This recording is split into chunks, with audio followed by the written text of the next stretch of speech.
Today will be a bit of a quickie, I think. Not very much happening here, but we're going to be doing a nice deep dive. A deep dive. A deep. A deep. A deep. A deep dive. This is Jordan Peterson. Wow. Isn't that going to be fun? Leo Gura is going to be taking apart Jordan Peterson or building him up. I'm not entirely sure what the plan is for this stream entirely. I don't know if I'm going to be defending or attacking Jordan for today, but we'll find out together. It'll be quite exciting.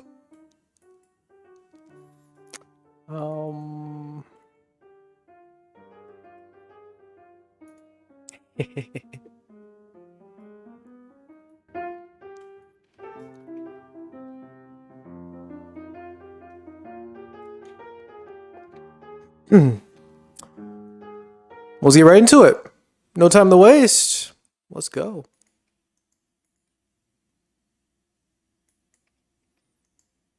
Now let's get into the serious topic of making sense of Jordan Peterson. This is going to be an advanced, very nuanced analysis of I like it. Jordan Peterson. I like nuance. Why are we talking about him and who is he? Well, Jordan Peterson is a very well-known public intellectual, psychologist, professor, academic. He has a lot of content on YouTube. He has a very big following. He's made a lot of waves in the cultural zeitgeist in the last 4 or 5 years or so. Sure. And he has a lot of influence on young people. He teaches psychology, personal development type stuff, self-help stuff, some religious and spiritual topics, and he has some political takes, which are probably the most controversial part of his work. So we're going to be some spiritual topics, okay? covering the full gamut here of all of these. Okay, perfect. And I think it's important because he has such a big following. A lot of people listen to him, trust him, rely on his ideas and opinions. And there are important traps that I want to point out about that. Now, traps against following Jordan Peterson. Interesting. I like Jordan Peterson. I think we're going to be taking that stance. If we're talking about traps, I think I like Jordan Peterson. I'm going to try to give the counterbalance a little bit here, but yeah, we'll see. If he's already doing so much nuance, maybe we don't need too much extra nuance, but we'll find out. this analysis here is going to be nonpartisan. It's going to be non-ideological. I'm being very deliberate to set aside all of my biases and prejudices and to be very accurate in the analysis. So I will be as even-handed as possible. I'm not just going to be coming at it from a sort of a bashing of Jordan Peterson. Okay. And that's a lot of what the critiques of Jordan Peterson are. There's a lot of critiques of him on YouTube. He's been critiqued to death. And in some way, I feel sorry for him because it's hard to take all these slings and arrows. It's not easy to be him. But I mean, he's compensated well for it. He makes millions of dollars and he has a big audience, lots of clicks. So there's pros and cons to that, lots of fame. But anyways, what I see, and I must admit, I fell into this trap a bit myself, is that I see a lot of critiques of Jordan Peterson's work coming from the left, especially progressives, socialist types of people, because they object to some of his conservative political positions. And in that sense, I too object to some of his political positions. I think that his political part of his work is the weakest of his work. And you might be wondering, well, like Leo, in the past, you've said negative things about him. Yeah, I have, mostly related to his political takes and to his misunderstanding of progressivism. So we'll be talking about all this in a lot of detail. I'm just kind of setting this up for you. Don't worry, there's going to be a lot of explanation and logic and evidence that I will provide. So the problem, though, is that Jordan Peterson's work is predominantly psychology and spirituality and philosophy and self-help type stuff. And I mean, actually, it's not a problem. It's a great thing. Recently, to do this episode properly, I went and I watched some of his non-political stuff. And I was actually quite surprised at how good it is. So if I was just looking at his his philosophy and his psychology, there's a lot of good, useful stuff there. And I can see why people love it and people get value from it. I've gotten value from it. For example, he talks a lot about the Big Five personality profile, psychological test. And I learned that from him some years ago. And that's very useful and valuable to know. He has a lot of this kind of like technical psychological understanding.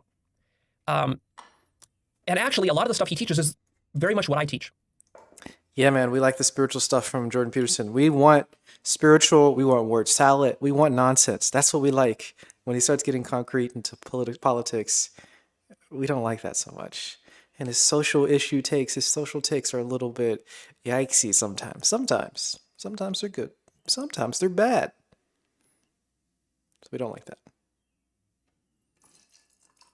We want spiritual nonsense. Please give us more. Psychology. Same about Sam Harris. Interesting. I think I agree. Though I like Sam Harris's political takes a little bit more, but certainly Sam Harris giving us meditation and other like philosophy and other nonsense. It's so good, and he can just stay there and just give us some atheism, and we like that. There's no real need to go into politics. Let's just not do political stuff.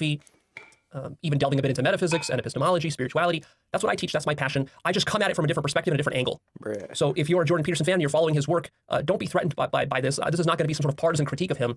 I will help you to understand why Jordan Peterson's work resonates with you, why it's resonating in the cultural zeitgeist, why he's so popular.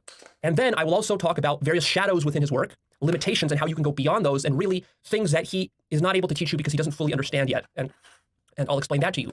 So this is not to bash Jordan Peterson. That's not the point here. The point is simply to give you a very big picture context of what's really going on, why people are so into Jordan Peterson, and also things they get wrong about Jordan Peterson. I'll be talking about things that conservatives get wrong about Jordan Peterson, and I'll be talking about things Jordan Peterson gets wrong about himself, and I'll also be talking about what progressives get wrong about Jordan Peterson. What Jordan Peterson gets wrong about himself? What?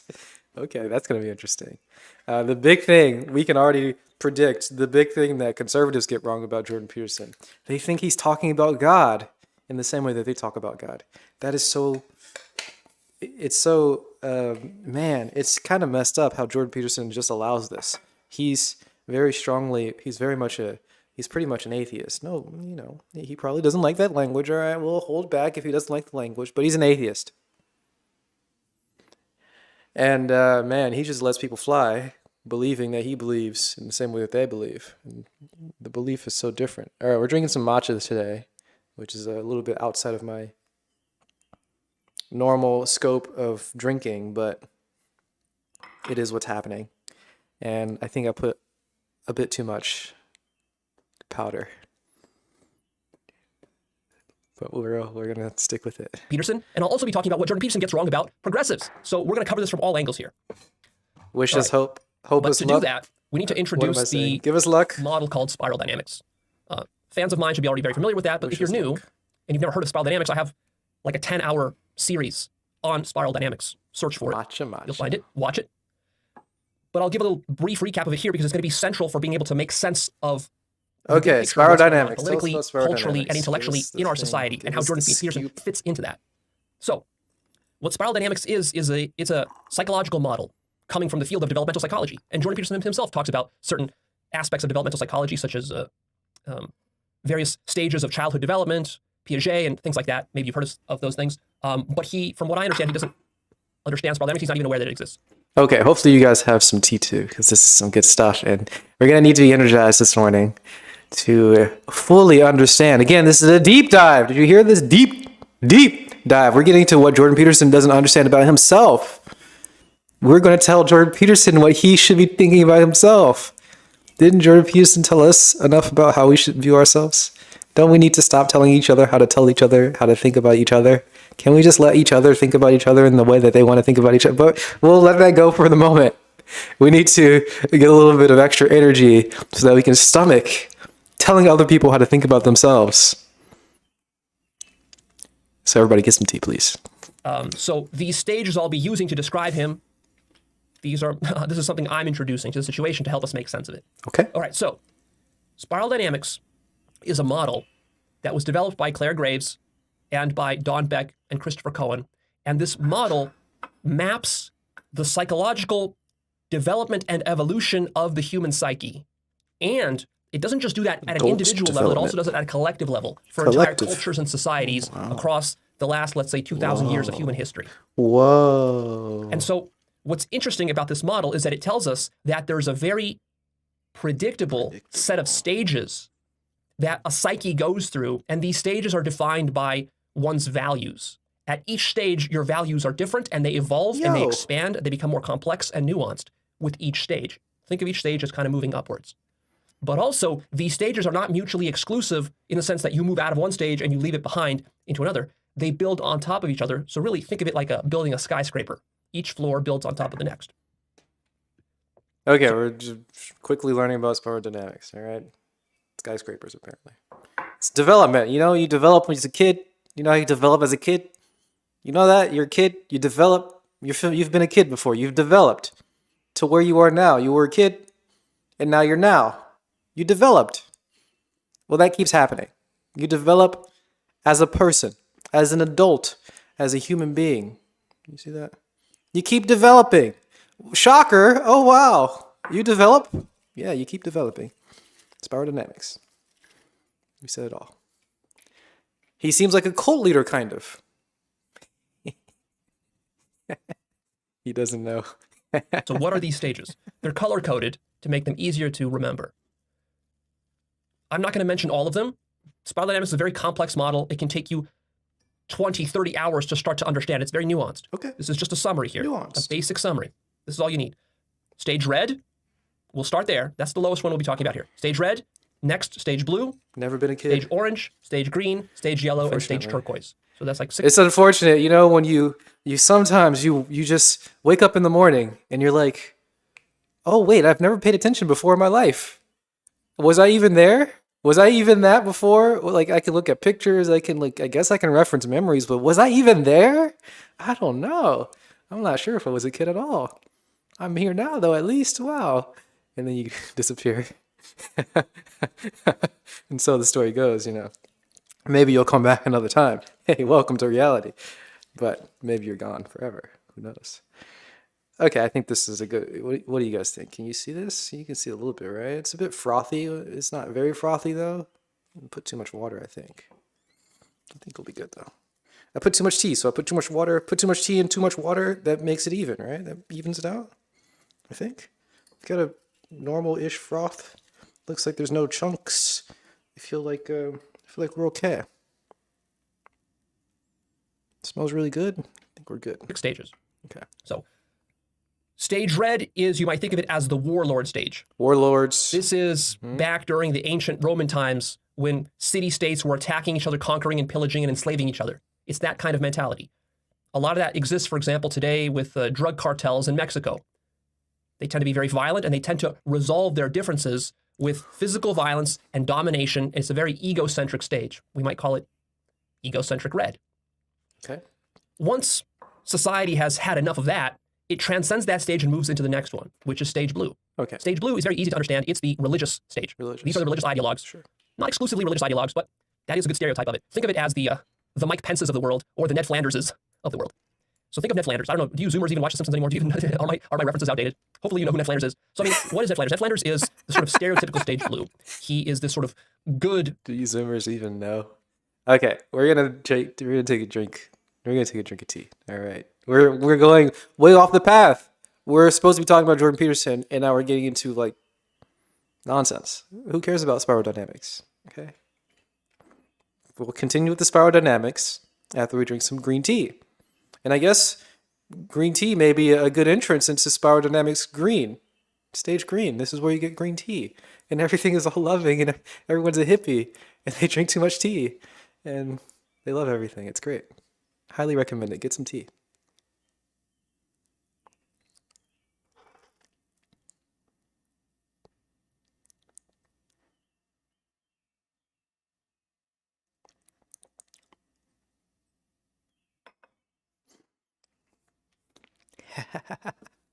When I said too much tea, I was correct in a very good way. Oh, that's so good. What do I think of Peterson? Some days I like him, some days I don't. Pretty much exactly what Leo said here. Very, very, very similar here. I like the spiritual stuff. I really like aesthetics. So I like the analysis of stories that Jordan Peterson goes on about. I like the weird interpretations of things. I like the perennial philosophy. I like all of that stuff. But when he gets into politics and social issues and modern sort of social dynamics, I guess, I'm a little bit more concerned. But that kind of depends on if I'm listening with an ear of charitability or if I'm listening with a more critical ear. It's a little bit, it's a bit of a toss-up. Sometimes I like it, sometimes I don't. But I usually always like the spiritual and the aesthetics. I like art. I like narratives. I like analysis. So that part of it, I like Jordan Peterson a lot. Samaritan. He's a good Christian. He follows all the proper Christian protocols and rules. And he obeys all the laws. He's very conscientious. He's very dutiful. He's very disciplined.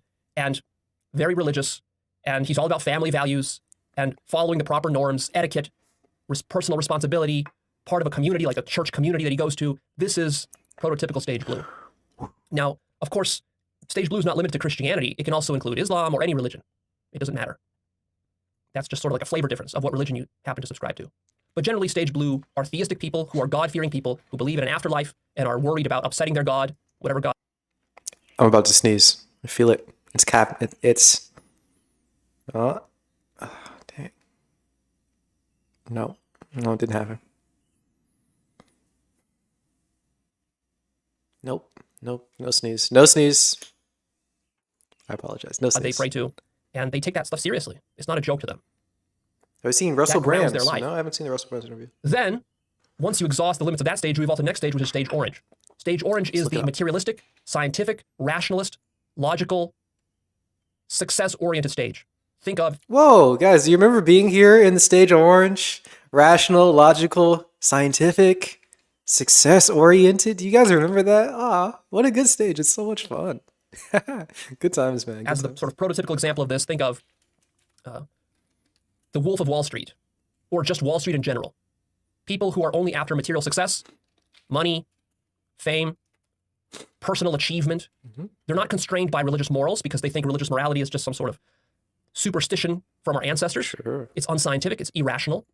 These are people who pride themselves on their rationality and their scientific understanding of the world, and they subscribe to a materialist worldview. They look at the world as a mechanical system. Oh, wow. Russell Brand has a new one, like pretty recent, at least. A week ago, 3 weeks ago. Man, we have to check this one out. Okay. All right. Okay, yeah. Wow, he's got so many. He's got a couple. So he's done 3, and some with his daughter. Oh, wow. Dang, I haven't seen any of these. All right, we'll have to check out the Russell Brown stuff, definitely. Like a clockwork that can be manipulated to one's own personal advantage. And so they do that. Now, what's important to understand is that each of these stages, you have to be careful not to judge it as good or bad. They're not good or bad. Each stage can have healthy and unhealthy manifestations of it. Each stage has a whole value set, and this value set is like a worldview, and it really shapes how you see reality. Each stage is like being in a different reality a bit.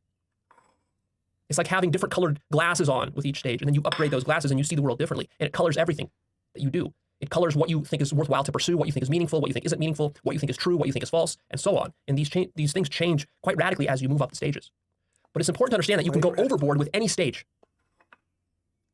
For example, you can have religious fanaticism that goes into terrorism or into racism and nationalistic, like Nazism, at stage blue. If it gets out of hand, that doesn't mean stage blue is evil, just because Nazis are evil or whatever you might think. Likewise with stage orange can be a healthy stage, and all these stages are necessary. But it can also become toxic, sort of like you see in Wolf of Wall Street and some of the abuses on Wall Street and various kinds of predatory capitalism. Yeah. Where drug companies are exploiting you and other companies are exploiting you and forming monopolies and these sorts of things. And where, in general, our whole society becomes about just the pursuit of money. Yeah, and this is a sad one, right? Because a lot of people get infected. He said it's toxic, but I don't think he meant it in that way. But, they get infected. People get in this mindset of success orientation, but they're not capable of getting success. So they turn to, different sort of manipulation tactics in terms of psychological manipulation or in terms of social manipulation. The things you've been on Twitter before, you've seen people accumulate success via shady means, I guess. They're not really being capable in any sense. They're just sort of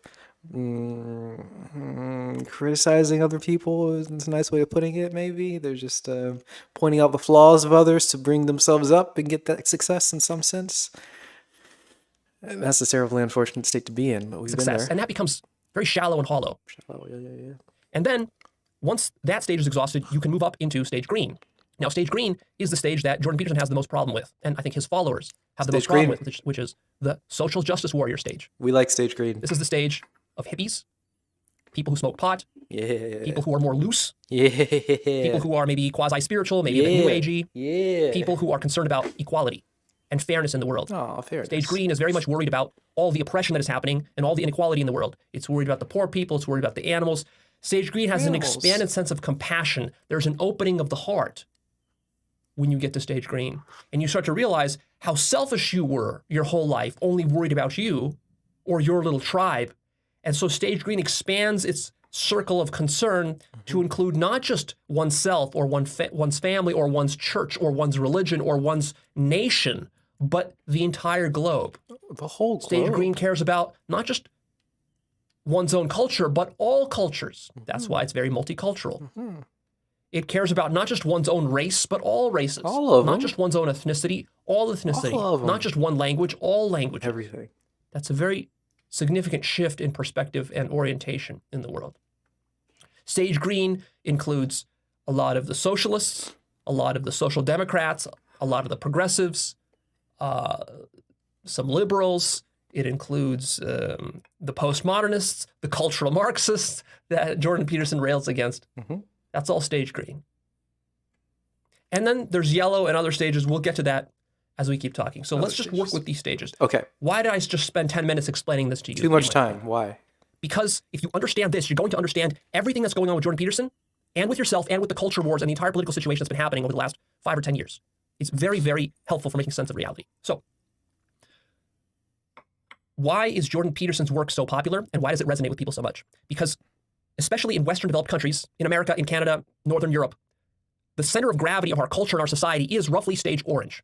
Some people skew a bit from orange to blue, and some skew a bit from orange up to green. And so what we have in our culture is we have a culture war between these two factions. People have segregated themselves into these two factions. The ones that lean a little bit more green are fighting against the ones that lean a little bit more blue, and the ones that are a little bit more blue are fighting against the ones that are a little bit more green. So what's characteristic of all these stages is that when you're in this stage, you're not aware that you're in this stage. So which faction are you in? And, okay, characteristic of the stage is not being aware of in the stage. So I guess that may be difficult to define your faction immediately. Success-oriented, are we religiously fundamentalists, or are we sort of compassion and loosey-goosey? Give me some weed. Which stage are we in?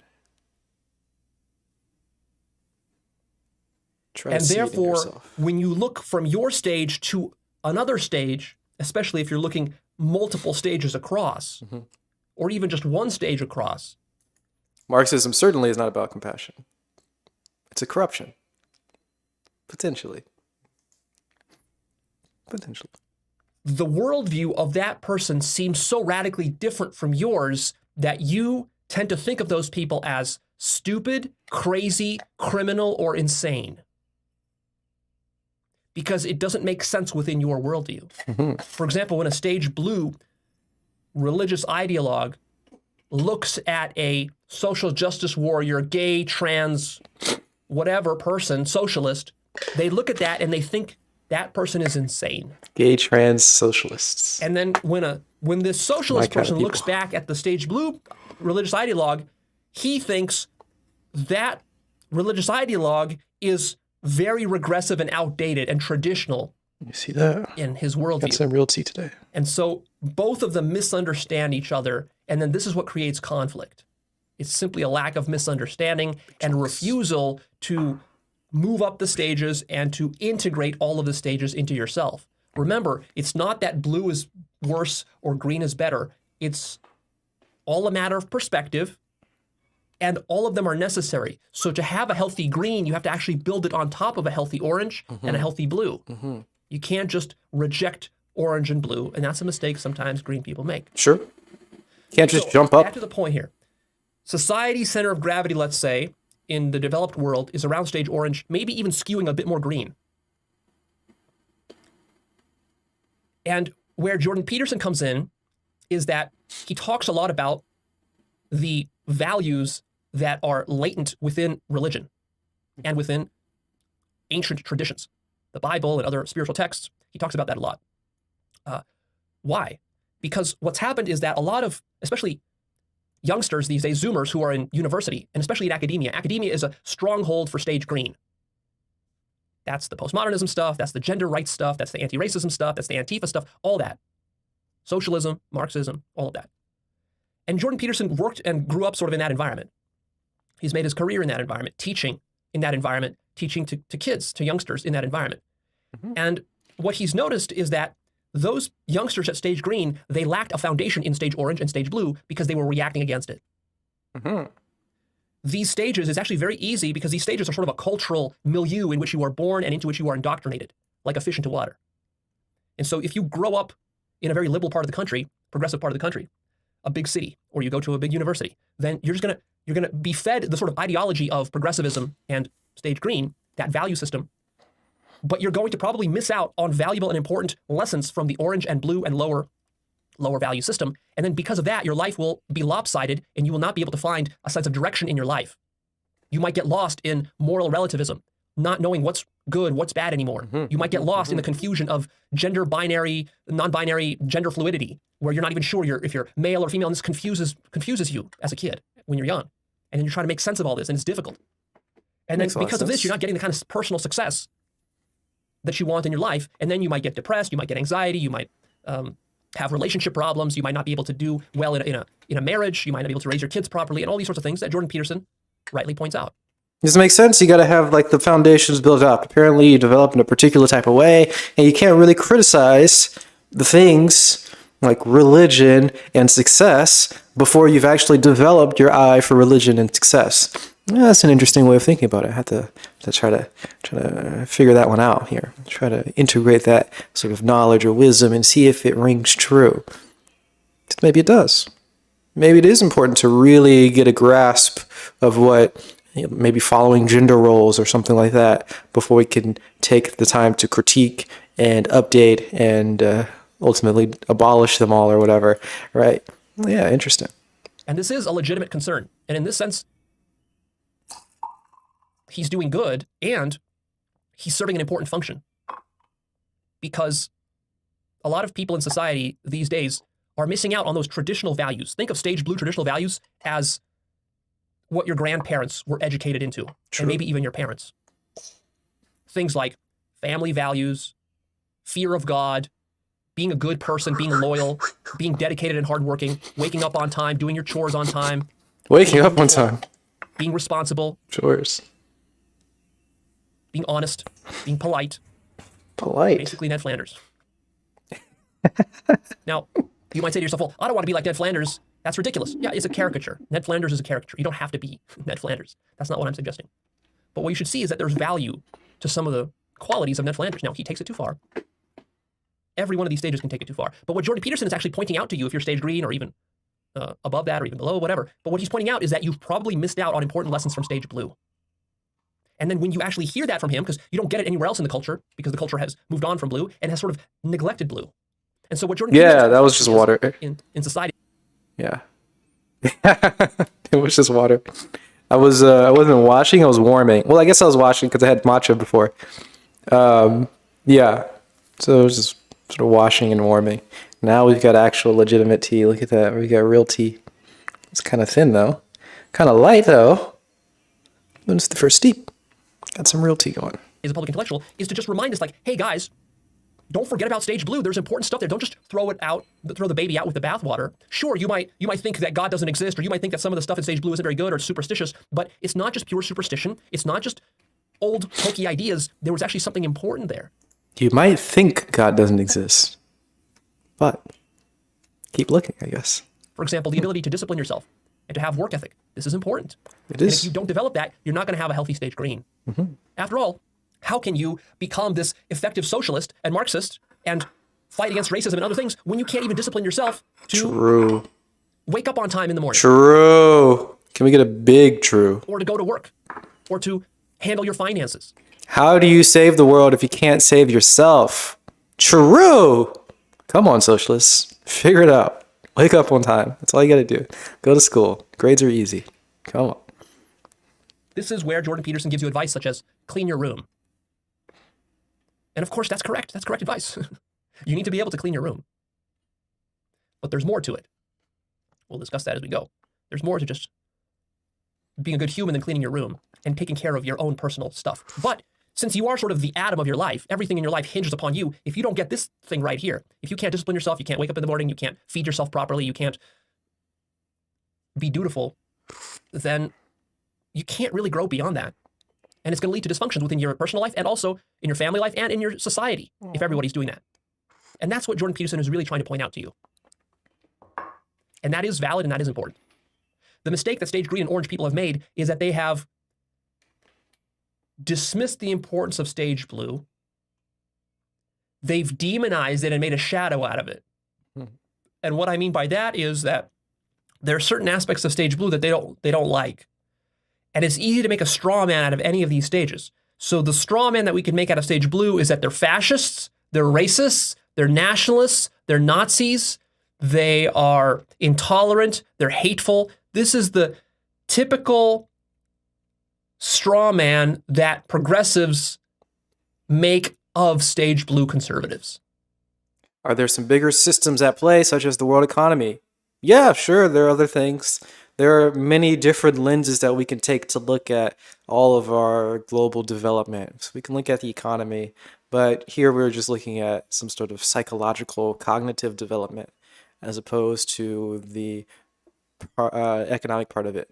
Though that does come into play in the different stages. So we will get more into it, but it's not necessarily the only way to view the world. And it's easy to make that straw man because when you look through human history, you can see a lot of the excesses of stage blue, which were very nasty and murderous and oppressive. You see things like slavery and racism and nationalism and xenophobia. What? And genocide and ethnic cleansing. These all stem from stage blue. You see holy wars waged from stage blue. Religion's so because bad. at stage blue, a society is theocratic. What? It tends to believe that its religion is the only true one and all the other ones are Satan worship. And so naturally then it wants to defeat them. Pretty cool. And have a monopoly on religion. So what happens with these stages is that the stage is played out to the hilt until it becomes so extreme and so excessive that all of us collectively recognize that, it's gone too far. Mm-hmm. And that happened, for example, with stage blue over the last couple hundred years. We've had so many holy wars. We've had so many genocides. We've had World War II, effectively started by stage blue Nazis. And many other examples like this that could be cited. We've had all these examples, and we've seen that it's too limited, it produces too much suffering. And so America itself was actually founded on sort of a radical stage orange idea of religious tolerance. America is not founded on the idea that America is exclusively Christian. It's founded on the idea that we've had societies in the past where they were theocratic, and it led to suffering and evil.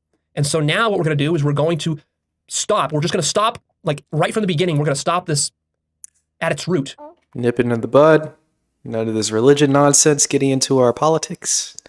I find this to be fascinating, the way that we think about how the foundation of America and why that's necessary or whatever. We have so many different ways of viewing it. Well, not very many different ways. That's the issue, really. Some people view it in, one particular way, and they say America was founded on these values, therefore they must pervade forever, I guess. And I don't think this is a proper way to really engage with, I guess, the concept of America or just America altogether, or to just be stuck onto our current interpretation of the founders' stated interpretations of why they were doing particular things. I'm not saying it's a bad way to view it. It's a fine way to view it, but we shouldn't be so sticky with our views of the world. You can see it in one particular way and develop that and grow in that way and say this is helpful, and then be able to change and grow and develop in different ways and view America as something new, because it's new every time you view it and every time you think about it. It's something different. We don't have to stick to our own personal interpretation of what the founders intended to do, because we don't really know their intent directly. Their intent doesn't really matter anyway. There's so many different ways of viewing the world, and we can develop and progress in new, fascinating new ways. It's exciting. The future is uncertain. Anything can happen. So we can grow and change in special new ways. We don't have to be stuck. This idea that you should kill people for differences in religion. And so now, today, very few people in America and in the developed world get killed for differences of religion. We expect religious tolerance. That's actually written into the Constitution, because the framers of the Constitution were actually pretty advanced, cutting-edge stage orange thinkers. Mm-hmm. And back then, stage orange was not a very common stage. Constitution is not a stage blue document. But anyways, so we've evolved beyond that, but now we're living in sort of materialistic stage orange worldview. And that's great. There are some great aspects of that because it's more scientific, it's more rational, and it's true that there were certain superstitions and irrational aspects that were unscientific and even untrue in the stage blue worldview. That's correct. And the stage blue worldview tends to be very dogmatic and intolerant at its extreme. And that becomes a problem. So you transcend that with stage orange. You have a more global mindset, a more scientific mindset, and that's good. And you might think, well, great, that's it. We're done. We're not done. Because, and here's where Jordan Peterson comes in, is he would say, now all you're living for is you're living for materialism. You're living this never-ending rat race of. I gotta say, probably the best thing about this criticism so far, and it's partially criticism, partially praise of Jordan Peterson. We haven't heard a single Jordan Peterson voice, and I get the sense that we're not going to hear Leo try to make a Kermit the Frog type of voice, which is a very good, positive thing in my eyes. All the criticisms that I see of Jordan Peterson manage to stoop themselves down to making funny voices. Not sure why. Maybe that says something about the criticisms, but I'm not sure why. That happens very often, and I don't think we're going to get that. I don't get the sense that Leo's going to do that. So I'm very happy with that. Just want to point it out. Acquiring more and more fame, sex, money, and success. And while some of that is good, it becomes a problem because your life then becomes hollow. Your life is not about anything deeply meaningful or spiritual. At stage orange, you've de-spirited your life and reality. You've demystified everything to death to the point where now life is purely utilitarian. And even though you might think that's a good thing, it actually comes back to bite you in the ass because your life loses meaning. And this is now I don't know how strongly we get into the meaning stuff, and obviously we've got lots of smart guys who care about meaning, and they say that meaning is lost when you get stuck into this logical framework. And I'm not entirely sure how much I agree with that framing of it, but I think I agree with most of the sentiment here. And there's a lack of development of our intuitions in any sense. We have other intuitional sides of us. We have other ways of processing the world and interacting with the world, right? Which are not necessarily logical, which are not necessarily sort of linear discursive thought in the mind sort of thing. And we neglect those, unfortunately, in our modern society oftentimes. So a lot of people don't really care to get in touch with their emotions, don't really care to get in touch with their perceptions at all, don't really care to get in touch with their artistic way of interacting with the world and developing how they interact with art. A lot of people don't care for social interactions. A lot of people don't care for the sort of spiritual other thing that we're referring to. So there are a lot of things that are just missing. And I guess Jordan Peterson would say this is where the meaning is. Other people might say this is where the meaning is. I'm not entirely sure about that framing, but it is a denial of a large section of how we interact in the world, because we often do interact in the world in these particular type of ways, artistically, perceptually. Obviously we have perceptions, right? We have emotions, right? We maybe interact in some sort of moral sense, but we kind of, if we've overdeveloped our logical way of viewing the world and we've not developed any of our intuitional ways of viewing the world, then we kind of deny those, and it becomes a problem, big problem, because they are happening and they kind of want to come out and express itself in some ways, but the only way that we know how to view the world is through logic. So we have to dismiss them, and they just go rampant and unseen, and it's a problem. I guess I don't really know exactly the language to talk about how it's a problem, but it's a problem. We can understand how denying our emotions for a long period of time can be a problem. And that same thing goes with denying our moral way of viewing the world, or denying our spiritual ways of interacting, or denying our social ways, and so on and so forth. So we want to learn how to develop all these things. Broadly, it doesn't have to be equal. You can develop based on your interests, but we want to understand that there are different ways of developing the world. And if at any point in time you start to interact in the world more emotionally, you don't want to negate that and start to try to think logically and sort of repress all of your emotions, right? So that sort of stuff. Do I think the material conditions affect this? A bit. The way that people interact with themselves in the world. Sometimes, right? So I do understand that sometimes material conditions. Actually, I don't think so. Let me think about this. Maybe I can understand a situation where material conditions come into play and it makes it more difficult to interact or to notice the interactions in this sort of intuitional space. But honestly, I don't think so. I mean, you have emotions all the time. You can upgrade your perception at any point in time. You can like have spiritual interactions anywhere. So I'm not entirely sure. I could see someone having more issues because of material conditions, not being able to develop in these different types of ways. But I can also see people making excuses. So just pointing to anything to uphold their particular current way of viewing the world, which may be more stuck in sort of logical processes and thinking they need more stuff.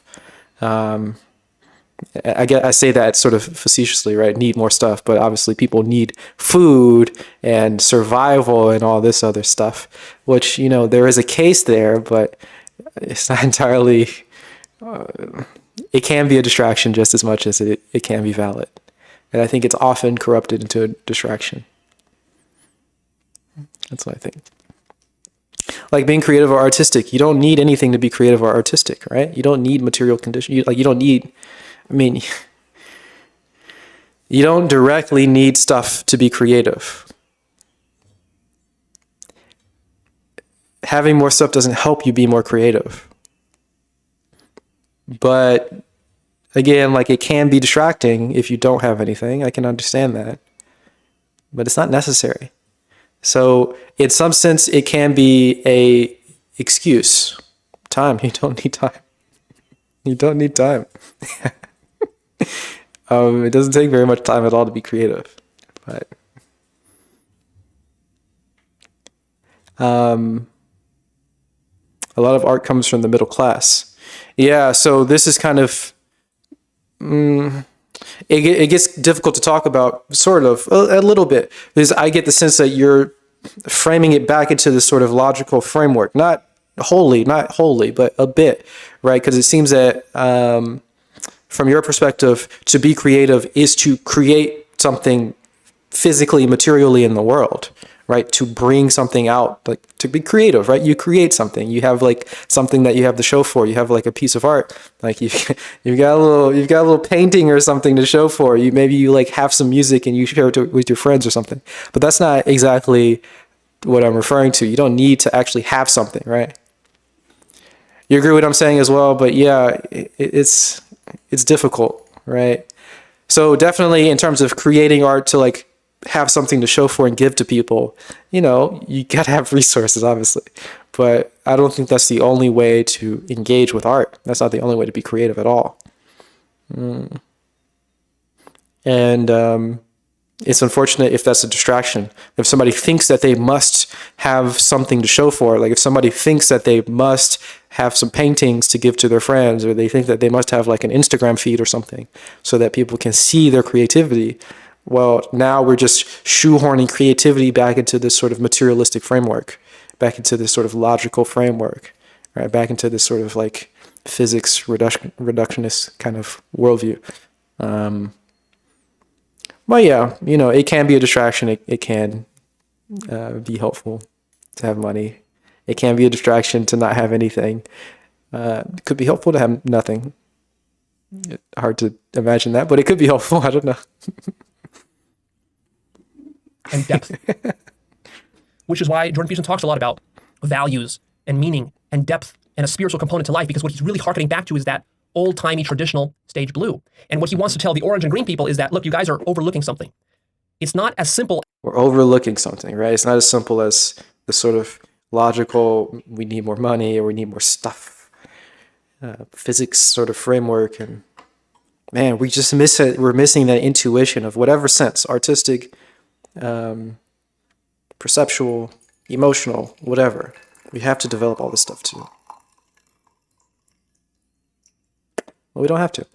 as that our ancestors lived with these original religious ideas for thousands of years because they were idiots. Oh, yeah. People do ignore the material conditions. So yeah, you're definitely correct about that. So you're saying that material conditions get ignored by people viewing the world through this idealistic sort of idealism, as in like conceptual world, like sort of spiritual worldview.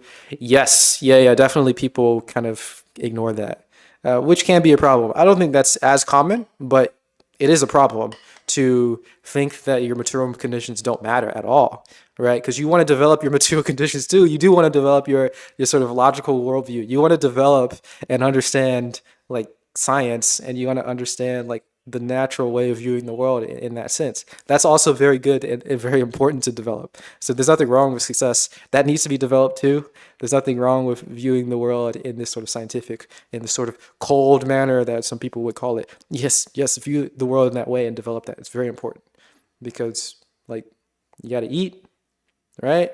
You got to have some money. You got to learn how to interact with people. You got to like not see ghosts everywhere or something ridiculous like that, right? So it's definitely a bit of a balance here. If somebody's overly spiritual and they're neglecting their sort of materialistic view of the world, they need to go back and develop that materialistic view of the world. You also think that socialists and materialists are not aware of the spiritual.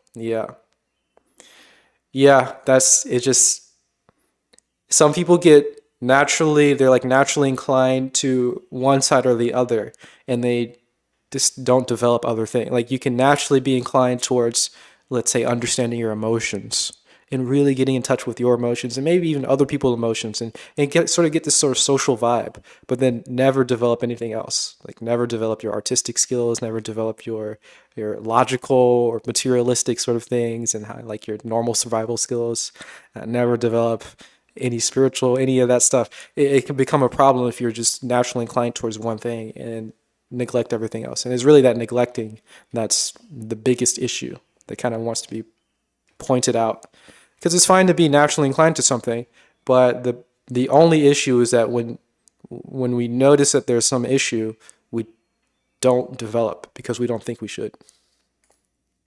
Should we be drawing conclusions? Sometimes we can draw conclusions. Depends on what we're trying to develop. On certain stages of development, you need to draw conclusions. So you need to be certainly drawing lots of conclusions. In other stages, conclusions. Yeah, conclusions. What are conclusions, right? We just want more and more questions, right? So sometimes. And just superstitious and unscientific and irrational. There was some of that. There was plenty of that. But also there were deep truths contained within these religious traditions that gave meaning and purpose to life beyond merely material existence. And if you ignore that, that will create a dysfunctional life and a dysfunctional society. Yes. It will lead to things like the breakdown of the family unit. It will lead to... Draw conclusions and drop your conclusions. Yeah, don't get stuck with your conclusions, definitely. Sort of hollow political activity that isn't grounded in anything deeper. And it will just leave you like a leaf blowing in the wind, going back and forth, not knowing which way to go, not being able to discipline yourself in your life and order your life towards some sort of higher vision. And see, if you're someone who didn't have that in their life, and Jordan Peterson comes along and tells you about this, for you, that's a big aha moment. You say, that's what I've been missing. I grew up in this stage green culture and this stage orange culture. I didn't even really know or think deeply about stage blue or that it was valuable or important. And I've been just floating around. I haven't been able to make anything in my life. And then because of this, I was depressed and anxious and nihilistic.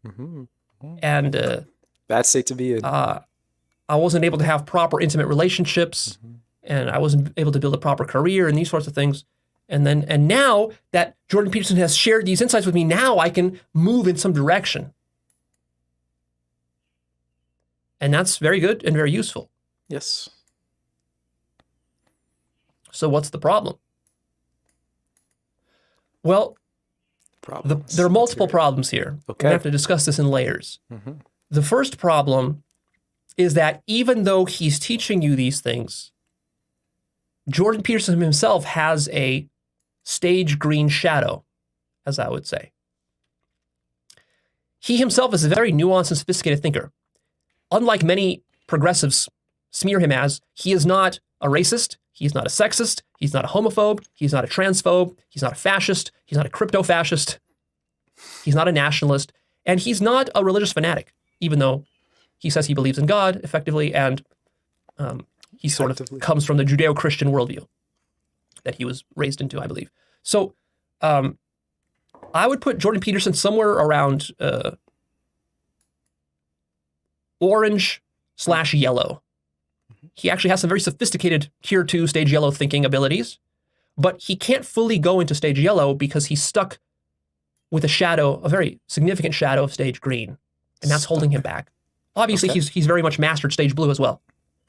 The healthy aspects of stage blue. And that's one of the things you can admire about Jordan Peterson, is that he is a good role model of healthy stage blue.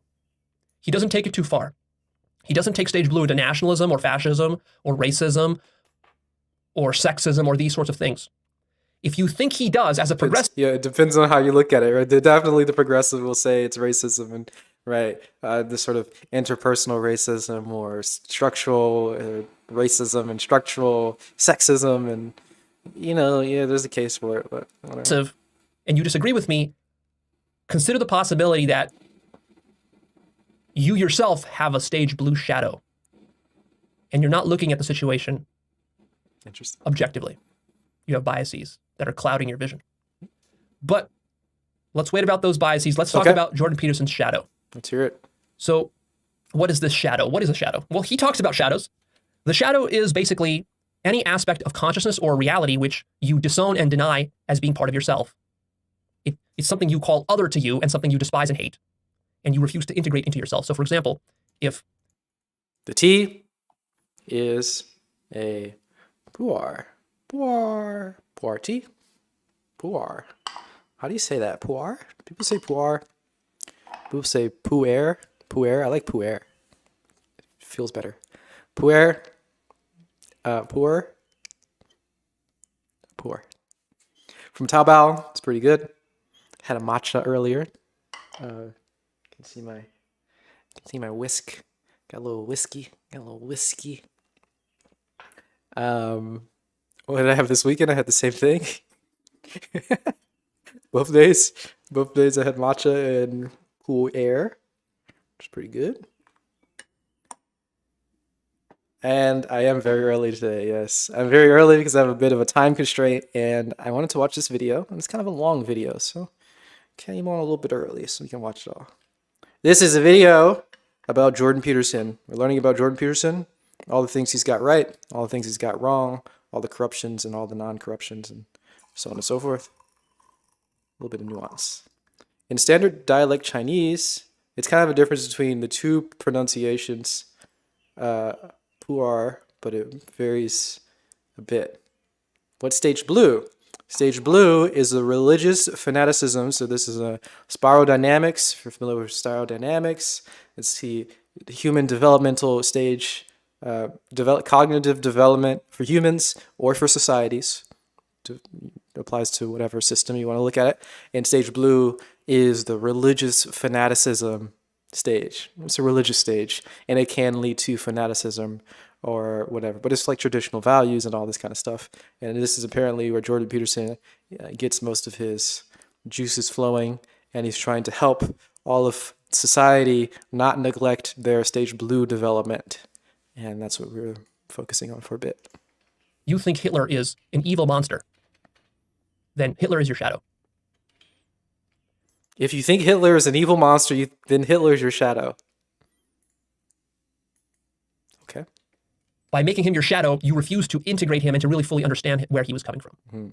Now, don't get me wrong. I'm being very nuanced here. I'm not saying that Hitler is an angel. Okay. And that there aren't serious problems with Hitler. There are very serious problems with Hitler. But if you think he's just pure evil and a monster, you've turned him into your shadow. You can turn anything in reality into your shadow.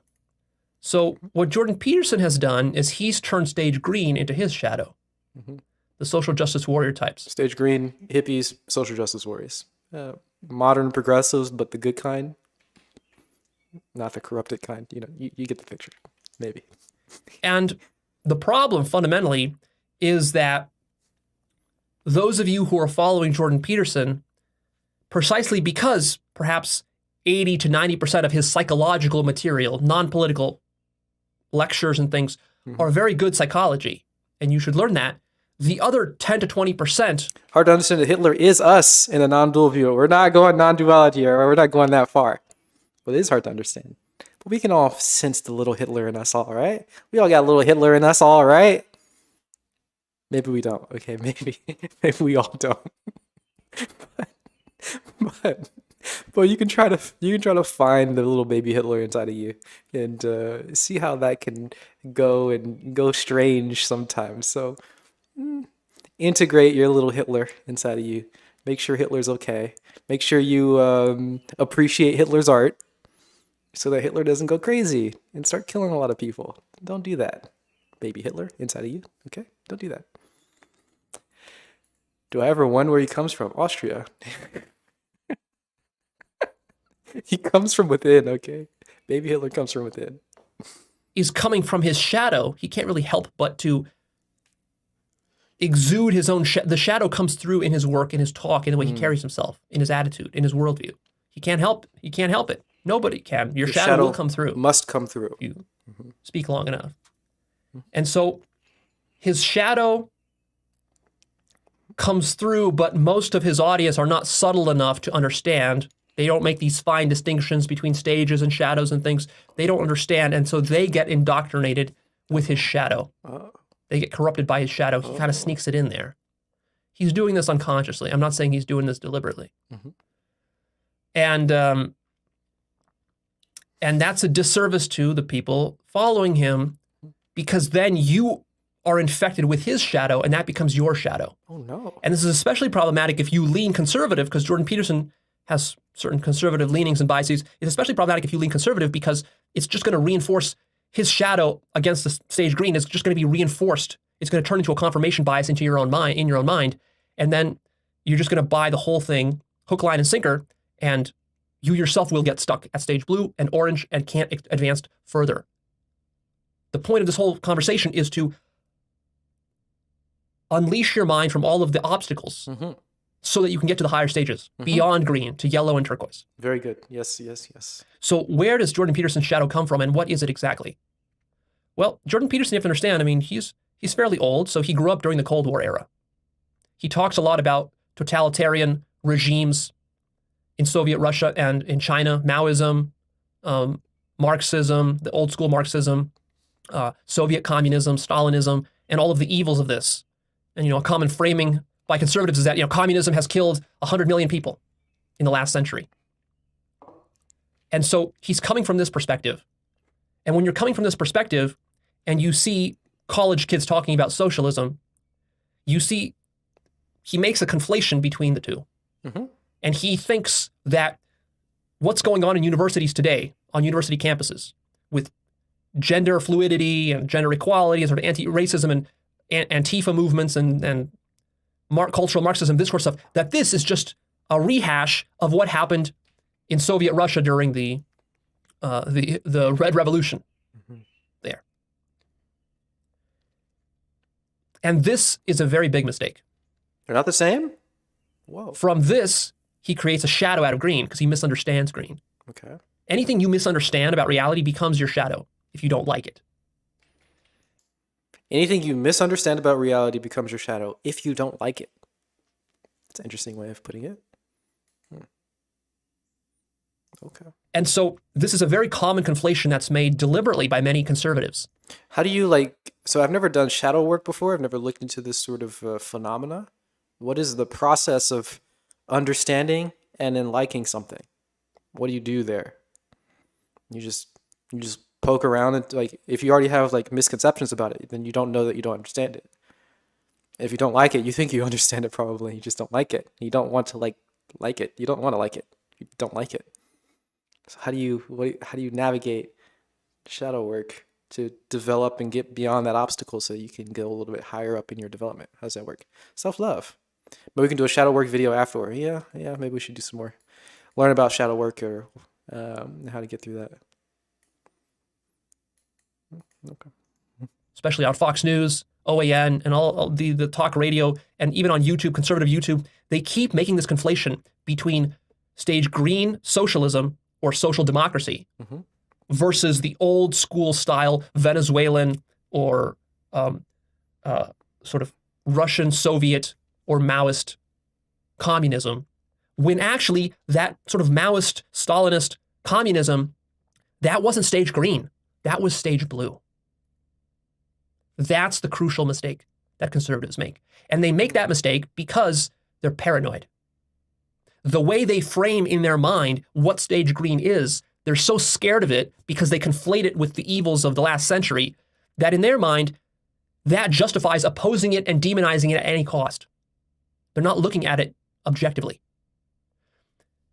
So what stage green actually is it's not the communism of old, of your granddaddy. What it is it's more like the social democracy of the northern Scandinavian countries. Okay. Yes, it could be socialism, but it doesn't even have to be socialism. The Scandinavian countries are not truly socialist. They're social democracies. They still have free markets and so on. Look up Jordan Peterson's. And really, they're good places to live. The happiness index in Northern Europe is the highest in the world. The level of corruption in Northern European countries is the highest, or I'm sorry, the index for the level of corruption, which means that the higher the index is, the lower the corruption in the country, is actually higher than in the US. That means the US is more corrupt than Nordic countries. And levels of social equality and fairness are better in Nordic countries than they are in the United States. The Nordic countries are under no threat of turning into a Stalinist dictatorship. And to frame them in that way is a deep misunderstanding of human psychology. Not just politics, human psychology and cultural psychology. That's the power of this spiral dynamics model that I shared with you. So, you have to be very careful about straw manning these different stages. It's very easy. It's very easy. If I wanted to straw man stage green, I could say, oh, they're all communists and they're all like Antifa and they're all going to turn violent and they're all going to go crazy and they're going to tax us to death and then that's going to lead to the destruction of America. Yeah, if you frame it that way in your mind. In your mind, bro. In your mind. Then yeah, it seems stupid. But that's not what stage green really is. It's just in your You're mind. misunderstanding it. See, I could also straw man stage blue. I could say that if we follow Jordan Peterson's advice of stage blue and we go back and we start to study the religious texts and so forth, we're all going to become irrational, superstitious. We're going to bring back the witch trials. We're going to start burning witches at the stake. And we're going to turn into Nazis because of nationalism. We're all going to turn racism. And then we're going to bring back slavery. So this is exactly what happens, right? They both, all sides misinterpret each other to the most negative extreme. Is it acceptable to just say straw man? Do people have people just understood like these sort of like logical fallacy type talking points? Like, have we just like culturally understood it now in the internet age? Do we just throw out random, can I just say ad hom and everybody understands what that means? Or straw man or whatever, any other logical fallacy, I can just throw them out now. People just misinterpret on either side to the most extreme degree, as opposed to actually addressing the points that have been presented. And yeah, unfortunately, that's exactly what happens. See, that would be what it's like if I was very paranoid stage green and I made a shadow out of stage blue. Yep. Even though conservatives like to say that 100 million people were killed by communism, again, you have to be very careful with how your mind is cherry picking the data and the facts. Because of your debate phase. Maybe we've all gone through our debate phase, so maybe we do all understand. We can just throw out. Maybe that's true, but you also have to weigh it against how many people have been killed in the last century by capitalism. How many wars were started by capitalism? How many trillions of dollars have been lost? How many people have been exploited in sweatshops all around the world? How many people have had their incomes siphoned off? How many people have suffered under and died from opioid addiction, which is pushed by giant capitalistic corporations with predatory marketing and so forth? How many people have been scammed of their life savings? How many people have lost their retirement savings in Wall Street crashes and Ponzi schemes? How many democratically elected foreign governments were deposed and undermined into totalitarian dictatorships and theocracies by U.S. intelligence agencies for the purposes of advancing capitalist interests of giant multinational corporations? Advancing. Yep. Yep. You see, so this idea that capitalism is innocent, it's not. Millions, many tens of millions of people have been exploited and deeply pained and even killed by capitalism. So it's not so obvious how to weigh these things properly. Mm-hmm. So don't just my point here is not that capitalism is evil or that socialism is great. My point is that these things are much more nuanced and complex than you think, and they're more nuanced than Jordan Peterson portrays them to be, and that conservatives portray them to be, and that it's very easy to make straw men out of these different stages. So you have to be very careful. And this is not just a mistake Jordan Peterson makes, it's a mistake his followers make, it's a mistake conservatives make, it's a mistake progressives and liberals make too. Mm-hmm. Because most of the critiques of Jordan Peterson that you will find on YouTube are going to be reactionary critiques coming from stage green, which has developed a shadow out of stage blue and stage orange. And therefore, they're not able to properly understand Jordan Peterson and the value that he brings. Therefore, they discount any of his value, and that is incorrect. And that's why we're having this conversation, so that we can make these distinctions in your mind so that you have a clearer picture and you don't fall into these simplistic traps and shadows. Yeah, that's a very common thing to do, right? You find one thing that you don't like about Jordan Peterson, and you just dismiss his entire framework, his entire way of viewing the world. And straw man everywhere. Straw man is everywhere, and never actually engaging with any of the good points that he has. Lots of good points and the interesting ways of viewing the world and developing those differing ways of viewing the world. Never taking the effort to do any of that stuff, unfortunately. But we like Jordan Peterson. He has a good way of viewing the world sometimes. We want to develop it. And then you're free to move up. Then we can move. Wow, develop. Wow. And grow yourself more. Wow. Which is ultimately what we all want. Jordan Peterson wants that. I want that. We all want that. It's just a matter of how do you do it? And it's trickier to do than most people think. So Jordan Peterson talks a lot about, for example, that stage green is bad because it wants equality of... Do I want that? Well, from the framing of the video, yes. Do I generally want people to grow? I don't really think about it, so probably not. I don't think so. I'm not entirely sure. But given the framing of the video, yes, we all want everybody to grow, and we want everyone to be happy. And then there'll be like, world peace, right? This is the future that we want. Outcome. And equality of outcome is something like we need to have an equal number of men and women bricklayers. We need to have equal salaries for men and women, regardless of how hard they work or how qualified they are. And of course, that's ridiculous. I don't want that. But that's a straw man of stage green. That is not really what stage green wants. What stage green is about, if you really want to understand stage green,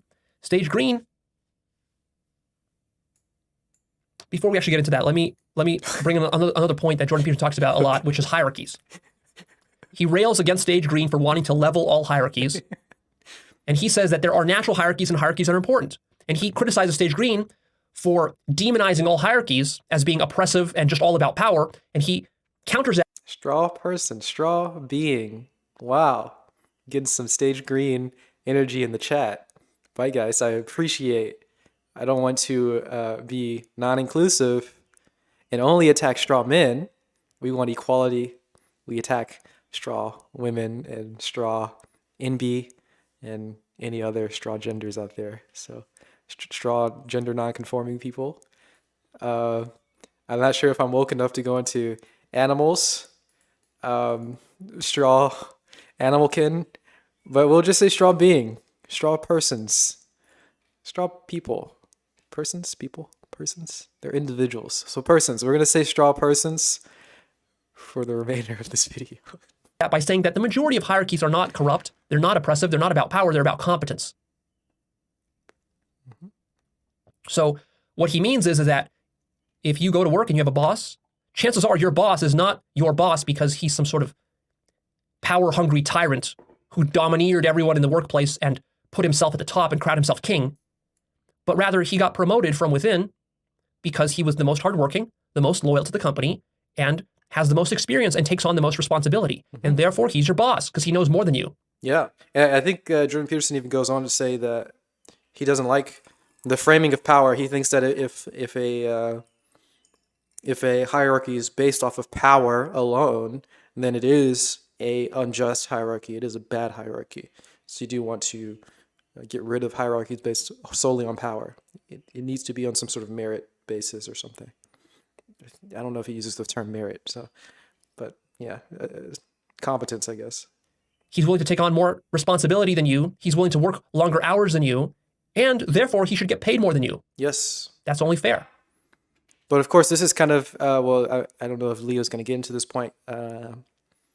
It's fine for other people to get paid more, and that's, who cares? You get paid more, whatever. The sort of, I think an easy way to frame the issue is that it seems that money is pretty clearly the only way that we value. Money is pretty clearly the main. In our current society, money is the main way to assess the value of a person. I think I feel comfortable saying that. That is the issue. So by getting paid more, it seems that these people are more valuable in our society, but we don't have any other metrics of value. And that's the unfortunate part. You don't have any other metrics of value. So since there's only one way of framing value, we're stuck with the people who are most competent in ways that are capitalistically or, effective in the marketplace, I guess. These are the only ways only things that are seen as valuable. And that's unfortunate because there are other ways to value people. There are other things that are valuable in our world. And Twitter, Instagram followers. Yeah, you can do Twitter or Instagram follows, which is also a good way to evaluate people's value in our society, right? So you got Instagram followers or you have money. These are your two ways of valuing people. There's usually a lot of overlap. And that's unfortunate because some people are very valuable. I may go on a limb and say everybody, I don't know. Okay, maybe not. People are valuable in different ways, and they may be not contributing directly to market forces or whatever, so they're not gaining money. And that's the unfortunate thing because we don't have any ways of evaluating that and showing that.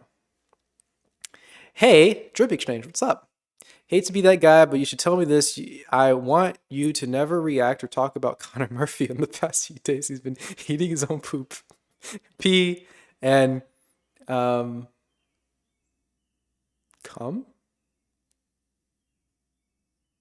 Semen, sperm. On Instagram, he's currently in a drug-induced psychosis and admitted to being a pedophile. Interesting. If I watch his content from now, you have to assume I support such behavior.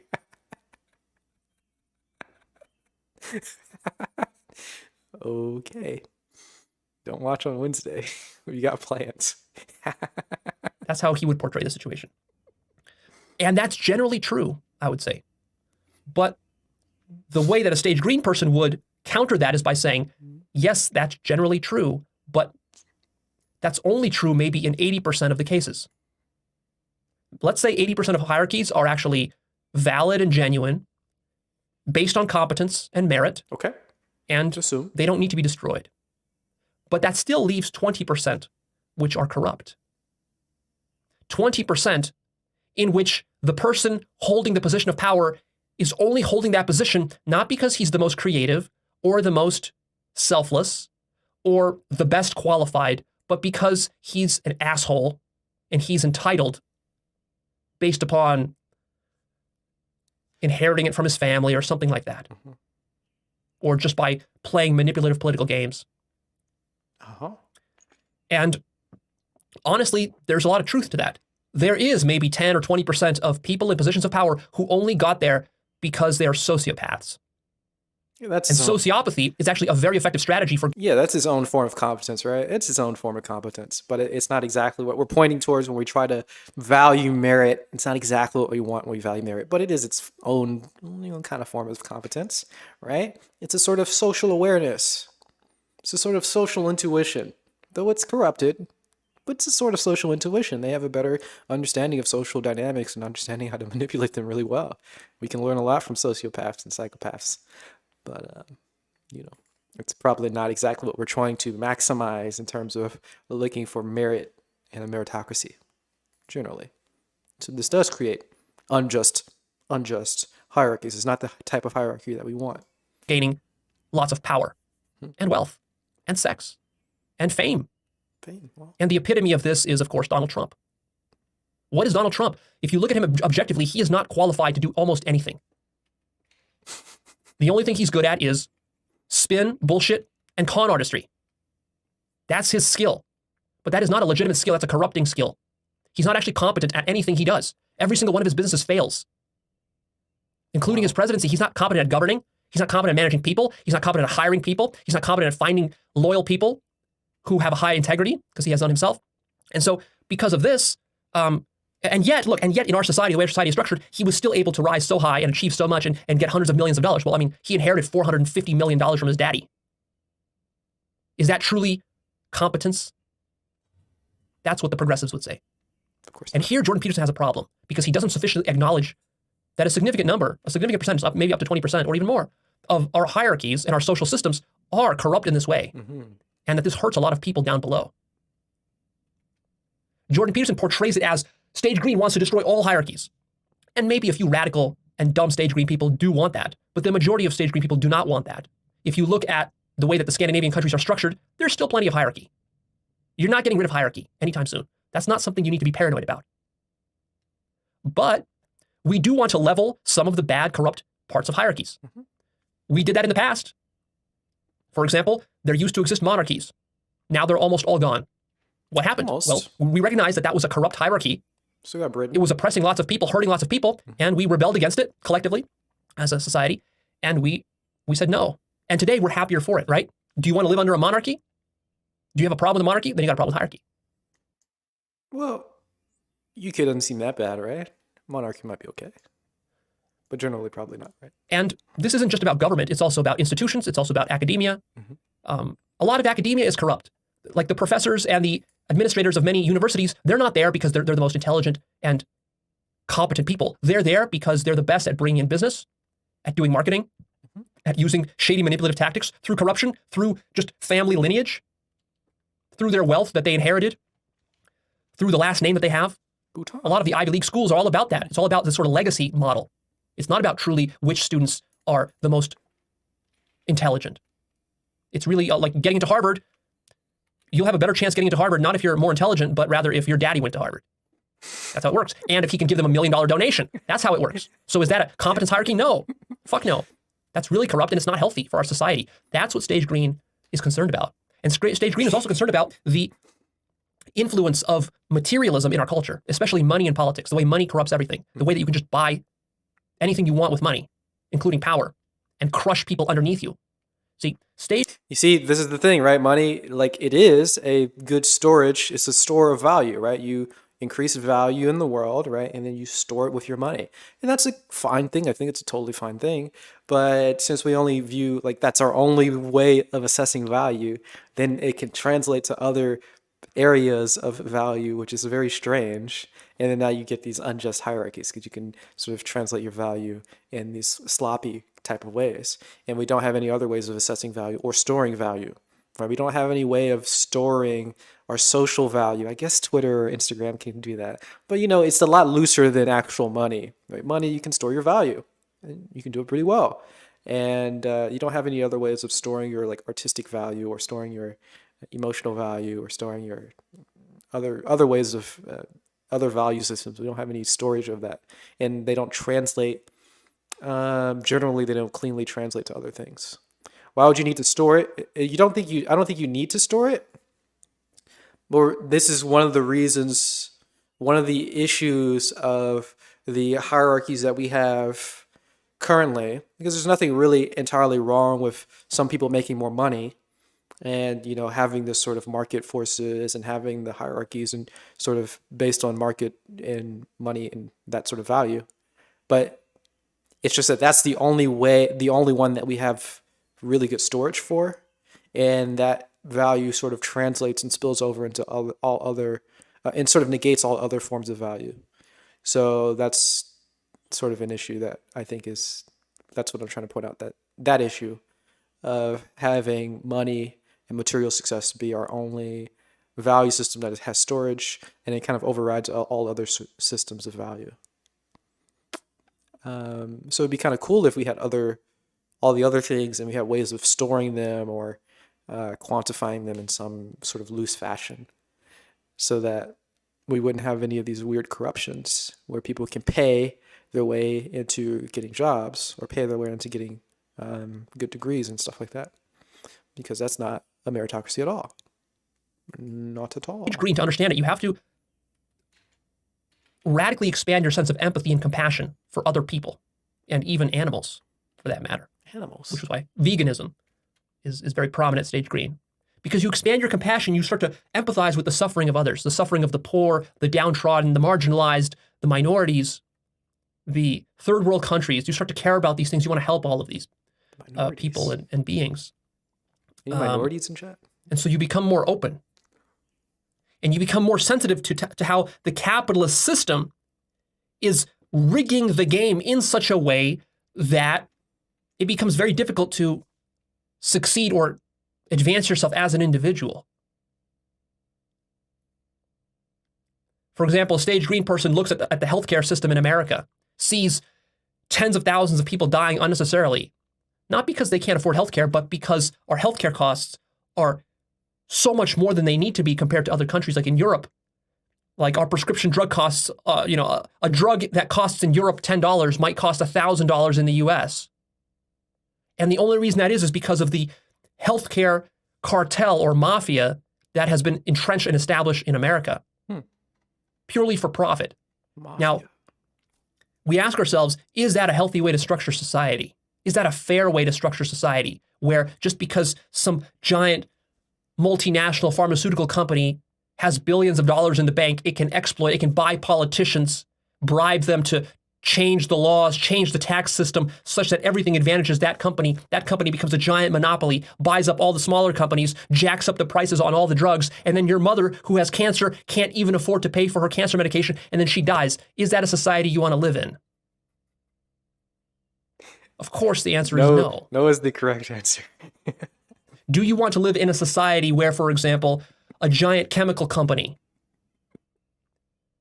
has so much wealth and has monopolized so much of the market? Mm-hmm. It has so much power that it can buy its own senators. Uh-huh. It can pay those senators to deregulate chemical regulations. It's then allowed to dump metric tons of mercury and lead and arsenic from its chemical production facilities directly into streams and lakes and ponds and oceans, from which your fish and your food and your water comes from. And then your kids drink the water supply into which was dumped arsenic and radioactive materials. Upstream, they dumped it, and then it went downstream into your water supply. And then your children drink this, and then your child develops a mental disorder like ADHD or autism or some sort of retardation or autoimmune conditions and disorders or cancer. And then your child has to live with that, and then you have to care for that child for the rest of your life. Is that a society you want to live in? The correct answer is no. The answer is obviously no. But the problem with Jordan Peterson's politics and with conservative politics is that they don't acknowledge this problem. Or, so we don't want to get too caught up into like specifics and like trying to, like, we understand the point, right? We get the point. We want to understand the point. We don't get too caught up in specifics. Yeah, I got him right, man. I'm so good. I'm happy with myself. But we do also want to acknowledge that sometimes it's not very important. So sometimes we can, in the progressive sort of sense, the progressive sort of things, we can make a straw person of reality. We can make excuses for our own behavior. I'm saying this in a very strange way, so let me refocus here. Right, so a progressive person might say that corporations are doing this and they're paying for they're buying senators and blah blah blah, and then they can radiate the water supply and give everybody bad diseases and ADHD or whatever, whatever. Apparently that, whatever. But that may not be the reality of the situation. It may just be that people are voting, and the only people who are voting are people who care about corporations or who are more aligned with corporate values, I guess, who aren't really caring very much about progressivism or about environmentalism or whatever, right? Voting is more of the issue than corporations buying senators it turns out generally, probably, I don't know, do your own research. There aren't very many examples of corporations just buying senators or just buying legislators or, having this sort of great corporate influence over the society. It just turns out people aren't voting because nobody votes in their sort of local elections and, during off seasons or when it's not a presidential election. Just people aren't voting. The only people who are voting are old white people who don't care about any social issues, right? The people who have the free time, a bunch of retired old people, they go vote and they don't care about the environment. They don't care about progressivism. They don't care about race relations or whatever. They don't care about this stuff. So they're not voting for that. They're not voting with that in their mind. And that sort of tends towards propping up the negative things that we don't want that corporations do like. But this is not because the corporations are buying senators. It's just because you're not voting. So go out and vote, I guess, if you want to change the world, vote. Vote with your vote, please. Most people that vote in corporation interests are not going to the ballot thinking, yeah, corporations, let's go. Exactly. Yeah. They're not thinking about that sort of stuff, right? They're not explicitly thinking about corporations, and the corporations are not explicitly buying politicians. It's just like old people who just happen to have interests that are kind of aligned with the negative things in corporations. And like the young people who are aware about social issues and kind of want to be sort of anti-corporate or whatever, however you want to frame that, who are sort of like more anti-capitalist or, more, egalitarian. I don't know what language you want to use. These folks aren't voting, and that's more of the issue, right? It's not corporations buying people or buying societies. So we want to have that in mind too. So go out and vote if you like to vote. Because in their worldview, everyone should be just responsible for themselves. This is the sort of libertarian worldview. It's the idea that, well, we're all just individuals, man. I'm going to do what's good for me, and you do what's good for you. Yeah, and then everything will be fine. But it won't be fine. Because if I'm just an individual and I'm just behaving selfishly as though I'm not part of a community of 8 billion people, then I can amass billions of dollars and I can dump radioactive material and poison into your water supply, and you won't be able to do anything about it because you're just an average person. You can't sue me. I've got 100 lawyers that I can afford. You can't even afford one. Mm-hmm. And what good is suing me going to do once your kid already has cancer and dies?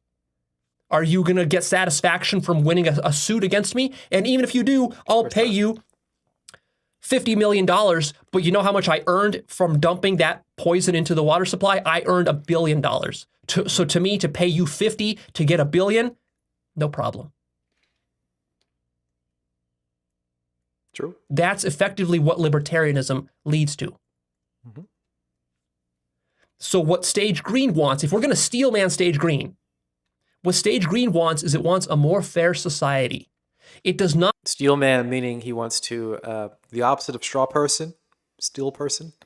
You want to strengthen the argument, be very charitable to the most extreme degree. That's what we're trying to do here.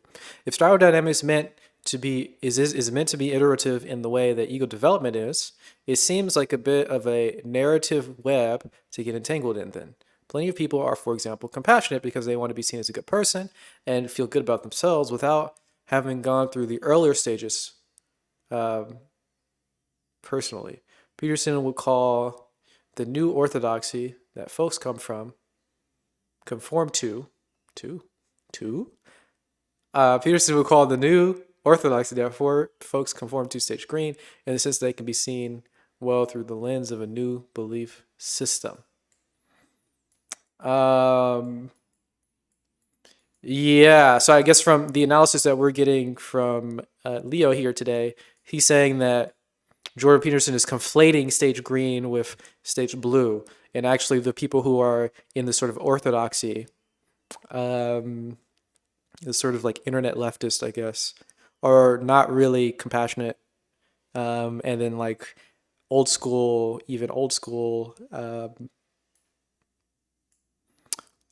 Marxists and stuff, they're more of just like a belief system. So they're actually Stage Blue. They're more like fanatics. They're more like religious zealots. They're more like a fundamentalist religious people. They're stuck in belief systems and not really caring about compassion.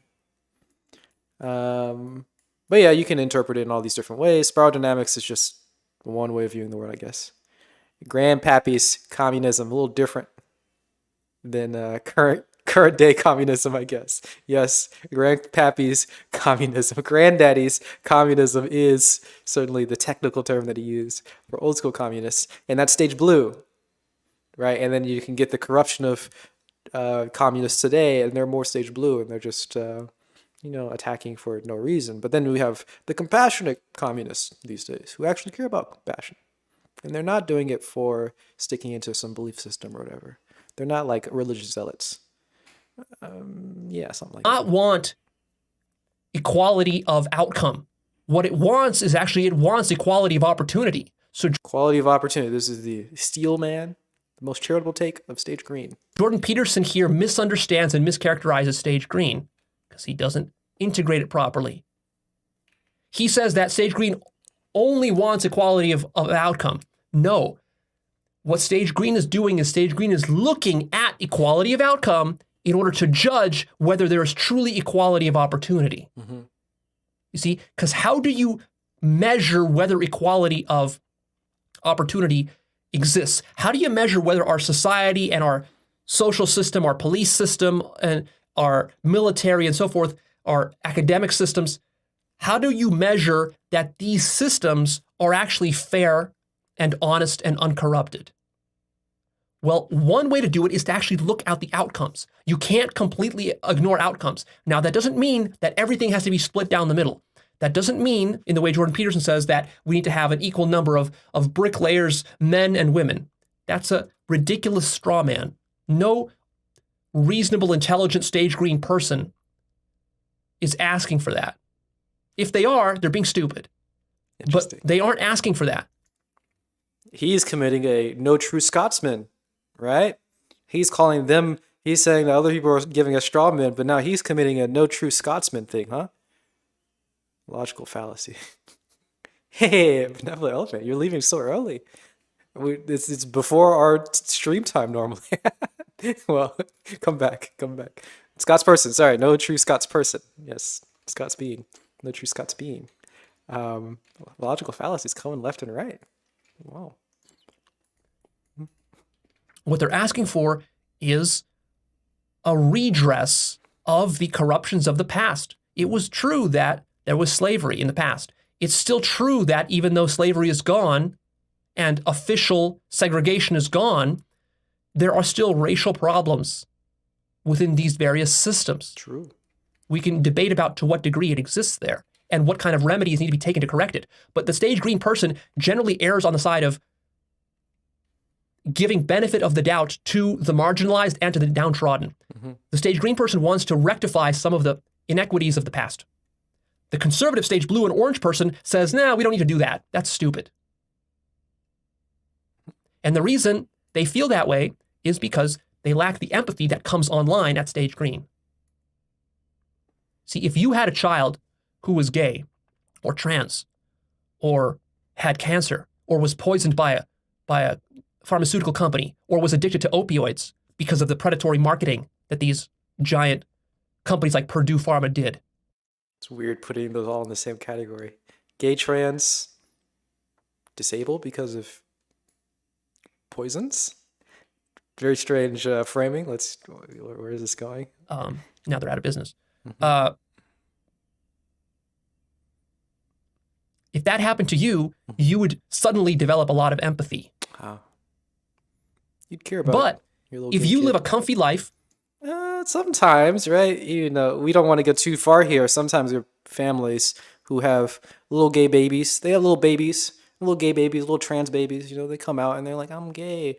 And they don't like the babies. Okay, so sometimes having a gay baby or having a trans kid is not enough to actually have a person or family like develop empathy and change their views and become more welcoming.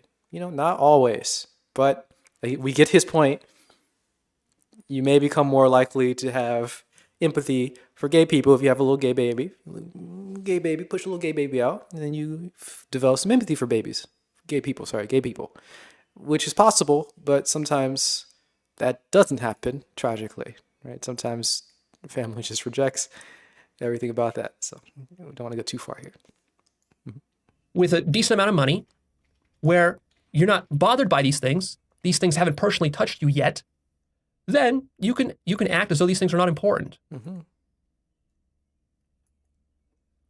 So hierarchies are not bad.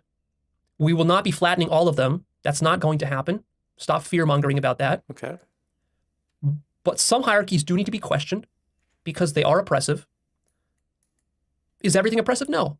The majority of things are not oppressive in society. But some things are, and those things are worthwhile to question and to change. And that's what progressives ultimately want.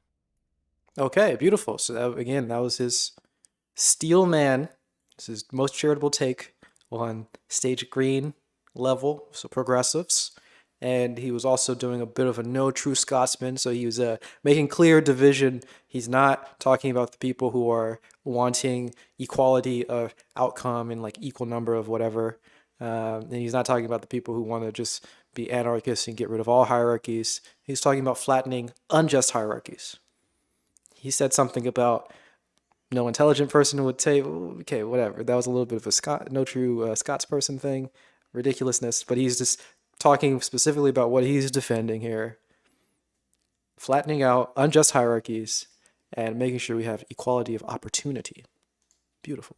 See, when you see it in this light, all of a sudden progressivism and social democracy doesn't seem so radical. Sounds pretty based. So the problem is when you start to portray people like Bernie Sanders and AOC as though they are Antifa thugs who want to take over the country through a revolution, Maoist style, and then execute all the capitalists and then put in a totalitarian regime. I think that Jordan Peterson honestly has that kind of fantasy in his mind about what the excesses of stage green are. And that is precisely incorrect. And I think the danger is that if you watch too much of his political talk, he will sneak that sort of paranoia into your mind. Mm-hmm. One of the mistakes that Jordan Peterson makes is that because he worked his whole life in this stage green bubble of academia, he was overly exposed to the excesses of stage green through academia, and he overestimates how much of that is a problem globally and specifically even in Canada or in America. The majority of the world is below stage blue in their development, stage blue or below. And the majority, even in America, is stage orange, stage blue. It's not even at green yet. So the idea that green is the dangerous stage, this is a misguided idea. Yes, there can be dangers to green. I'm not dismissing that. Yes, sometimes green can even be violent. For example, with Antifa, sometimes they'll throw a brick through a window. Sometimes they maybe even kill somebody. But you have to understand that every stage kills people. And in general, the higher your stage, the less people you kill. So if we're going to be comparing numbers of how many people killed who, then and the dangers based upon that, then I could easily make a straw man out of stage blue. And I could say, well, the things that Jordan Peterson is teaching is going to lead to white nationalism and fascism, and it's going to lead to many people getting killed. And that is actually the greater danger. The danger, Jordan Peterson misunderstands the danger. The danger is not that we're going to go too hog wild on stage green and then totalitarianism will be installed in America. The danger is actually that we're not going to go green fast enough and that many people will suffer and die needlessly from that. And also that there's going to be a backlash from stage blue. And that if you enable stage blue too much, that actually turns into what we see with Trumpism and the kind of stuff with the riots of the Capitol, the insurrection at the Capitol.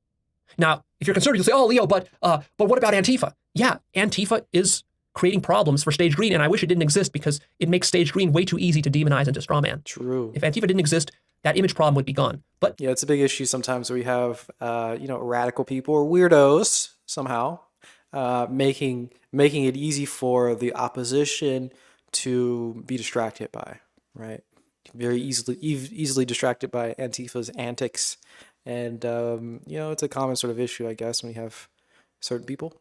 And people are motivated to find excuses and point to other things as opposed to addressing the actual issues that are being brought up, and point to the extremes. People are looking for excuses here, but it's unfortunate that Antifa or the crazy folks are being used in that way. It does exist. So there are excesses, but the excesses of Antifa pale in comparison to the excesses of stage orange and stage blue. A lot more people die at stage orange and blue than at stage green. This is what's being missed. Also, what's being missed is that every stage comes in a certain sequence and you cannot skip stages. And you must go through all the stages if you want to get to the higher stages. And that this entire process is inevitable. Therefore, this idea that if America right now is center of gravity orange, leaning a little bit green, already evolved out of stage blue, what does that mean based on this model? It means that in the next 50 years, the country is moving in this direction. So what you need to come to accept as a conservative is that no matter how much you whine and bitch and moan and kick and scream, no matter what excuses you make, no matter how you vote, no matter how much you resist, you can even start a civil war if you want. But none of that will prevent the country from moving towards green over the next 50 years. It's going to happen. Or you can't change that. It's possible that the country you just can only disappears. resist it and slow it down. And if you do, you're going to create more suffering and more people will die and be harmed as a result of that. We are facing genuine and real problems in the world that cannot be solved at stage orange. The limitations of orange are becoming abundantly clear with climate change, with pollution, with giant corporate monopolies, with Wall Street, with crashes of the economy. These things are not sustainable, and this will not persist into the future. Society must find solutions beyond that. If you can't see and acknowledge that, you're stuck. And this is a big problem with Jordan Peterson's politics and with some of his fans who follow him for that reason. Now, not all of his fans follow him for the political stuff. I think a lot of his fans just like him for the psychology stuff. They might not even know his political opinions very much if they only watch his psychology lectures. I've personally met people like that who don't even know Jordan Peterson's politics. The problem is that if you keep listening to him long enough, you will eventually imbibe his politics. You'll absorb it through osmosis without even consciously realizing what happened. Interesting. Because he rails against stage green quite a bit. He sneaks it into almost all of his talks in one form or another. Whether he's talking about equality of opportunity or hierarchies or lobsters or whatever, he sneaks it in there. Or he talks about feminism, or he talks about gender fluidity, and he sneaks it in there. So what's not being acknowledged is that if we're at stage orange, the next stage is green, and we have not realized or actualized green yet. So this idea that, well, I don't like green, therefore let's just skip green to yellow. It's not going to fly. That means you created a shadow. That's going to create dysfunction, suffering, death, and evil if you do that. Instead, what needs to happen is you need to recognize that you have certain biases and prejudices. You have certain fears of stage green. You need to set those aside. You need to work on really understanding green, integrate it, and then we can move on to yellow. But that's not going to happen collectively for another 100 years. We've been facing over the last 10 or 20 years, as society is starting to inch towards green, we've been encountering so much backlash and resistance from stage blue and orange. That's effectively what happened, for example, with the whole MAGA movement, all the alt-right movements. And we have many movements around the world now towards authoritarianism. Why is that? Because as the whole world is shifting more and more towards green, people are scared of it. They don't understand it. The media is fear-mongering to them about it, and therefore the way they vote is they vote regressively. And then this leads to some of these sorts of regressive nationalistic movements we see around the world. We see it in Russia. We see it in Germany. We see some of it in Poland, in Brazil, in China, and elsewhere. This is not only an American problem. Now, am I really worried that we're going to go into fascism? No. Not in the developed world. In America, in Canada, and so forth, there's never going to be fascism. It's not a legitimate concern because what you have to understand is that human psyches are all evolving together. Okay, we're developing. Fascism, done. Good. Should we be less emotional? Should we eliminate emotion and be only thinking what's right or wrong? For example, Instead of thinking, I want to do this because it makes me happy, should you think, I want to do this because it's right. Yeah, what do you think about that? Do you feel more comfortable denying your emotions and only looking at what is right? I'm not sure if you mean what is right or wrong in terms of a moral sense or in terms of some other like analytical sense or something. I don't know exactly what that means here. Or in terms of some sort of economic sense or some sort of societal sense. Right and wrong, kind of even less tangible than happy, I think, in this example. What foundation should we believe in the assumed color-coded stages of societal progress? I don't think you should believe it. It's a helpful model, and there are examples that you can look at, I guess, if you can watch it, and it may ring true to yourself that you develop in these particular ways for yourself individually and then for society societally. So you can look at that and see if it applies. Again, it's not sort of necessarily true. It's a helpful way of viewing the world. It can be like if you look and develop your view in this way, you can really start to see everything in terms of this sort of color-coded, sort of developmental, progressive developing system. And you can start to notice that you can't skip and all these sort of things. But you would this is just one way of viewing it.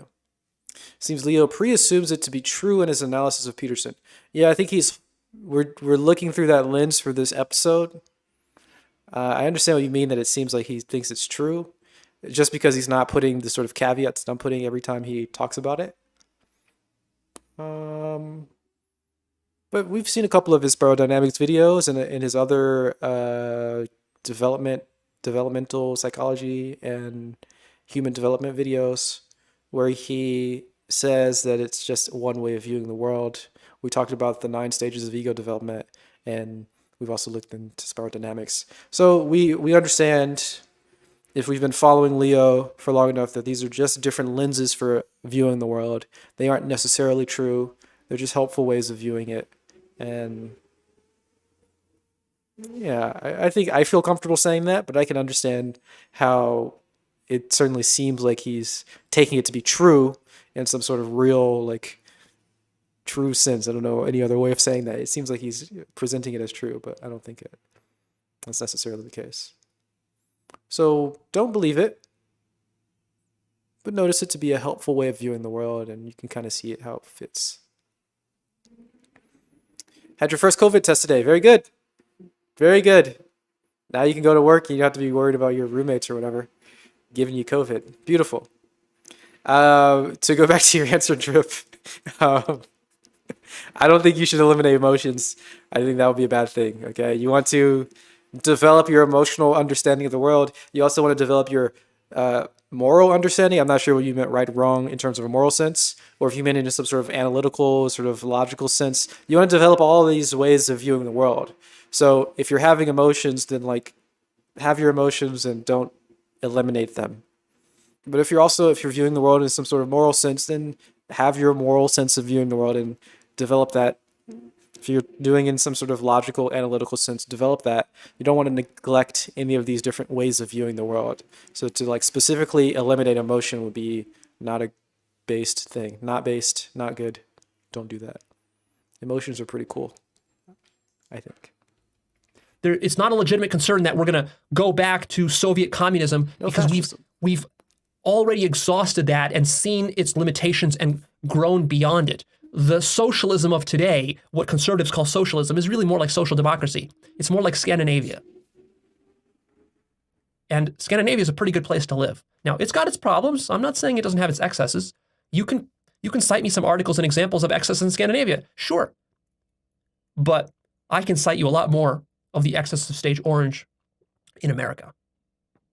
And if you were the average person, you would rather live in Scandinavia than you would in America.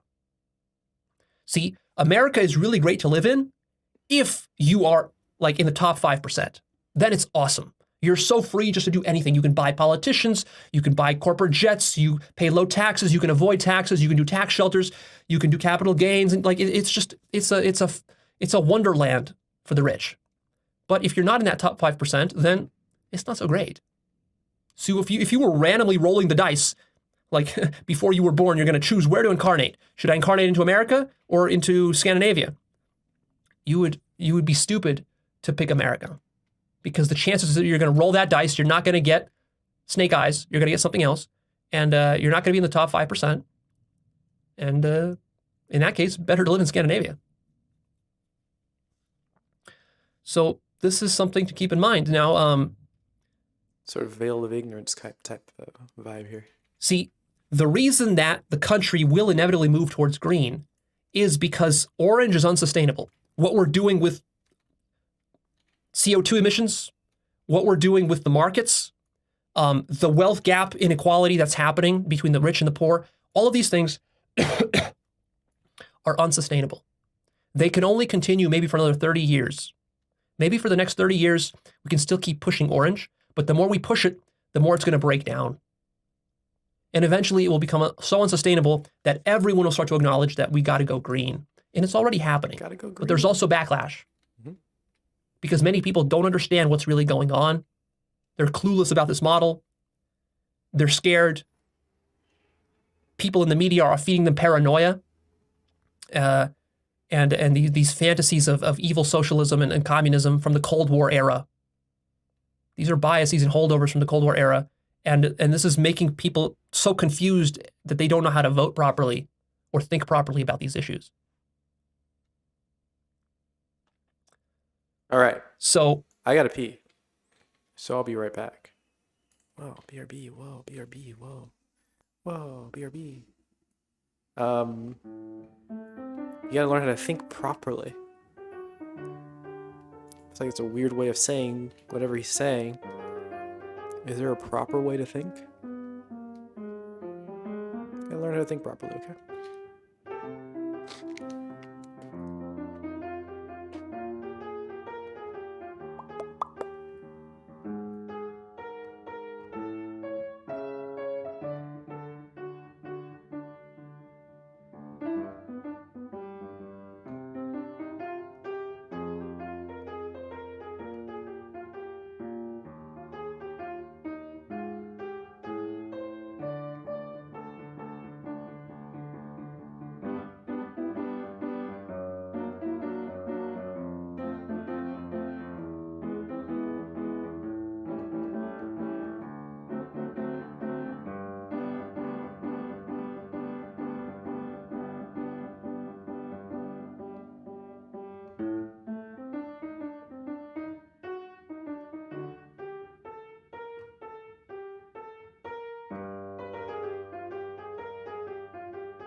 Wasn't it fast enough to pee? Jeez. I'm back. Politics is just stronger one winning. Same with business. Stronger one will always beat the weak, or best the weak. Wow. That's life in a nutshell. Communism, capitalism, same eternal principle. Interesting. I don't know if I agree with that one. But I can definitely see that that is one way to view the world. I was gone for a minute. It's too long, P. Business beats politic. Interesting. Wow. Is it really the stronger one winning, or are we just defining the winner as being stronger? I don't know. Did I fake pee? No. It was a real pee. I peed. I feel like it was a quick pee too. I don't know, but yeah, whatever. Try my best, okay? Okay. Green is going to happen. Green's happening. Okay, The only question is, will you resist it or not? we're developing, whether it's stronger or weaker or whatever. It's just gonna happen. Green's happening. Okay. Why resist? Don't resist. Why not open yourself to it? Resist. Understand it. And then whatever limits and problems there are, we'll deal with them. Why don't you trust that we can deal with them? Why are you paranoid about it? That would be my question, Jordan Peterson. Why do you have so little faith in mankind? And of course, he would say, well, because 100 million people were killed in the last century. Yeah, exactly. 100 million people were killed in the last century based on stage blue and orange.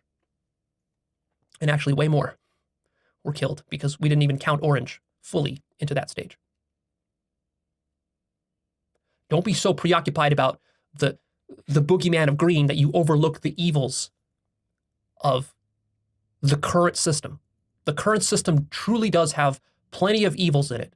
Now, here's another problem with Jordan Peterson's take on things. Okay. Is that he talks a lot about individualism versus collectivism, and he frames it as though collectivism is dangerous, whereas individualism is the most important one. And this is a very deep misunderstanding of this dynamic, of this duality. And I want to help you to correct that misunderstanding. So today, conservatives generally lean more towards the individualistic, sort of libertarian worldview, where they think that, well, don't blame society for your problems. You're just being lazy. Take responsibility. Get disciplined. Clean your room. Get your house in order. Bootstrap yourself. Make something of yourself. Earn the money. And then you'll have it.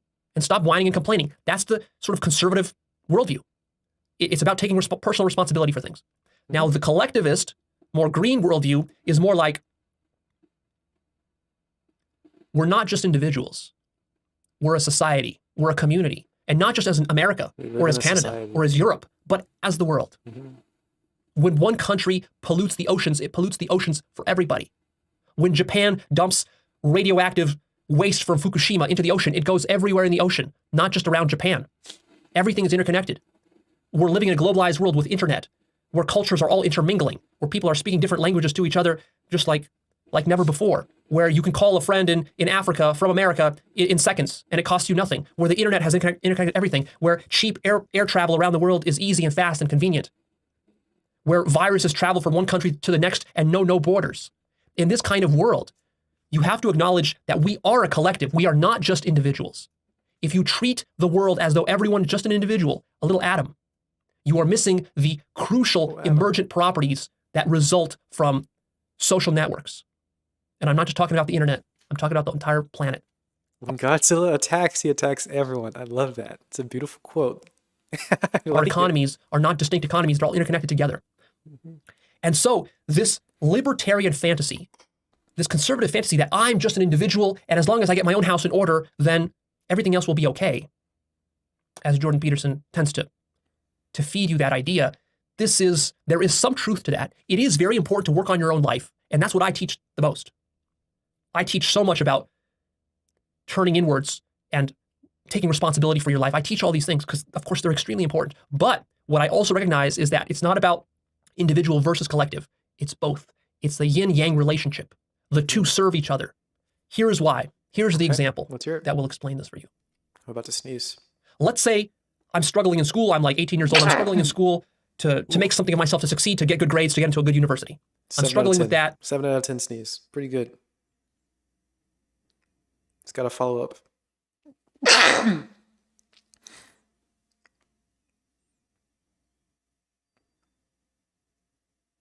Felt good going out, but it's got like a little bit of scratchiness going on. Got a little scratchiness, got a little like an eye twitch now. One more? No. No. Yes? Yes. No. No. No. Okay. Had a little eye twitch for a second. That was kind of weird. Had a little nose, a little inner sinus kind of itchy.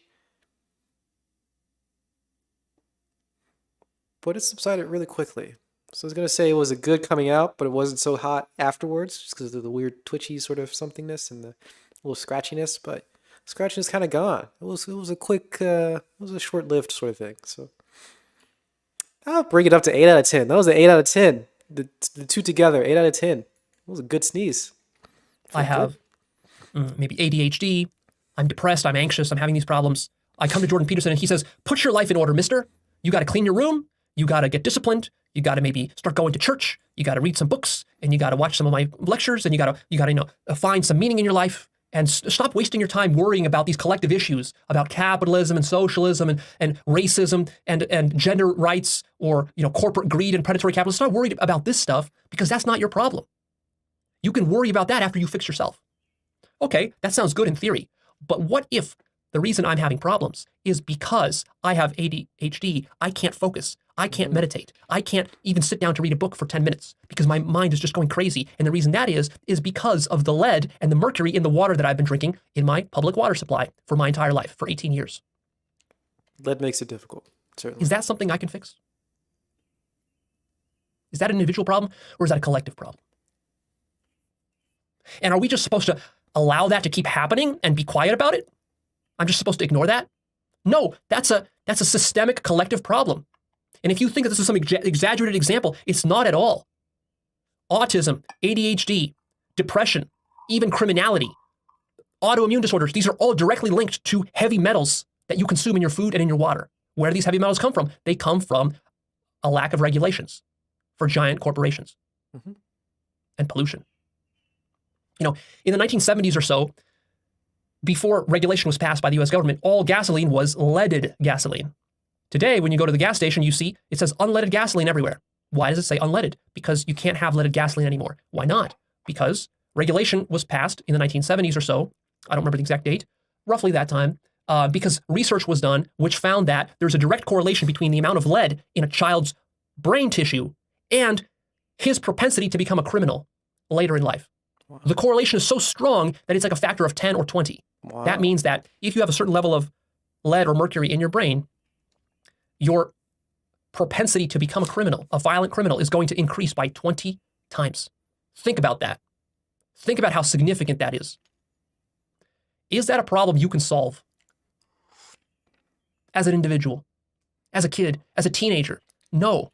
This is a problem that's happening to you. You're not even aware that it's happening to you. Maybe this is the first time in your life you're hearing about it, and it's already been happening to you for the last 10, 20 years. You're just hearing it from me. That'd be weird. This is just one example. There are hundreds of examples like this. Another example might be that, let's say you're trying to bootstrap yourself in life, you're working hard and so forth, but you're not even able to find affordable housing. You're not able to buy a house. You're not even able to rent a house because in your area, all of the real estate has been bought up by wealthy hedge funds who are just looking to speculate and make profit off of real estate such that the rent is sky high. You can't afford it. And then you're forced to move to a worse part of the country, to a cheaper part of the country, or maybe even go homeless. Is this your own personal problem? Well, to a certain extent, you are responsible for keeping a job and paying rent and so forth. Sort of. So it is a personal problem. Maybe if you worked a little smarter and harder, you would be able to pay your rent. But even if you did that, you would still be getting screwed and exploited and predated upon by these giant capitalistic hedge funds because these billionaires acquire so much money that then they want to invest that money to earn even more money. And this keeps widening the wealth gap in the country, eroding the middle class. This is not good for the country. It's not good for real estate prices. It's not good in many different ways. And then on top of that, these rich people, they avoid paying any tax upon these profits because they just funnel it into various offshore accounts. So acknowledge that these are serious, legitimate problems and that, Individualism and collectivism, they fit together like yin and yang, black and white. You need them both. And the way that these spiral stages work is that they alternate between individualist and collective stages. So, for example, stage red is individualist, stage blue is collectivist, stage orange is individualist again, stage green is collectivist, and stage yellow is individualist again. So don't get stuck on any one. You're going to be jumping between them as you grow and develop yourself in your life. You can't just say that because collectivism was tried back in Soviet Russia or Maoist China, that collectivism is now evil. This is a preposterous straw man and a deep misunderstanding of human and cultural psychology.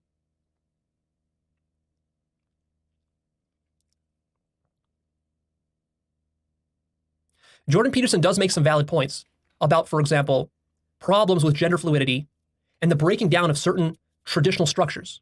It's a problem with gender fluidity.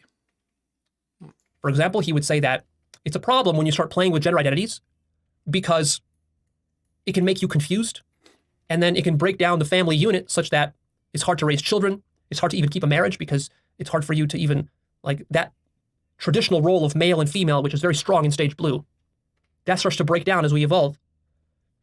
And it starts to create maybe problems. People are confused about their sexuality, or they're sexually dysfunctional. They don't have sex as often or as soon as they should. They don't have children. That creates problems perhaps because family and children and a marriage actually is a deep source of fulfillment in most people's lives. And if you're missing that component, you're missing out on an important part of life, he would say. And that's generally correct. Even though you can play with gender identities and come up with new ones and such things, the problem is that that's not necessarily going to be very functional. And it may not even make you fulfilled as you think. Exercising freedom willy-nilly does not in and of itself make you fulfilled. And it might actually start to erode important building blocks of society, which is the family. A cohesive family is important. When you don't have a solid family structure, then every individual that's born is sort of born crippled and dysfunctional. But even though that's true, the reality is that family, that sort of classical traditional family unit of your grandparents and maybe your parents, it didn't just break down simply because of stage green. It broke down because of its own inherent limitations. It started breaking down maybe in the 1960s. People became more sexually promiscuous. Homosexuality was more acceptable. People started experimenting, partying, drinking, doing drugs, having more sex, because part of stage blue is a repression of sex. It represses the sexual instinct, tries to control it very rigidly. That has its pros, it has its cons. You can't keep a thing repressed forever. So eventually, Pandora's box was opened. With stage orange, sex became this material thing, whereas in stage blue, sex was more of a sort of a traditional family thing. And in fact, the best example of stage blue people is that these are people who believe that you should not have sex with anyone unless you're married to them. Stage orange says, "Oh, fuck all that. That's stupid. I'm gonna have sex with as many people as I want. The more, the better." We're in trouble. Stage green is also very open with sex, and it starts to experiment with different kinds of sex and so forth. But the problem is that was going to happen anyway. You can't just constrain the old traditions and keep them in place forever. It was going to break apart anyways. So what I would say to counter Jordan Peterson is I would say, again, don't get too paranoid. We will figure out new structures for how to raise kids, how to maintain families. It's not going away. Mankind is not going to stop having sex anytime soon, and it's not going to stop having babies anytime soon. And yes, there will be a period of adjustment where we're not sure, maybe how to do it as well as our ancestors did it or whatever. But there was also benefits because we're not as sexually repressed as we were in the Victorian era. Hopefully we're doing it better than our ancestors were doing it, but maybe we're not. Maybe he has a point. I don't know. Maybe.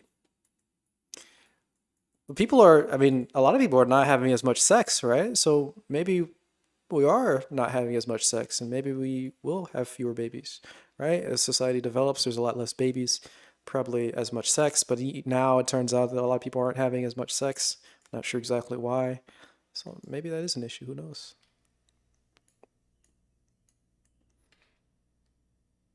Like I heard stories in the Victorian era where a woman would have some sort of gynecological problem, like a cancer or something, and or a pain. Wow. And ordinarily, like today, she would just go to a doctor, to a gynecologist, and she would get it fixed. Sure.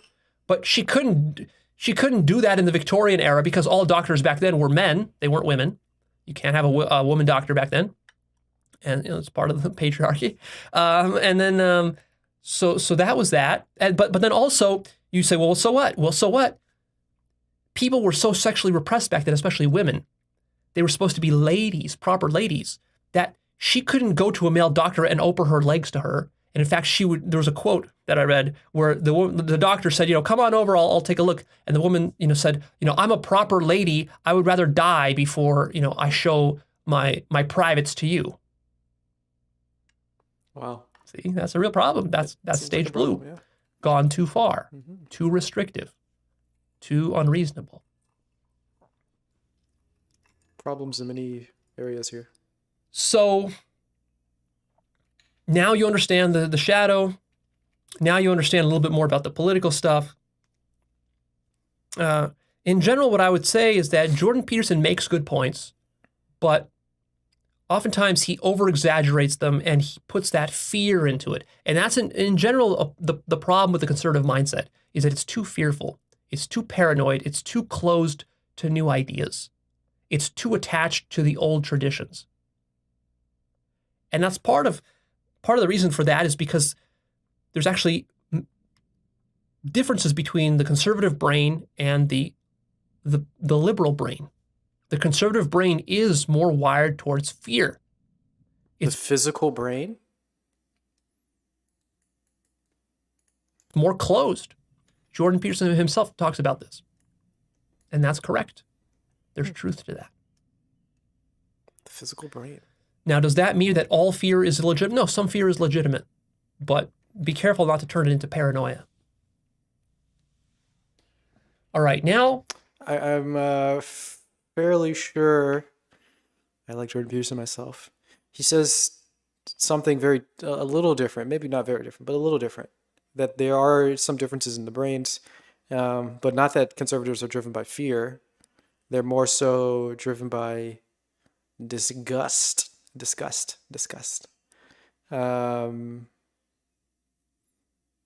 So that may be it's a slight difference. There's a difference here.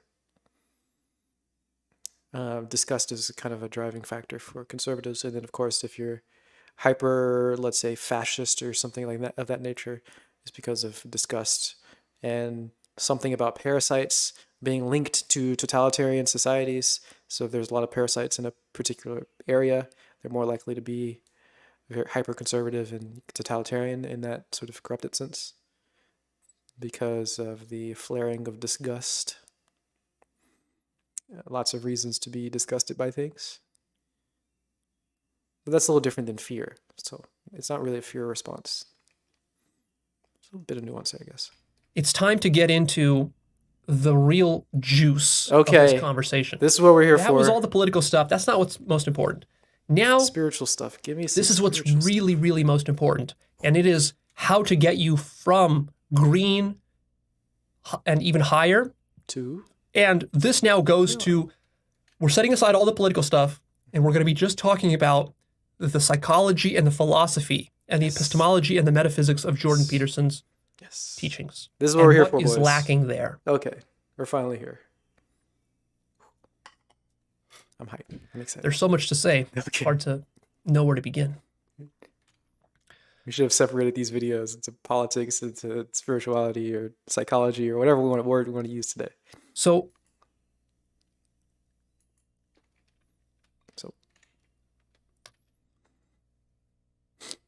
a big thing that Jordan Peterson talks about is values. He talks about the importance of meaning in life. And he frames it as a hierarchy. And he talks about God. When asked, does he believe in God? He says, well, I act as though God were real, which is a complex and clever way of saying that he does. But you see, Jordan Peterson is sort of stuck in a bind. The bind is that, on the one hand, he deeply intuits that there's something more to life and to reality than just pure materialism. Mm-hmm. He intuits that, and it's obvious to me. Yep. There is a spiritual dimension to life. He knows it.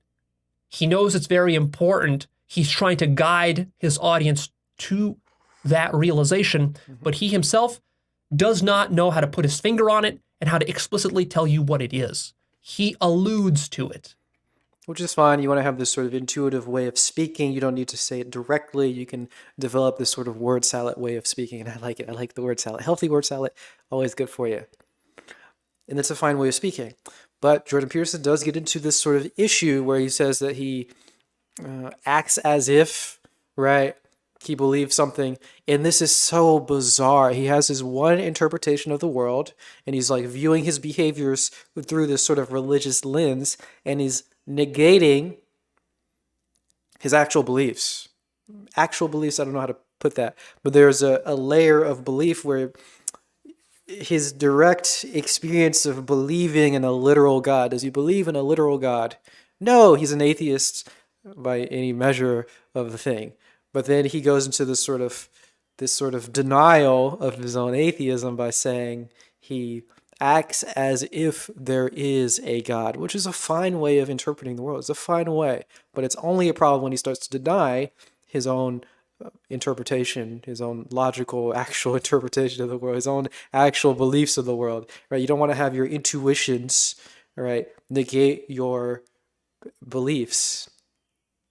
Word salad best fresh with raw ingredients. Very true. You don't want to have your behavioralist sort of interpretation of the world negate your actual interpretation of the world, right? You can develop both of these things. They're fine to develop. It's fine to see the world in this way of acting as if whatever, and that's totally fine. But don't have that negate the actual way that you view the world. And we can also watch this happen as he projects that negation outwards, where he'll talk to somebody like Sam Harris or talk to somebody like Matt Dillahunty and say, you are Christian. These are popular atheists if you're not familiar. Matt Dillahunty is a very famous atheist. We like to watch The Atheist Experience. He's an atheist. And Sam Harris is also an atheist. He talks about atheism. He spreads the good word of atheism. And Jordan Peterson will say that they act as if they are Christian. Therefore, they are Christian. Right? So he's literally negating their stated beliefs. He's negating their actual internal belief systems to tell them that their behavior overrides this other way of viewing the world. Their behaviors override, the sort of behavioral interpretation overrides their actual direct experience of belief. This is a problem because Jordan Peterson is obviously doing it within himself and he's doing it outwards, and we don't want to have this butting heads of different ways of interpreting the world. There are different ways of interpreting the world, and they can be developed independently, and they don't need to fight. Don't fight. Everyone get along. Let's hold hands and sing Kumbaya together. So this is an issue when you have your... I'm about to sneeze. Oh, that was a mucusy one. It's kind of a chesty one. Oh my goodness. I think I'm going to blow my nose. We don't want to have issues where your logic overrides your intuition, right? We don't want to get into this place where you're saying things like, oh, I shouldn't feel my emotions because, logical reasons, right? It's been long enough for whatever logical reasons. Oh, I shouldn't feel this way because, we don't want to have this sort of negation. But then you don't want to have your intuitions sort of negate your logic, right? I do believe in God because I'm acting as if I believe in God, but I don't actually feel like I believe in God. So I'm just going to tell people we act as if. You get the picture. I got to blow my nose. I'll be right back.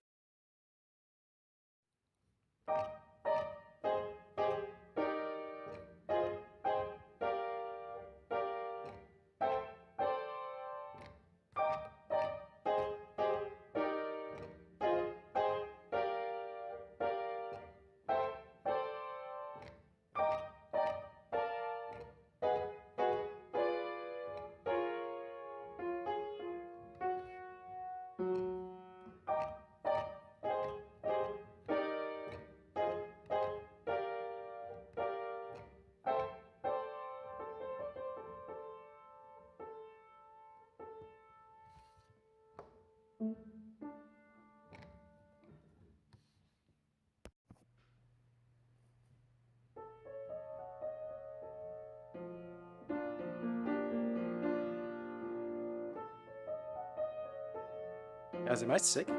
Why am I running? Am I running? Did I run? Guys, am I sick? I've been sneezing a lot.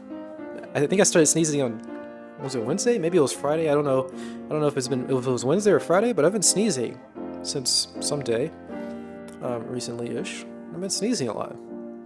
I don't feel sick. I don't feel like sluggish. I don't feel any sort of pain or anything.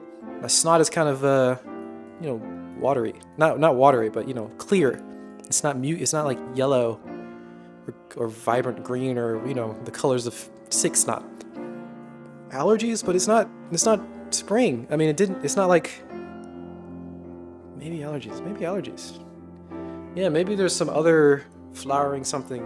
I didn't have any problems with like the pollen from I guess it's pine tree pollen. I don't know what pollen generally goes around, but maybe this week there's another tree that's flowering and throwing out pollen that I can't see. I've been having seasonal allergies with. I don't know. I usually have problems with the yellow pollen that goes around. You can see it everywhere. It's a big problem here in Atlanta, but allergies are huge right now in New Hampshire. In New Hampshire, is that what NH stands for? Potentially. And I think would I be close to New Hampshire? Is New Hampshire in this east? It's in the east, northeast, right? Okay, if allergies are huge right now, then I guess it's allergies. Okay, all right. You've made me, all right. New Hampshire, that is right, New Hampshire. Where the heck is New Hampshire? Right, this is New England, right? New Hampshire, New England, right? Is that considered south? Let's look it up. We gotta do a look. It's Massachusetts, close to Massachusetts. Oh, it's pretty north. Oh, it's super north. Okay, anyway, East Coast. I'm in Georgia. Okay. I think it's allergies. All right, it's allergies. We'll take it. You're in Europe, you don't have that. You don't have like a hay fever in Europe? You might call it hay fever or something. Okay. All right. Okay. Allergies. It's just allergies. We're good. I don't know where we left off. Where do we leave off? Oh, we don't want to have, intuitions fighting your logic, right? You don't want to have different ways of viewing the world conflicting with each other. I mean, it's fine if they conflict on the surface, but you don't want to have one override or negate the other. Because some days you view the world in this sort of logical sense. Some days you view the world in, the way that you actually believe something in this sort of direct sense. And other ways you view the world in sort of like your behavior. So, Jordan Peterson kind of makes the failure, I think it's a failure, to say this sort of behaviorist view should override all other views and pervade and even step on other people's interpretation of the world, which I think is an issue. But, it's not necessarily true. Okay, we'll continue. And that's why he uses a lot of references from movies and old Pinocchio cartoons and myths and allegories from the past, from the Bible and from elsewhere. Yeah, intuition, bro. Aesthetics. We like art. Yes. Because his argument is that basically what you need in life is you need an overarching hierarchy that gives structure and meaning to your whole existence. And for that, you need some sort of top value at your hierarchy. He would say that traditionally, in traditional cultures, that top value was God. God. But the problem Jordan Peterson has is that even though intuitively he thinks God exists, he can't really say that God exists because he has this identity and career he's built up as a scientist, professor, academic, public intellectual. And it has gone out of vogue to say that God exists in intellectual circles, two different things. In universities, as an academic. Because if you say that, they're going to ask you, well, where's your proof? And if you say, well, I don't have any proof, it's just a gut feeling, they're going to laugh at you and say that, oh, you're one of those superstitious, irrational people, and they're going to kick you out. And you're going to lose all credibility professionally as an academic. So he can't come out and say that. And he also values science, too. He's not just doing it for show. He also values the methods of science. He believes in evolution, evolutionary biology. He uses this for his arguments and so forth. So his challenge personally that he's struggling with is he's struggling, how do I integrate the gut feeling I have that God is important and it might even be real, but I don't know what it is. Yep. I don't know how to prove it. Sure. Yes. Versus science is real and rationality is true, and that's important too. How do you reconcile these two things? It's the funniest thing when God asks for proof of God true. Yes, like these things are at odds on some surface level. They don't need to be reconciled. They are perfectly reconciled. They're just different modes of interacting in the world, and you can have some sort of narrow focus. The failure is to assume that one view of the world permeates all other views, right? To think that God is the highest value of all things. No, get it out of here, man. We don't want to have one thing be the highest value. It changes over time. Logic may be the highest value for this particular situation, for this particular time. God may be the highest value. In this situation, at this particular time, they don't need to interact. They don't need to override each other. They don't need to fight. Let's stop the fighting. Let's hold hands. Let's be nice and be friends.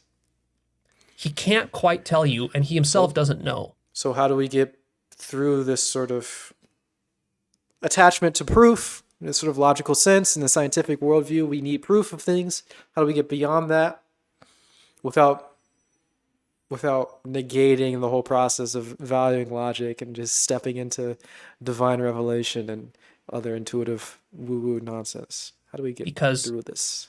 Actually, he's gotten himself stuck with the stage green shadow. So here, let's really dive deep. Are you ready for this? Okay. Deep. One of the biggest things that has him stuck with stage green and the shadow is that stage green, this is what he talks about as postmodernism. Most of the people who listen to him have no idea what postmodernism is. It's a very complex and nuanced topic. I actually have episodes about Jacques Derrida, postmodernism, deconstruction, and non-duality. You can go check that out. But anyways, the summary of it is this, is that the difference between modernism versus postmodernism is that modernism had a sort of objective view of reality. There's an objective way that things are. There are men, there are women, there are atoms and molecules, chairs and tables in the world. Things are how they seem and how we think of them. Yep, modernism, very simply, this is like Enlightenment era thinking, right? You think stuff and reason is the highest value. Reason pervades everything. We're only going to be using reason. This is the most valuable thing. This is modernism. It's beautiful modernism. Hey, welcome back. Roughly the modernist view. And we can think about them rationally. Rationally. Yep. Reason. And there's good things in the world and there's bad things in the world. Then the postmodernists came along. Let's try to make everything go back into reason. Let's try to, ground our axioms via reason. Let's try to have a moral framework that's reasonable. Let's try to have a aesthetic framework that's reasonable. Let's try to view religion through the eyes of reason. And what happens? Well, it turns out everything is not real. You become an anti-realist for everything. Reason. Right? This is modernism. And started questioning all that and said, wait a minute. Maybe these are arbitrary biases that we have. Maybe this stuff isn't actually absolutely true, but it's subjective. Maybe it's relative. Maybe if you're living in the Middle East, your culture is the best for you, relatively speaking. And if you're living in America, your culture is the best for you, relatively speaking.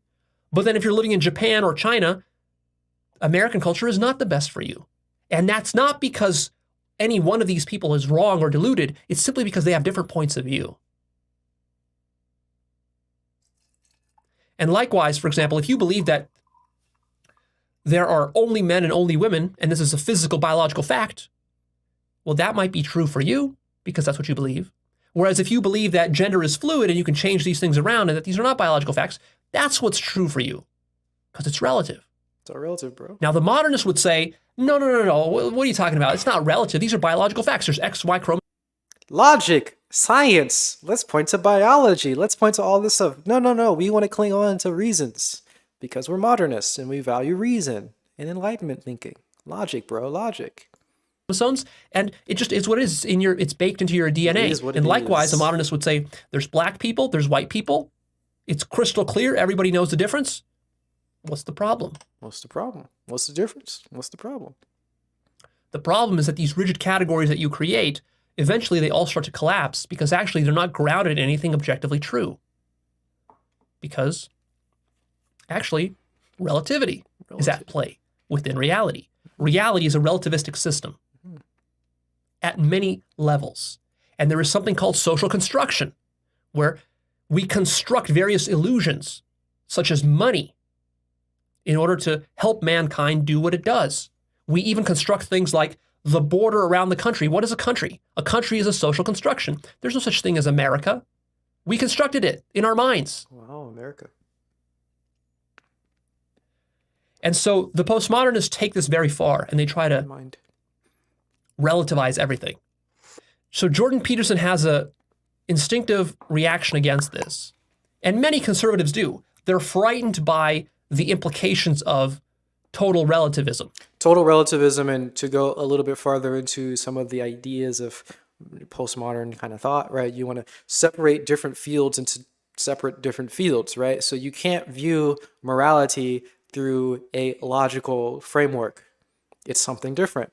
There is no morality and logic. You just cut them in half. There's morality, logic, they work in different ways. You don't analyze logic through a moral, you don't analyze morality through a logical lens. Right? They're separate things. There's no like meta narrative that overarches all of these things and brings them all together. You don't look through music through some sort of logical lens. You don't look through anything through these logical lenses. You look at everything in its own particular way. You look at morality in a moral lens. You look at religion in a religious lens. You look at logic in a logical lens. You look at aesthetics in the aesthetic lens. You look at these all separate. Leo's better suited to talking in these kind of topics, more standard philosophy, political, and social views. Oh, interesting. Yeah. Well, I've been enjoying this video. You don't like his weirdo spiritual stuff when he gets too crazy? So yeah, these are like very separate things in the sort of modernist framework. There's no overarching sort of thing. Any sort of overarching system would be questioned. So the tendency for the modernist to have logic be the system to view all things in the world, that's going to be questioned by the postmodernists, who are relativists. Relativism run amok. Mm-hmm. And so part of Jordan Peterson's biggest critique of Stage Green is that you can't just relativize everything. If you relativize everything, everything loses meaning and value. And then you're lost and you don't know what to do. And then you fall into a sort of nihilism and depression. And then you can't build a good life. Therefore, Jordan Peterson would say that you need to construct some sort of hierarchy for your life of value and meaning so that you know what to do, what your priorities are. And you gotta pick one of these values to put at the top of your pyramid of priorities. And that value could be God in the literal sense, or it could be God in the poetic or metaphorical sense, where, for example, if you're a Wall Street executive and all you care about is money, Jordan Peterson would say that means money and success is your God. And if you're a scientist that is hyper-rational and quantitative, and science is your purpose in life, then he would say science or mathematics is your God. What? Rationality is your God. Right. So this is Jordan Peterson gets a little loose with his language here, saying that whatever you value is your God. He says that, but then he also seems to say that if you value certain, like he gives an account of atheists, right? So he seems to suggest that God is only the intuitive side and not the logical side of interacting in the world. So if you value logic and science, that's not necessarily your God. But then sometimes he says it is your God, right? So he kind of has a broad way of saying God as any value, whether it's a logical or intuitive value. But then when he gives accounts of atheists, he will suggest that they can only interact in a logical world and in a logical framework, and they must neglect all intuitions, right? So he says that if you're an atheist, you can't enjoy poetry, or you can't write poetry, you can't be an artist, right? You can't interact with morality. If you're an atheist, you must necessarily not be moral. You must necessarily be antisocial. You must necessarily be any of the intuitional things that we like. You must not have any emotions and so on and so forth. You have to be, I can't remember the character that he likes to talk about from Crime and Punishment, I guess. You know, you have to be this kind of person who wants to kill people for some logical reasons, and you necessarily have to be a murderer if you're an atheist, right? So he gets loose with the term God, right? Meaning that it's all values in one sense, but then in another sense it's only intuitional values, and then in another sense it's specifically like religious or some sort of spiritual value, not all intuition. So he gets real loose with it, and he's not very clear when he uses the term which way he's using God to mean. But in any case, I think this is a big issue. I don't like this very much because he's conflating lots of different things. And when you talk to an atheist who doesn't believe in God in some sort of spiritual sense, he then suggests that this atheist must necessarily not engage with any intuition. This atheist must necessarily not like art or be moral. But then he doesn't go as far as to say that the atheist must necessarily not be logical, because generally the atheist he's talking to is a logical person. So it's a little strange. It's a little bizarre. He's using the language a little bit loosely, but we want to be aware and attuned to that and see how it happens. Well, anyway, right now we're viewing how Jordan Peterson sometimes uses God to mean any value. Any value. So if you value science, well, science is your God. If you value politics, politics is your God. If you value your family, then family is your God, whatever. Or if what's most important to you is taking care of your family and raising children, he would say family is your highest value, family is your God, and so on. And so he would say, pick one of these things and then orient your life towards that. Sounds like a Tao. Follow the Tao. Now, he tells you God is the highest value, but he doesn't tell you why. Because he himself doesn't know. And the way he frames it is in this sort of mythological, poetic, allegorical sense, where he says that, well, probably the Bible and many of these myths and stories from the past, they're not literally true. They're not true in the scientific sense, because he can't say that the Bible is scientifically true because he's a scientific person. He's a science guy. But also, he doesn't want to give up the Bible completely. So he's trying to hedge his bets here, which is a tightrope walk. Well, it's a hard thing to do, of course. I mean, it is a nuanced position, which I think it's a very valuable position. He's an atheist, right? In any normal sense, doesn't believe it logically or scientifically, I guess. But he still values this sort of stuff, and it's tough on all sides here. But yeah, tightrope to navigate. Hard to navigate. But he manages to do it somehow, and so.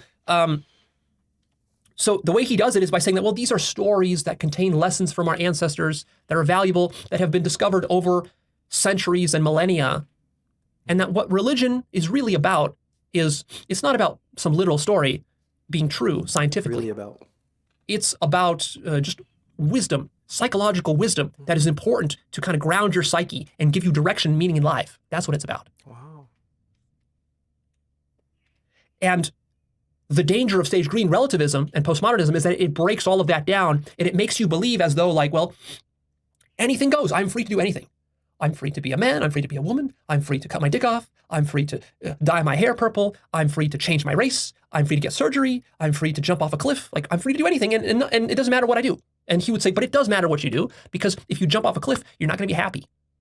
Well, you'd be dead, so... Some things make you happy, some things don't. And religion tells you which things make you happy and which ones don't, as it was discovered by your ancestors for thousands of years. So wouldn't it be wise of you to follow that religious stuff?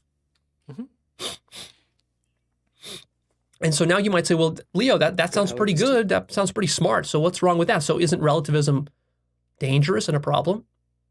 Doesn't it lead to nihilism and inaction? It can. But again, everything can be taken to its extremes. Everything can be misused. Everything can become unhealthy when it's out of proportion. So healthiness depends on proportion, not really the thing itself per se. So, if you drink too much water, you're going to die. That doesn't mean water is bad. It just means you got to know how much water to drink and when to stop. True. So here's the thing. Now we get to the real crux of the situation. Okay. This is what Jordan Peterson really doesn't understand about God and about values and about meaning. This is the thing he's resisting. This is his biggest shadow. And if he could get over this, he could really become an amazing teacher. Okay. Biggest shadow. Let's hear this one. The problem is that Jordan Peterson has a misunderstanding, a fundamental misunderstanding of what religion is and where it came from and why it exists. Religion is not a collection just of parables and allegories and myths with some sort of practical way of adding a little bit of meaning to your life. It's way deeper than that. Religion, its ultimate source, is the insights of the most advanced mystics that have lived throughout human history. These mystics were able to reach radical, expanded states of consciousness, superhuman states of consciousness, from which they became conscious of the ultimate absolute truth of what reality truly is, of what consciousness is. This is a strong disagree here. Man, Leo is getting caught in the content and not noticing the structure, right? I think religion is really about this. No, I think religion is really about this. No, religion's really about this. No, religion's really about this. Can we see the similarities here?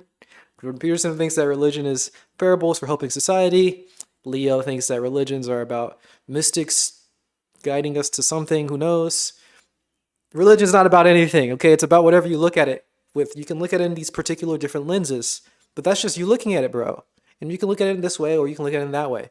And obviously, I agree with Leo's point here that it would be cool if Jordan Peterson looked at religions through this view of the mystics getting their mystic stuff and teaching us mystical things. That'd be really cool to see Jordan Peterson go through that lens. But that's not what religion is really about. This whole idea about really about is a big spook.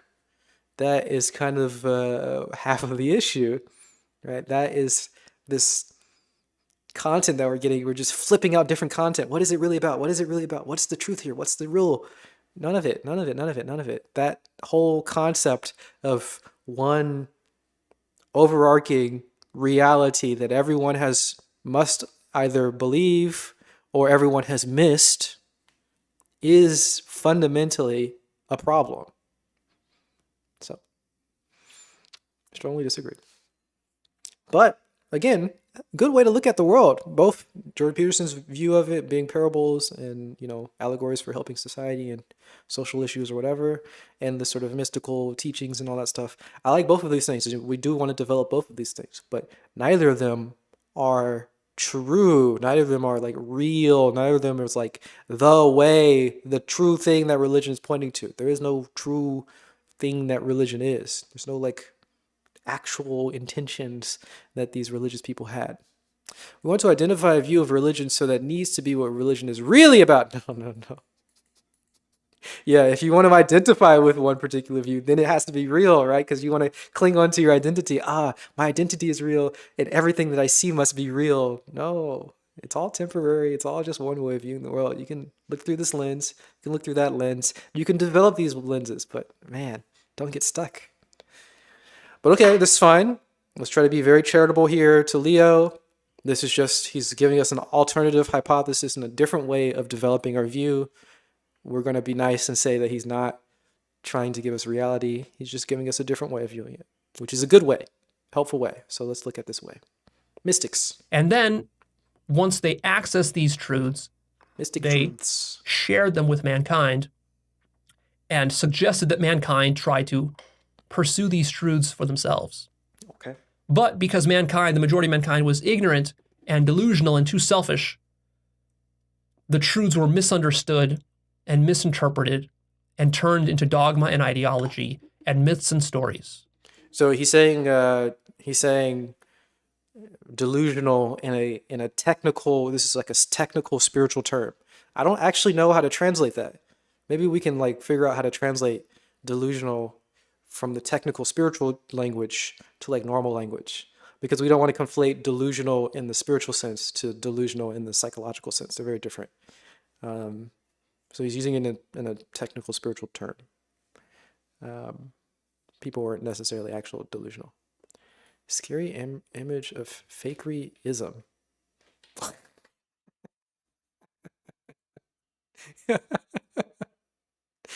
This is fakeryism here. This is true. This is my way of viewing the world. So of course we don't want to get too attached to my particular way of viewing the world. I don't usually give the caveat that I am viewing the world in a particular lens, right? Saying that every lens is like a different lens. I don't give that caveat. But I guess it should be stated too.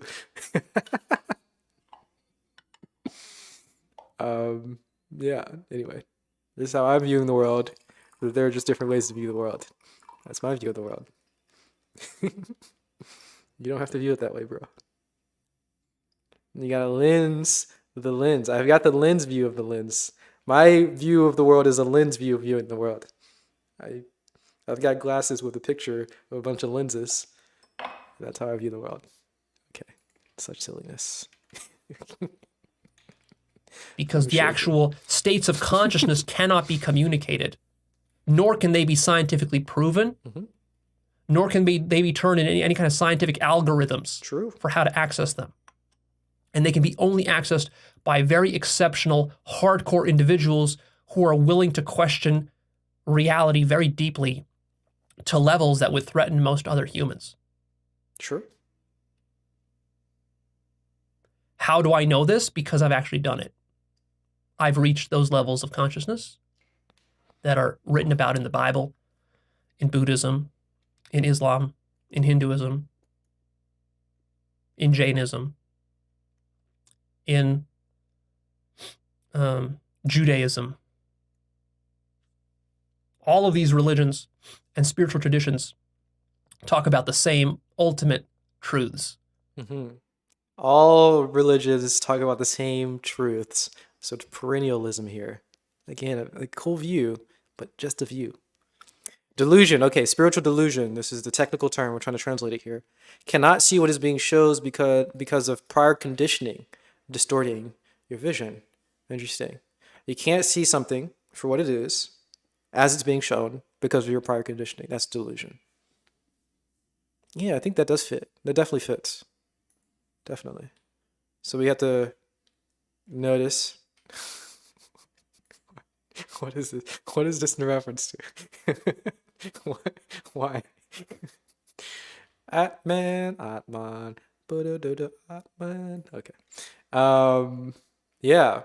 Sometimes we don't see what's right in front of us because we have biases, we have our conditioning. Oh, I've experienced everything. Oh, I see. I see. I see. When you've reached those levels of consciousness, then you can actually understand the true memes. Anyway. Which is otherwise known as God, Allah, Buddha mind, Buddha nature, whatever you want to call it. Okay. For now. Allah. So, here's how it really works.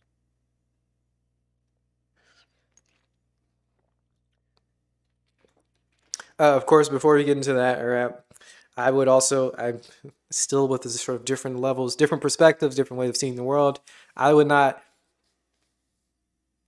if he said this, so maybe I'm being too quick to negate, but no, I think he said it, right? He's saying that all religions are pointing to the same thing and people got it wrong. And I don't think he made the jump into saying that people should be seeing the world in that way. But you may be kind of implying it. I'm not sure. I'm going to negate it anyway. Maybe he didn't say this. I don't think it's necessary to view the world in this sort of high consciousness way, in the sort of very developed way that he's referring to, in a sort of mystical fashion. You don't need to develop into being a mystic or in getting to God consciousness or whatever. It's actually unfortunate that we have such extreme language. It sounds hype, God consciousness sounds like pretty dope. Obviously, you want to be God consciousness. You're God, right? Obviously, duh. But,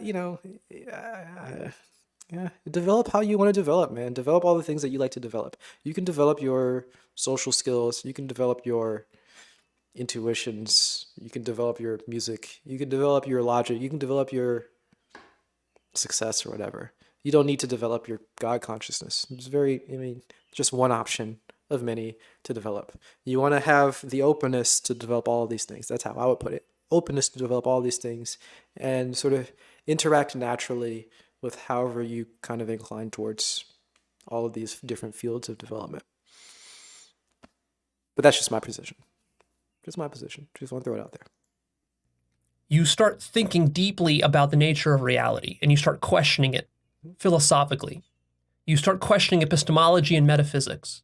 You start questioning what reality is. You start questioning what you are and what your mind is. And you start to deconstruct everything you've learned from your culture. You deconstruct religion. You deconstruct schooling. You deconstruct political ideology. You deconstruct science. You deconstruct all your economic ideas. You deconstruct everything and you remove your mind. You free your mind of all attachments and all biases. Because you want to really get to the truth of things. You stop believing in anything, including beliefs in science and other things. And you delve deeper and deeper and deeper into the relativity of reality. You start to recognize that all culture, all cultural norms, all languages, all scientific systems, all models, all maps, all books, everything I've learned, it's all relative. It's not absolutely true. True. And then you he's saying what I'm saying. It's true. Start wondering to yourself, well, what is absolutely true? And you go deeper and deeper and deeper. And you start questioning yourself with a deep, profound, corrosive skepticism, which takes over your entire mind. This is not just something you do on your spare time. This consumes you. It drives you mad. It drives you into nihilism and solipsism and skepticism. And a quadruple, a fourple sneeze. It came out of nowhere. I didn't notice it. I didn't even have time to warn you guys. My apologies. Oh my goodness. Maybe I should pay more attention. I've been like rating my sneezes in terms of like how good they feel. It feels pretty good. But I haven't been really paying attention. Like were my eyes closed while I was sneezing? I don't know. Like I get the sense I kind of remember the visuals. Wow. Yeah, think about it. It's a good time to really be mindful of my sneezes. Since I'm sneezing a lot, may as well. Just saying that out loud for the future. So if I sneeze again, I'm going to try to be a little bit more attentive to it. Anyway. Cynicism. Are you saying, okay, I was partially listening, but I was also sneezing, right? Is he saying that if you become spiritually advanced, you become a nihilist? And like you fall into relativism? Do you say that? Let's just go back a bit so we can recap. Your spare time, this consumes you. This is not just something you do on your spare time. This consumes you. Okay. It drives you mad. It drives you into nihilism and solipsism and skepticism and cynicism. And it's very difficult psychologically on you. It's very threatening. Because all of your attachments, even things like the idea that you should have a family or that family is even good, you question that. The idea that money is important, you question that. You even question the idea whether life itself is important. And you surrender your attachment to life itself. True. Still sick. I think we've determined that it was allergies, but I'm not entirely sure. I don't feel sick at all. It might be allergies. Maybe. But do we need to figure out the reasons? Who knows, man? It's all relative, bro. Who cares about the causes of anything? Causes aren't even real. Causality is not. Let's get loosey-goosey, man. We're all just chilling in God consciousness. Whatever. If you continue down this process, all the way down, and you deconstruct your entire mind and psyche, what happens is that you go beyond psychology and you go into metaphysics and you go into pure consciousness. And then what you become conscious of is that your ego mind and your entire identity as a self completely collapses as though it never even existed. Your self-image of you as a biological human, it collapses. The colors and sounds and things. I love how you said biological. I don't know why, but it sounded very. It sounds like those people who like to do the sort of overemphasis on particular syllables and words so that they can give you ideas of the etymology of the words. You know these people, right? When they say something like context, you want to get extra context. I want some protext, right? Some people say weird stuff like that. I feel like he was saying that like that, but obviously he didn't mean it in that way. He just said biological, but he kind of hiccuped in the middle or something.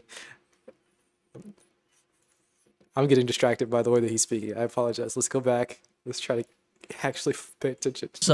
Is that your ego mind and your entire identity as a self completely collapses as though it never even existed. Never existed, bro. Your self-image of you as a biological human, it collapses. The colors and sounds and things still stay the same. Your body still stays here. But your self-image, your psychological psyche, self-image, it all collapses into nothing. Nothing, bro. Yep. And with that collapses the idea of a physical objective reality. And when this happens, it feels like you've gone insane because there's no more difference between sanity and insanity.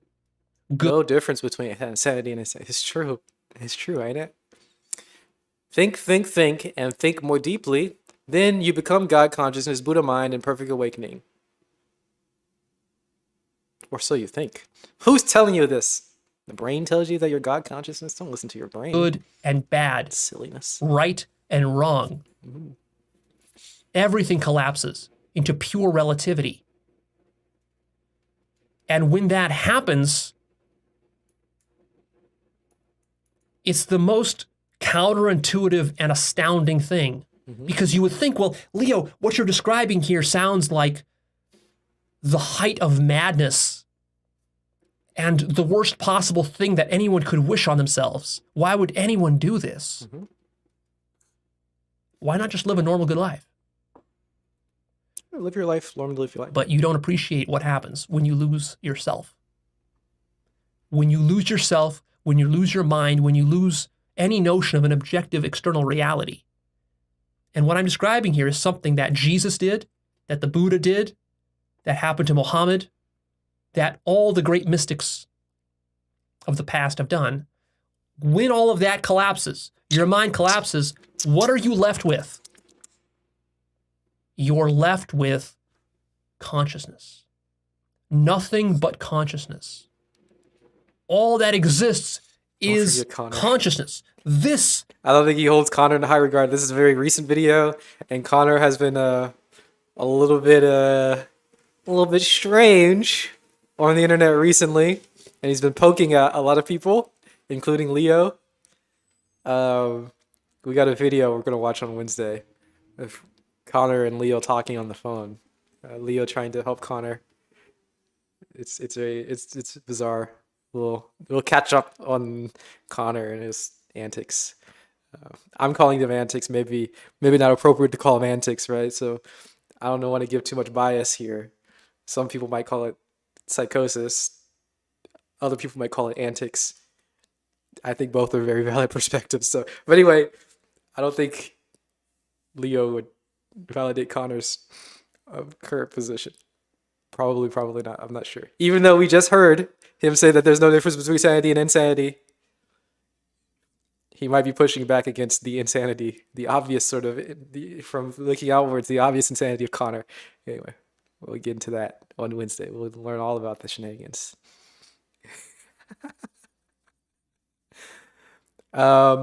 Jesus post-reincarnation shenanigans didn't make it to the scriptures. True. Jesus did some weird stuff, and there are lots of other texts out there that have been, taken out from the canon, from the Christian canon, from the modern Christian canon, from the Catholic canon too. But there's some weird things that Jesus did. So, I don't know. I don't want to give too much bias in the situation, and maybe we shouldn't even go too deeply into Connor's situation, because I feel like there is a correct way to view Connor's situation. Like there's a correct in terms of societal expectations, there's a correct way to view everything that's happening to Connor, and maybe to be in line with social expectations, I shouldn't actually comment on anything. But we'll see on Wednesday how I feel about it. We'll get into it. Is consciousness the material world that you thought was solid and God, real? Buddha, Muhammad, conscious. It was always just consciousness. Just consciousness. Infinite consciousness. Absolute consciousness. This consciousness is the absolute truth. It's not a belief. It's not an ideology. It's not wishful thinking. It's not something you program your mind with. This is the result of removing all programming from the mind, destroying the mind entirely. Okay, no mind. Transcending the mind entirely. And so a very twisted, paradoxical thing happens is that even though you go deeper and deeper into relativity, and as you're doing this, all meaning and value is lost. Gone. And here's where Jordan Peterson's shadow comes in, is that he's not open to this process. He's not open to deconstruction because what he's worried about is losing value and meaning. He thinks you need that to live a good life. But here's what he doesn't understand is that if you go all the way down this rabbit hole and you lose all meaning and all value, what happens is that literally all meaning and value collapses. The difference between good and bad collapses and it disappears. And then what happens? You're not left with neutrality. You would think maybe, oh, it's just neutrality. No, what you're left with is you're left with God consciousness. You're left with absolute good. You're left with infinite love. You would say, infinite love, that makes no sense. Why would absolute relativity and the collapse of all values and meanings? By the way, he's saying neutrality in just a different language. So it's tricky. If you think too much about it, he's just saying absolute neutrality. It's not neutrality, but then he goes on to say neutrality. Everything is good, everything is love, infinite, whatever. He's just using fancy language. You gotta be there to get it, man. You just gotta get there to be it, and whatever, But you don't have to. It's not necessary. Who cares? You don't need to understand it. But you gotta be there. You just gotta be there. It's simple. It's very easy. The extreme language kind of makes sense if you try to translate it, but don't bother. Don't bother. It's all just neutral. It's just neutral. Whatever. Who cares? Lead to infinite love. Infinite. Well, because the logic of it is this: is that what value is. What meaning is to value or prioritize one thing over another thing. It's to say, well, I like vanilla ice cream, but not chocolate ice cream. So vanilla is on top of chocolate. Or to say, I like men more than I like women, or vice versa. What an issue. Or to say, I like capitalism over socialism, or vice versa. Right, and you can just develop your love. He's saying love because this is it's a metaphor, but it's a metaphor to something else that doesn't translate. It's a ridiculous way of engaging with the spiritual stuff because we put it into metaphors, into other things that we don't actually have ways to understand. It doesn't matter. I'm being distracted now. Love, right? You have these hierarchies and things that you like better than other things. Oh, I like this over that. I like chocolate ice cream over vanilla, or whatever he said. I like guys, I like girls, whichever one you want, but beyond the other. But then you develop your vision, your love to everything. So you like everything at the same level, which is neutrality, right? But it's infinite love. You can see it as neutrality, like flatline, or you can see it as off the charts, infinite love to everything. It just gets weird in the way that you want to view it and describe it. But it's all the same, right? You just love everything, man. Just love everything. You don't need to love one thing over the other. It's all pretty cool, man. Just enjoy it, bro. Valuing things. Or to say, I like family above career, career above family. None of it. And this is the whole They're all cool. illusion of life, is thinking that there actually are differences between these things, that these things are important. So when you become infinitely conscious, when you lose your sense of self, you realize that all of these valuations and meanings that I was creating, these were false substitutes for pure infinite consciousness and love. Wow. True. Which is what reality has always been and can't be anything other than that. Because what love is it's not a human emotion. Love is the recognition that all values and biases are purely selfish and completely relative, And it's the surrendering of all that and the transcendence of that into absolute truth, which Absolute truth. is love. Love. The reason absolute truth is love is because when you stop selfishly evaluating things and attaching meanings to things, like thinking that, well, life is good and death is bad, or sex is evil and drugs are evil, or that person is good and this person is evil. Yeah. When you stop making these judgments, Stop it. Then what you're left with is not neutrality. What you're left with is the recognition that everything is of equal value. If everything is of equal value, if everything has no value, that's the same thing as to say equal value. same thing. Equal value is the same as no value, Equal. and no value is the neutral, same as infinite value. Infinite. Yes. The It's all value same. of absolutely everything in the universe becomes infinite. Okay. Yes, we're thinking too much though. Okay. Yes, I like this. I like all of it. I agree. Yes. Even though it's just one way to view the world, obviously this is you can develop in that sense. You don't need to develop in this sense. But it's based, man. It's super cool. But obviously, why is he translating? He translates this into love, but then obviously people conflate love with the human emotion of love, and he tries to say, no, it's not that. It's like, it's love though. It's like this other thing, and he tries to translate that. And there's no, why bother? I get the impression any pana,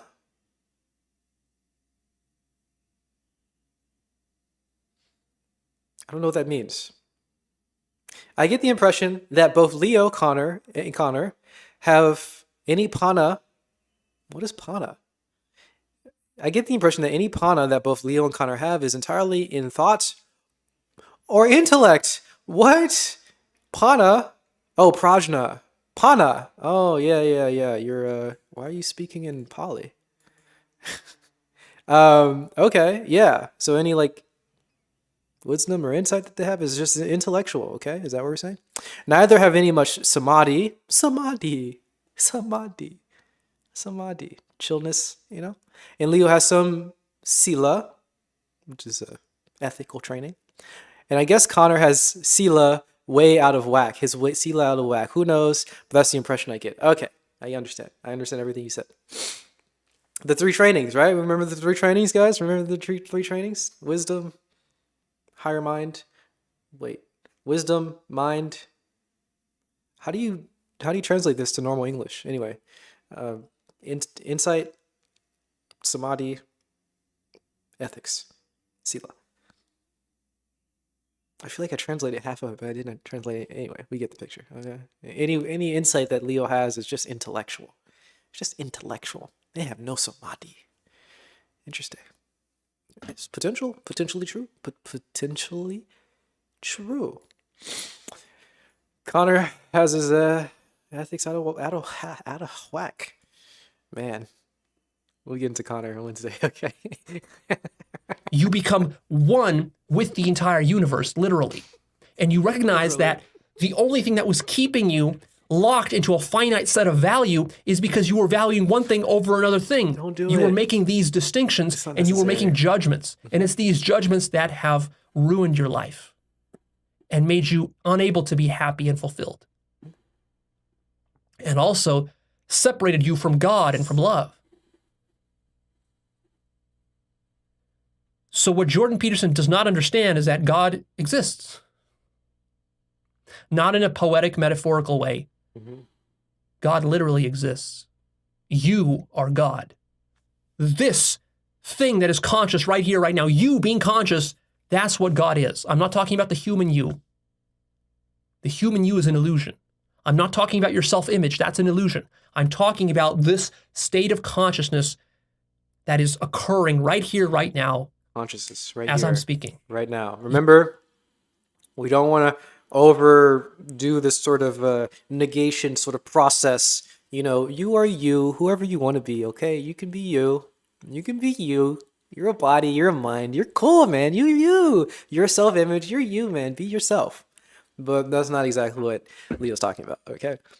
He's talking about something different, a little different, and you can, be that if you want. Temporarily for time, you can develop your being that or not. You don't have to. You can. It's an option, but you don't have to. You're you, man. You can be you. We don't need to have one override another. We don't want to have your self-image override whatever you is that Leo's talking about at the moment. There are different ways of viewing the world, and they're all different, and they're cool,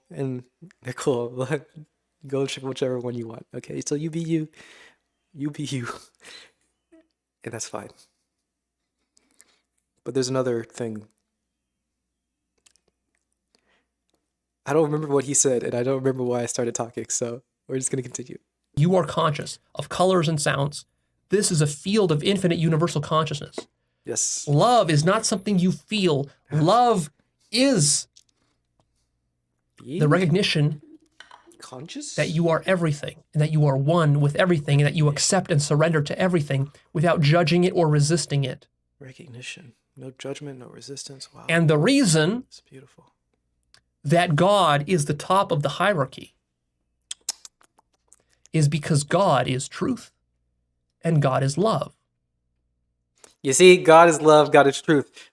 Obviously, if you're familiar with anything that I've ever talked about, maybe not, maybe I shouldn't say that, but I don't like this idea of conflating lots of different words to mean lots of different things, personally. I don't like this personally.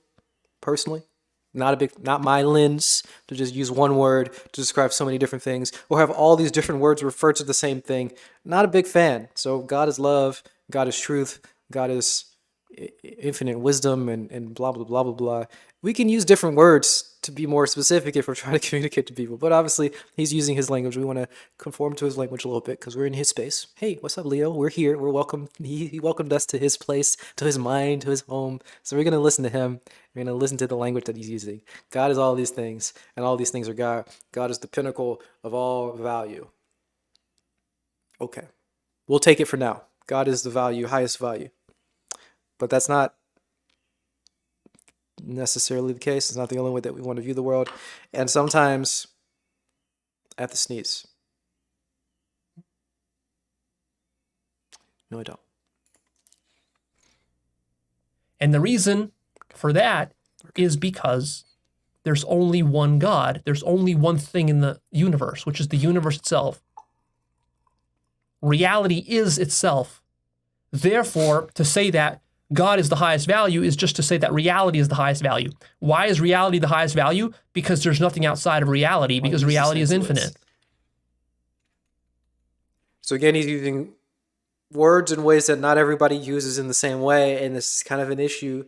When he's saying reality, he means everything, obviously, but he's not limiting everything to like what we think. It's so difficult, right? What is everything, right? Everything might be what we can see in the physical world, or how we can like material or matter or something like that. Everything that can be described by physics. That's not what he means by everything. He means something a lot more expansive than that, right? It's everything, right? It's everything that you think, everything that you don't think, everything that exists in the sort of materialistic way, everything that doesn't exist in that even materialistic way, everything that could exist in the future, everything that didn't exist in the past, or, blah blah blah, all these things, everything.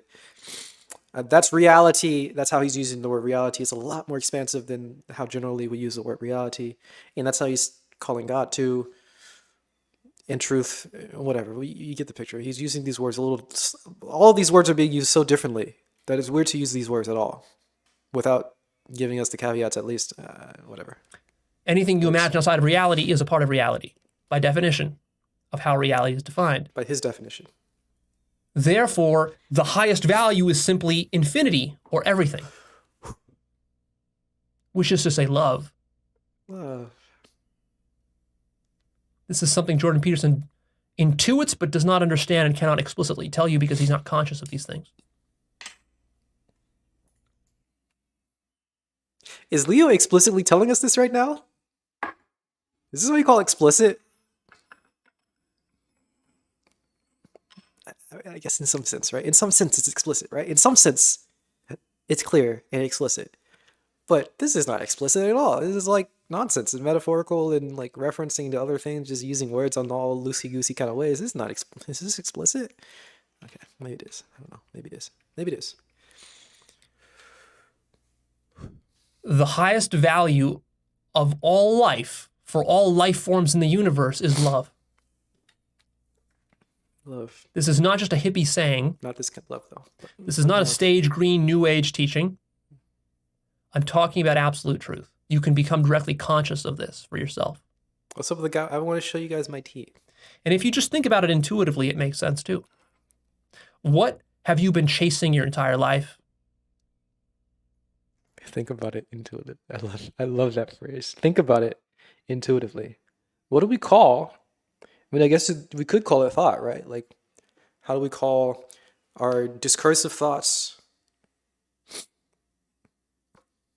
and our intuitional processing? Is there like, do we just call them both thoughts? I guess we could. So it's our intuitional thinking. It's a weird way to put it, though. You don't think in your intuitions. The whole point of intuition is that it's not thought. It's not discursive thought, at least. It's not discursive. It's not that kind of thought. So generally, when I think about thoughts, I think of discursive thoughts, right? You think in sort of words, or you think in sort of like pictures or something. I guess you think in senses that are. Oh, how do I put this? Oh, let me think about this. Maybe as you think in a sensory thing that refers to that same sense. Does that make sense? You think in senses that refer to the senses, that same sense, right? So if you think in pictures, you're thinking about pictures. It references pictures, right? This is a discursive thought. If you think in terms of words, the words reference words. The language represents language, or the sounds represent sounds. That would be a discursive thought. But if I like think in sound, like oogada boogada, and then that refers to like feelings or like some sort of moral thing or something I should do or some sort of like art or something like that I should draw. I think oogada boogada and I draw something out. I think that would be intuitional, right? Maybe. And obviously if you're thinking in other senses which aren't like our standard senses, that'd probably be intuitional. Maybe I should think more about this before I speak. Okay, I don't really understand. How do we define a difference between discursive thought and non-discursive thought, or whatever his intuitional thought that he's referring to here? How do we make that difference or distinction? And right, because if you think in language, that's a discursive thought. If you think in pictures, if you think images, that's probably discursive thought too. I would think. But if I start thinking in smells, is that also discursive thought? Probably. Okay. I don't even know what I'm thinking about, but I'm thinking it, and I will probably continue this thought at another point in time. Let me write this down because it might be interesting for me to think about when my thoughts are more together.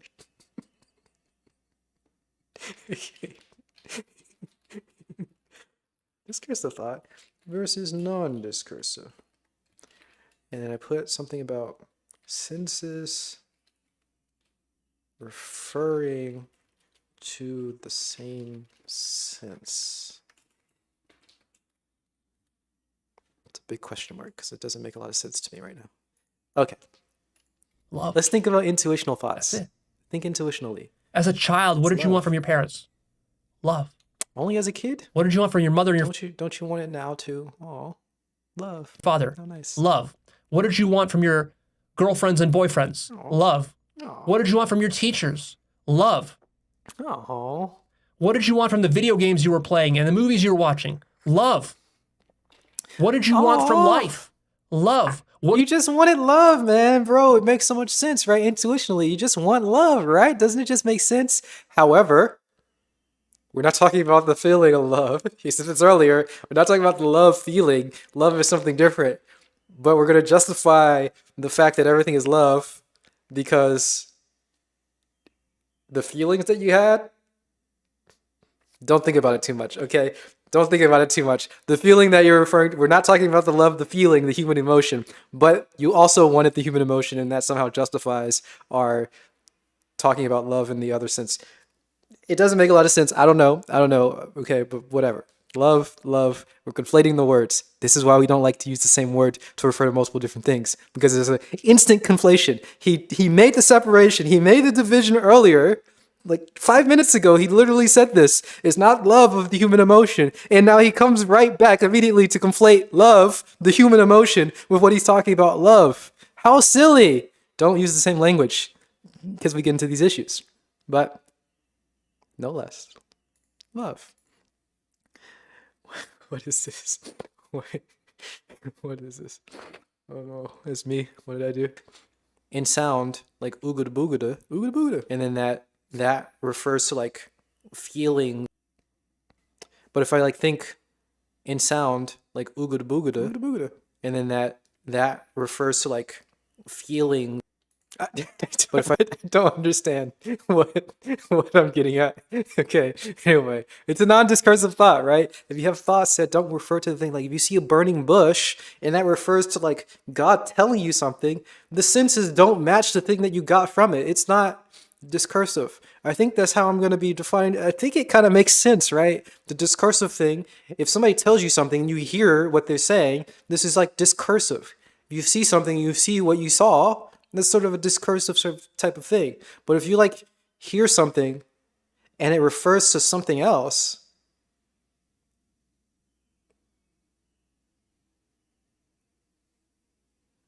I gotta think about it. Okay, I gotta think about it at a different point in time. All right, I'm just saying stuff right now. Okay, for future we can figure this out. We will parse it out a little bit more. Okay, we'll figure it out.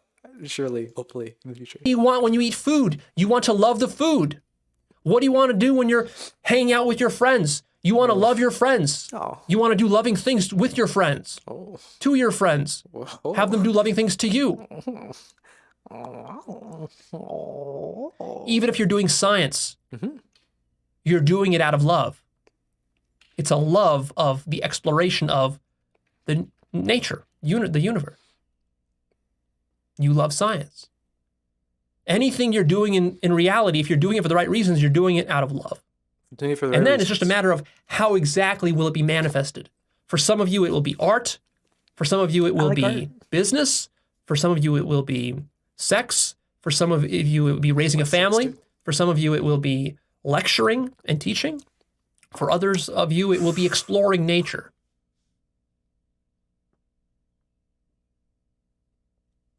For all of us. Do you see how confusing this is when we conflate love with all these things? You want love from your parents. Yeah, I want love from my parents. You want love from science. What are you talking about, Leo? Can we use the word in a particular way so that we can understand and follow what you're talking about? Or are you just going to say nonsense? Are you just going to say nonsense, Leo? I mean, I guess it's productive and maybe helpful, but like, come on, man. Come on. Well, they react to actualized shorts. That's probably a better idea than watching 3-hour videos and reacting for 6 hours. Probably a better idea. It's a smart idea. It's a smart idea. I think I'll probably primarily react to the shorter versions, the like 10-minute videos. It's probably so much easier and so much better. Better for like the stream and like we don't have to watch 3 hours of this nonsense. But this is a good one, man. I'm enjoying this video. It took an hour or so to get into the good stuff, but I like this stuff so far. So maybe, I don't know. I think shorts will be better though. Okay. The highest value is love. And the reason that is because there's nothing else in the universe but love. Love. The universe, the physical universe, your physical hands are a manifestation of love. Love. That's what you recognize when you collapse the self and your mind. Love. But you cannot understand this without collapsing yourself and your mind. The only thing that is preventing you from recognizing infinite love, all the things I just said, is your selfishness, your ego, and your attachment to a human identity, and your attachment to biases for different values. You value one thing over another thing. If you thought the first hour was better stuff, right? Because it's more in the sort of normal way of interacting in the world, right? Society, politics. He's more on point there. But I like the more nonsensical stuff, all right? The nonsensical stuff just gets me going. It touches my intuition and it makes me feel good. I like the nonsense. Give me more nonsense, Leo. Give me more nonsense. Tell me you love me in all these different languages, using the same word, but also using different words, and they don't matter, and everything is God, and nothing is God, and there's no value for anything, but everything is neutral, but not neutral because neutrality is not the right way to put it, and it's all infinite and something. Give me all this nonsense. I like it. I like it. Word salad. I like it. I want more of it. keep doing that and you insist on doing that, and you refuse to surrender that, you will never awaken to the fact that everything is love. Mm-hmm. If you are resistant to relativity, you will never awaken to infinite love. And infinite love is not a relative thing. Infinite love is absolute. Absolute. And you might say, but Leo, so you're contradicting yourself. You're saying that it's all relative, and then now you're saying it's absolute. Which is it? It's both. Of course. It's a paradox because it's a synthesis of every distinction. It's a synthesis of every duality. Reality is one. God is one. You are one. There has It's a only been one paradox. thing happening in your consciousness Yeah. your entire life. Yeah. You, this bubble of consciousness, is all that there is. You guys ever seen Inception? Where there's that part in the movie and they go up the stairs and he pushes the guy off the stairs and he looks down at him and he says, "Paradox." It's so silly. And for some reason I thought about this just a second ago when he said it's a paradox. Why do we have to say it's a paradox? It's not a paradox. It's just one way of looking at it. You're looking at it the wrong way if you think it's not a paradox. But whatever. It's a paradox. We just justify everything by saying it's a paradox. It's a paradox. I don't have to explain myself. It's a mystery. It's a paradox. Who cares? This is how these spiritual weirdos like to justify everything. It's just a paradox, bro. It's just a mystery. It can't be explained. God works in mysterious ways. This is silly. This is ridiculous. But I like it. It's fun. I like it. You like word salad too, but from chefs with good threefold training. Word salad can taste different from different chefs. This is true. This is true. But we can get more advanced word salad. What do you call a person who makes a salad? Salatician? What do you call a person who makes salads? Salista?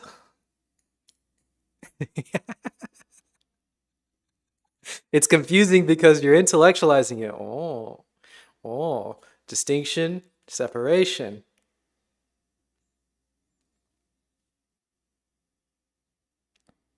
Relativism, absolute.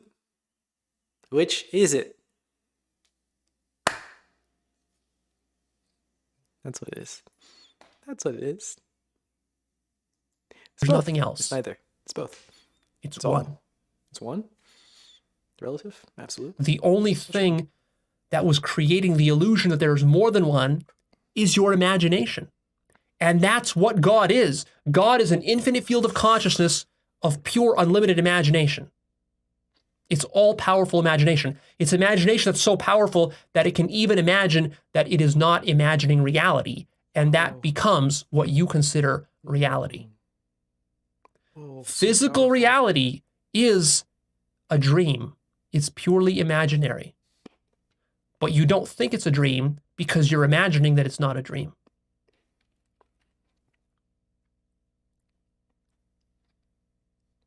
Wow.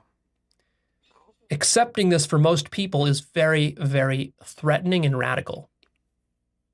Because it erodes and deconstructs all power structures, all hierarchies, all value systems, even your idea of sanity and physical reality.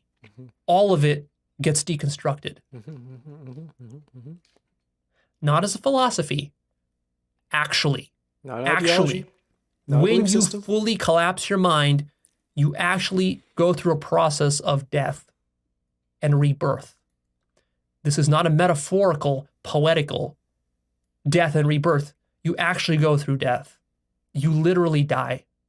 The idea of you dies forever. Not a poetical thing, but literally. But when he's saying literally, it doesn't mean physically. So it's really strange that he's saying literally when he doesn't mean physical, biological death, when most people think about death in this sort of biological sense. You literally die, the idea of you gone. You literally die, the concept of you dies. That's not literal, because most people think literal means physically dying. But of course, it's not a metaphor, it's just a metaphor, because we're using words in ridiculous ways, and we're trying to translate one way of interacting with the world, this sort of weirdo spiritual way, into some other sort of metaphorical space, and then translating that back into logic, and it just doesn't work. It just doesn't work, okay? You have to be there, man. Just do it, and you'll get it. It'll make a little bit more sense, okay? And then you can develop it, and then you'll be at the levels that you can do it, okay? Just do it. When you get a little bit of it, you can make a little bit more sense of it. Then you just keep doing it, okay? Just do it. But it's not literal. It's not physical death. So it's not literal. It's also not metaphorical. There's just different language that we're using. We're using different language games, so It's not metaphorical. It's not literal. It's confusing if you think about it. Just don't think too much about it. People think death means your heart stops. Exactly. Death is when there's no distinction between you and the rest of the world, which can happen mentally or physically. Very good way of putting it. Yes, when there's no longer this you that's separate from other things, right? When the concept of you dissolves and spreads into the concept of the whole world and there's no longer concepts, right?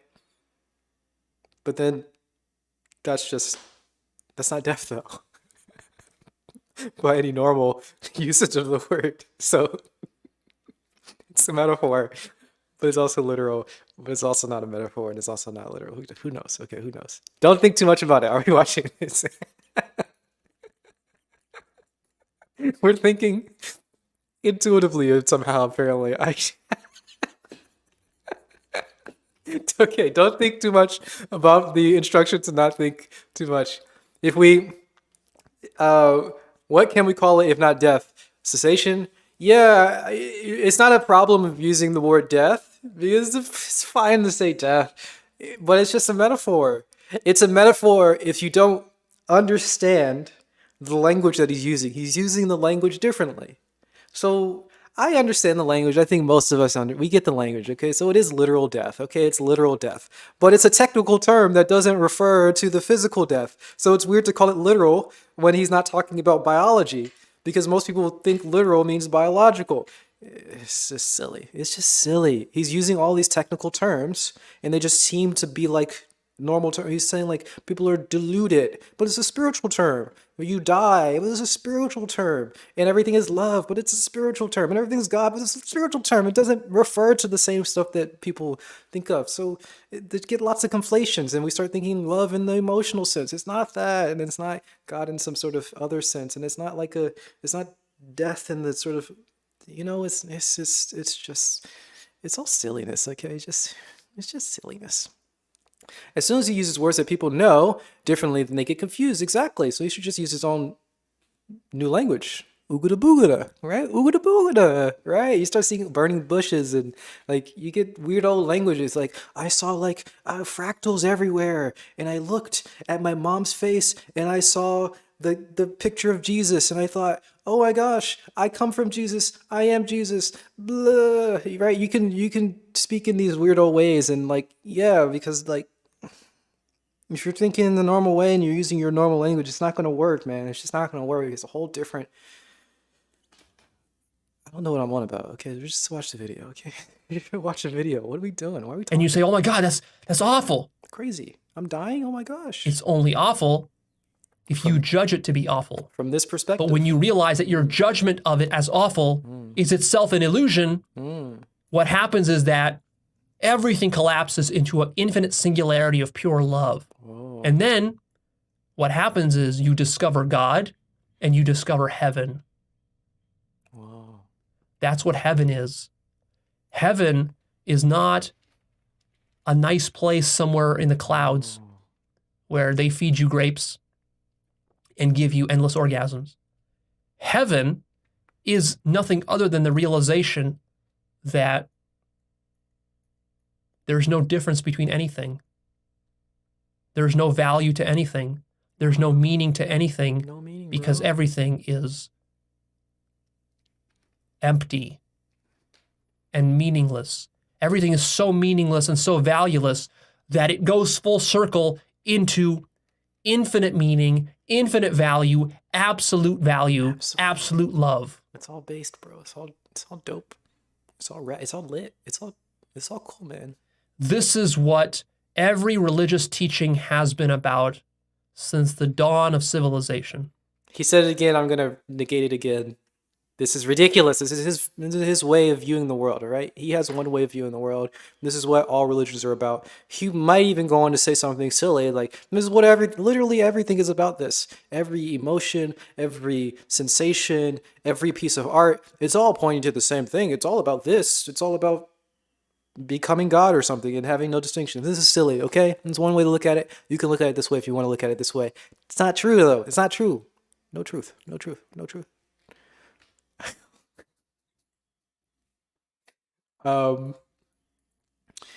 Yeah, apparently maybe Jordan Peterson will watch this and he starts to meditate and he becomes God, and Leo will have catalyzed this great future of Jordan Peterson, God King Jordan Peterson. But I'm doubtful. I'm doubtful. But most people who are reading these teachings and interpreting them, They got it wrong. are too unconscious and too selfish and too corrupt and too biased and too fearful to understand the teachings and to actually do them. You can't understand these teachings by reading them or memorizing them or by aping them through some 10 commandment process. Just think more. Don't meditate. You can only do it by literally deconstructing your mind and your reality, losing your sanity, diving completely into nihilism, relativism, until you lose the sense of physical reality. And then you die. And then you're reborn as God. And then you are a walking God amongst men, and men look up to you as though there's something special about you. And there is. You fully awoken to yourself as God. The universe has awoken to itself as infinite love and infinite consciousness and absolute truth. And the game is done. You recognize that all of your life was just a game that you designed to allow yourself to awaken and give yourself the gift of infinite love. And you cannot appreciate the gift of infinite love unless you've lived without it, which is what your life is.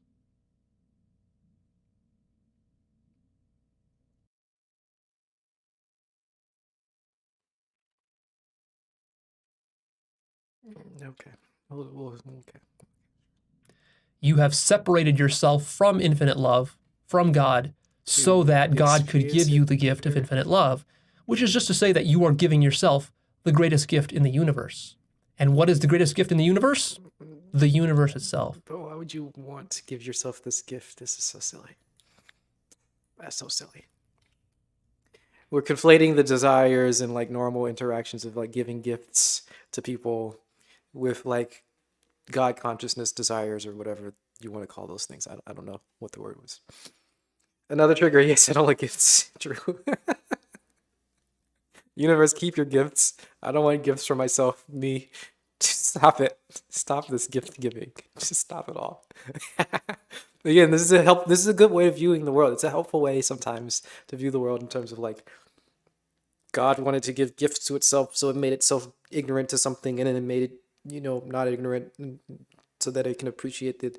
It's so silly though. You don't need to go through all this process, right? It's ridiculous, right? It's just as bad as the idea that like God was like infinite universe was like there's no like distinctions between anything, and the infinite universe was like chilling and it was cool, but then it was like I'm kind of bored today. Let's make myself ignorant and like so I can appreciate the world. How silly is that? Imagine God being bored. God doesn't have to be bored. God doesn't have to want to give you gifts or anything, right? This is like a failure of our understanding, right? This is just like bringing our own human values into like this sort of God consciousness, whatever nonsensical metaphysical BS that you want to make up in your mind. It's all in your mind, bro. It's all in your mind. This is one way of viewing the world. It's a totally fine way of viewing the world. But it's weird to say that it's true. And it's also weird to like put your own like human values into the sort of God thing that needs to appreciate beauty, or wants to appreciate beauty. Why would God care about beauty? And it needs to see ugliness to appreciate beauty. Why does it need to do that? It's just so silly. It's just so silly. But it's fine. Okay, it's a good way to view the world. It's a fine way to view the world. But it's a silly way. But it's fine. But it's silly. But it's fine.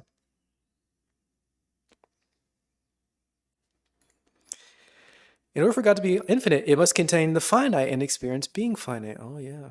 Inner struggle of wanting to reject the view involving gifts, but wanting to consider all view as lenses. True. I don't like the view. It involves gifts. It involves boredom. I don't like these views. But I have to accept them because I accept all views as lenses, right? I'm shaking. Okay.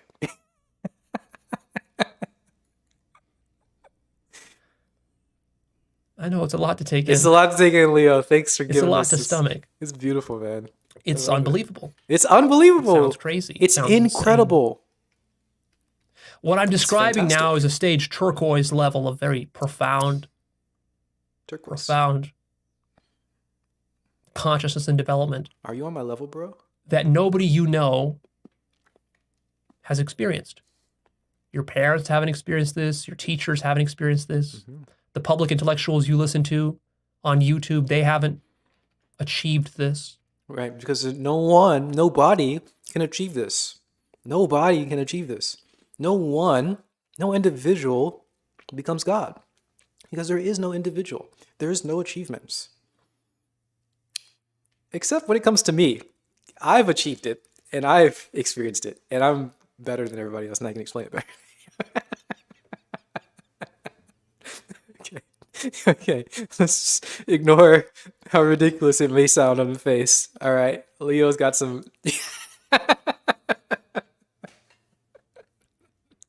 No one's achieved it, not even Leo. But Leo has achieved it somehow. It's not personal, but somehow Leo has got it, and he's giving it to us. It doesn't make any sense, okay? It's paradox. It's paradox. It's mystery. It's paradox. Paradox. So it's okay. As long as there's a paradox somewhere, it makes it okay. If we just call it a paradox, then that justifies all the nonsense that we say. Okay? Okay. No one else has achieved it. I have.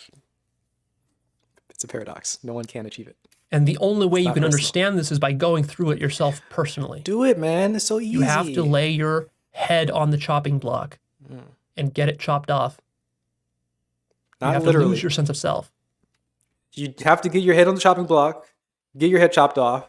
You have to die, literally, but not literally. You don't want to literally chop off your head.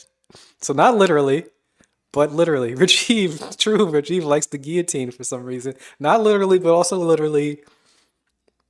Don't cut off your head literally, but like literally, you do have to die literally, not literally, literally. It's very confusing, I know.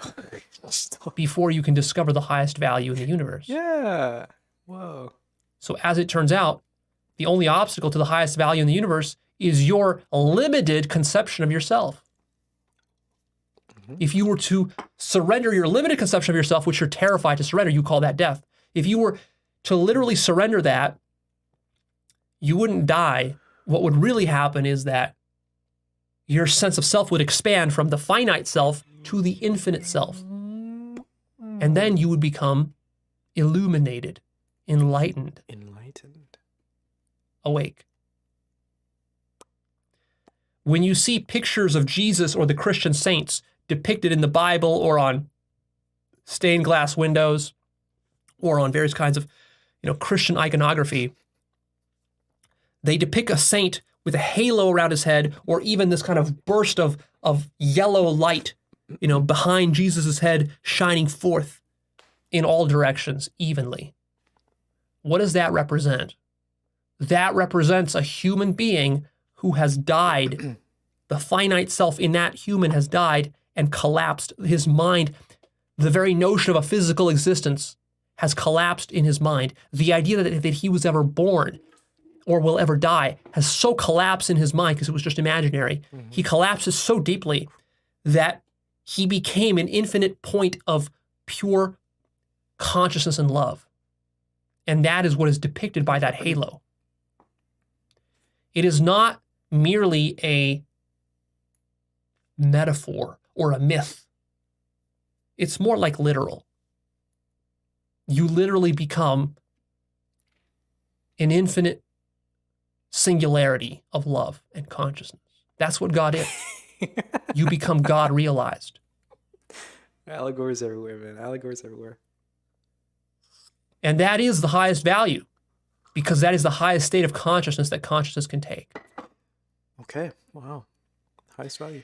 And everything that's happening in the universe, whether it's you going to work, you eating a cheeseburger, you driving your car, you having sex, you chasing money, these are all just branches and tangents off of the pursuit of love. You're doing all of these things as poor substitutes for the seeking of love. That's all you've ever sought. When you go, you seek a hamburger, you're seeking it for the love it gives you. Get the hammy. That you feel when you consume it. When you're having sex with your spouse or partner, same thing. But these are all finite, material experiences of love. They're all limited. The love you have for your mother, your father, your child, your spouse, you might think that that's a lot of love. It's not. It's nothing. It's like a drop in the ocean. It's nothing. So again, I want to like slightly counter, like, I mean, again, there's a fine way of viewing the world. See, everything is love and everything you do is for love. But also you don't want to negate your actual direct feelings or whatever, you know. I'm guessing most of the time, most people are thinking that they're doing these things for love. Maybe they do think this. I don't know. I don't know you. It's a weird way to think about it and view it, I guess. To me, it seems kind of strange to view everything is like love. And obviously he's using love in a different way. It doesn't mean love. It means love. I don't know. But some people are just eating cheeseburgers because cheeseburgers are convenient, I guess. And sometimes they're tasty. I don't know, man. People are doing things for different reasons. So you may be doing different things for different reasons. And that's fine. But as we're learning from Leo, it might be helpful to develop this understanding that everything is done for love. So you can view yourself in this way temporarily, see how it feels, and then develop it a little bit more and see like, oh, everything's for love, bro. Oh, and then when you feel like this sort of love or whatever, you may decide like, oh, actually, this was pretty dope. I like this love thing that Leo's talking about, this like infinite consciousness or whatever love nonsense. Actually, yeah, this is better than all the other pursuits that I've been going for. You know, I don't need any of that stuff. Not necessarily. You know, maybe you can feel that way. Maybe not. Who knows? It's different for different people. So you do want to develop this sense of you're doing everything for love, and there's a more direct way of actually getting it in the sort of infinite sense. But don't let that step on your actual feelings and your actual interpretation of your intentions and so on and so forth. Because you don't want to have this sort of denial of one interpretation fighting another interpretation. Remember, it's all relative, bro. It's all relative. So it's not all about love. So make sure we understand that a little bit. When you surrender all that, and this is what's so counterintuitive, you have to have the courage to take the leap of faith to surrender all of your attachments and all of your biases for your mother, for your father, for your children, for everything. Everything you love, you have to give up so that you can gain it all back and the entire universe as infinity. And so long as you're too attached and too scared to give it up, if you're too attached to give up Jesus or the Bible or your religion or Allah or Muhammad or the Buddha, you'll never actually realize what they realized. Jeez. In Buddhism, they have a great saying which goes, when you meet the Buddha on the road, kill him. What? Because the final thing that will hold you back from complete God realization is your attachment to the idea of a Buddha or a guru or a Jesus who is above you. Leo. Anything you think is above you is a limitation to your true self because that's a shadow that you have not integrated. If you meet the Buddha, kill the Buddha, right? When you become enlightened, all the Buddhas and all the patriarchs and all the enlightened folks, they'll be begging for their lives. Please see me. Notice me, senpai. Notice me. And you're like, who cares, Buddha? Get out of my face. Or you might shoot him or something, you know, however you define killing the Buddha. Notice me, senpai. Get out of here, man. Kill the Buddha. See through them all. By the way, I'm above you too. Okay. He's integrated it so much into his human form that he actually became better than all of us. See through it all, okay? Nobody is above you or below you because you're everything and you're everyone. You are everything and everyone. How can anyone be above you? You're Jesus, so kill Jesus. You're Buddha, kill Buddha. See through it all. And Jesus told you this. Jesus said he is the Son of God. Does that mean he's the only Son of God? No, of course not. What it means is that his body was the incarnation of God, and all physical objects are the incarnation of God, and your body is the incarnation of God. All equally. None above the other. Jesus told you the kingdom of heaven was within. Was he speaking metaphorically? No. Was he just saying that because, oh, well, if you're just meditating and you're happy by yourself, then that's heaven? No. He was telling you literally that you're God, Meditation. that No. you're love. Well, you didn't understand because you weren't conscious enough. Wow. See? Ta-da. So this is the biggest oversight in Jordan Peterson's work, and I don't blame him. It's not easy to accomplish this feat. Okay. The reason he hasn't accomplished it is because he's too stuck with the relativist shadow. He's too afraid of it. He's afraid that if he goes down this road, he's going to lose his mind, and he's going to lose all meaning. His whole life will collapse. His family will collapse. His career will collapse, all of that. And that's true. It might all collapse. This is threatening stuff. See, you have to think like this.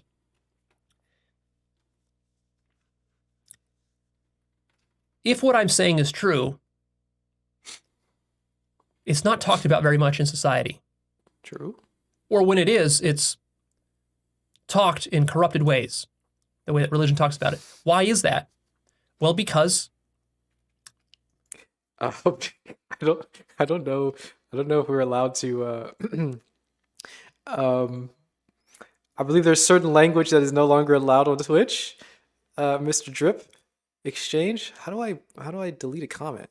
Jesus, I don't know how to do this. So I think that is not acceptable. We don't want to make fun of anybody for having alternative views. There must be a way, right? How do I delete a comment? Can I do this? Oh boy, I don't know how to delete comments. But anyway, you know, I think it's against the rules to say that. Maybe. Well, I don't know how to moderate it, so I guess it's gonna stay here. But whatever. Anyway, yes.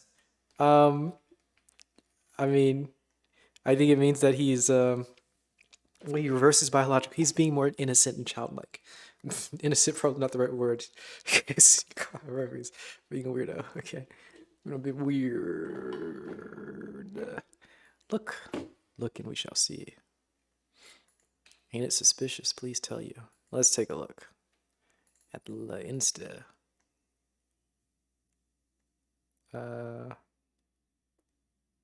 They are in on it. They are in on it. Account may be deleted. Some of you posts. Wait. The last to get enlightened. Everyone's in on it. You're the last one to get enlightened.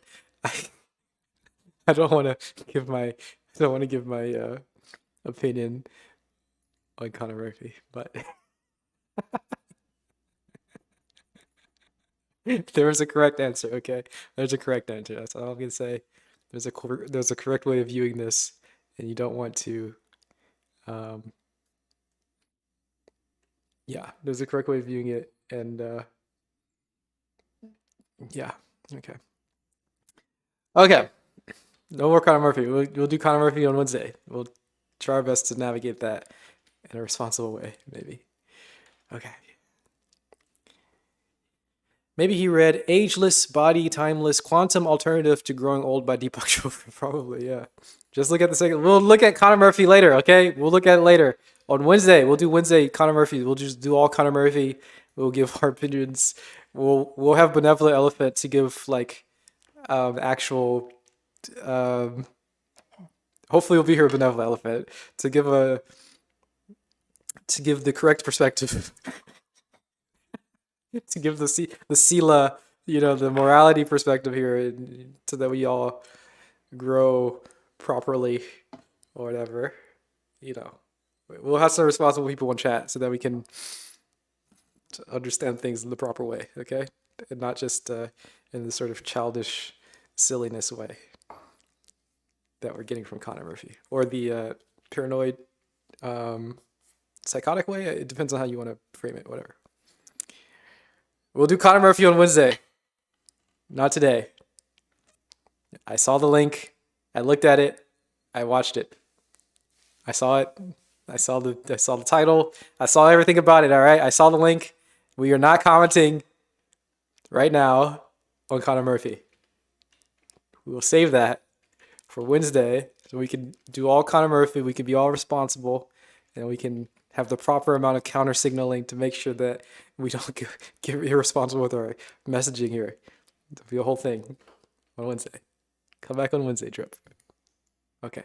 Either it's false, and I'm deluding you, or it's because it's so rare and so threatening that anytime a single individual accomplishes this, it becomes impossible to communicate, because anyone you try to communicate it to who's just sort of like normal, a normie, who buys into consensus physical reality, you try to communicate it to them and they think you're insane. So it becomes virtually impossible to communicate. Because see, people want to ask you for like proof, like, Leo, prove it to me. If this is true, prove it. But you see, you don't understand the depth of the problem. It can't be proven to you in a scientific manner, because science itself and the notion of proof itself is something that your mind is constructing to create a physical illusion. You have to deconstruct proof and science. And no one can do that for you. I can't do it for you. You literally have to surrender your life. And of course, what's the last thing you will surrender? Your life. Literally. You're terrified. Literally. Fundamentally, the thing that is holding you back is fear of death. The thing that's holding Jordan Peterson back is fear of death, but also fear of relativism, fear of stage green, fear of postmodernism, fear of socialism. Fear. Fear in general is the only thing that holds you back from God and from love, because fear is the contraction of consciousness away from love. Whenever you fear anything in reality, what you're subconsciously saying to yourself is, that thing is bad.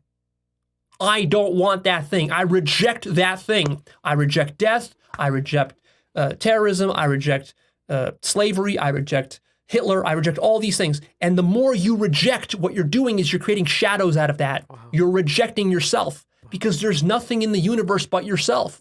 So the universe is rejecting parts of itself. And because of this, you are tormented and you struggle. Because of this, you have health issues. Jordan Peterson faces health issues recently. Where are those ultimately coming from?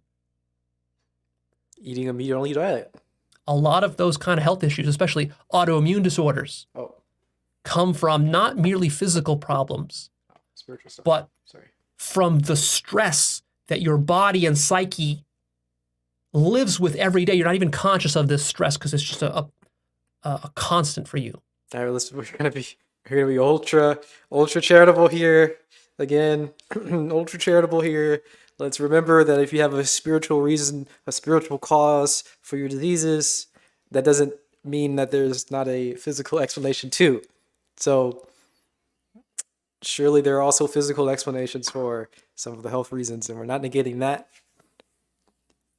I hope we're not negating that. We'll just be charitable here. We're not negating any of the actual physical things, because, you know, logic and physics and science is a way to view the world, and that's totally a valid, totally good way to view the world.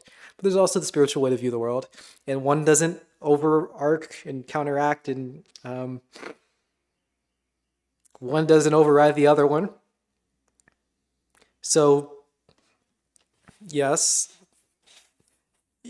Jordan Peterson has health issues, and maybe it's spiritual in nature.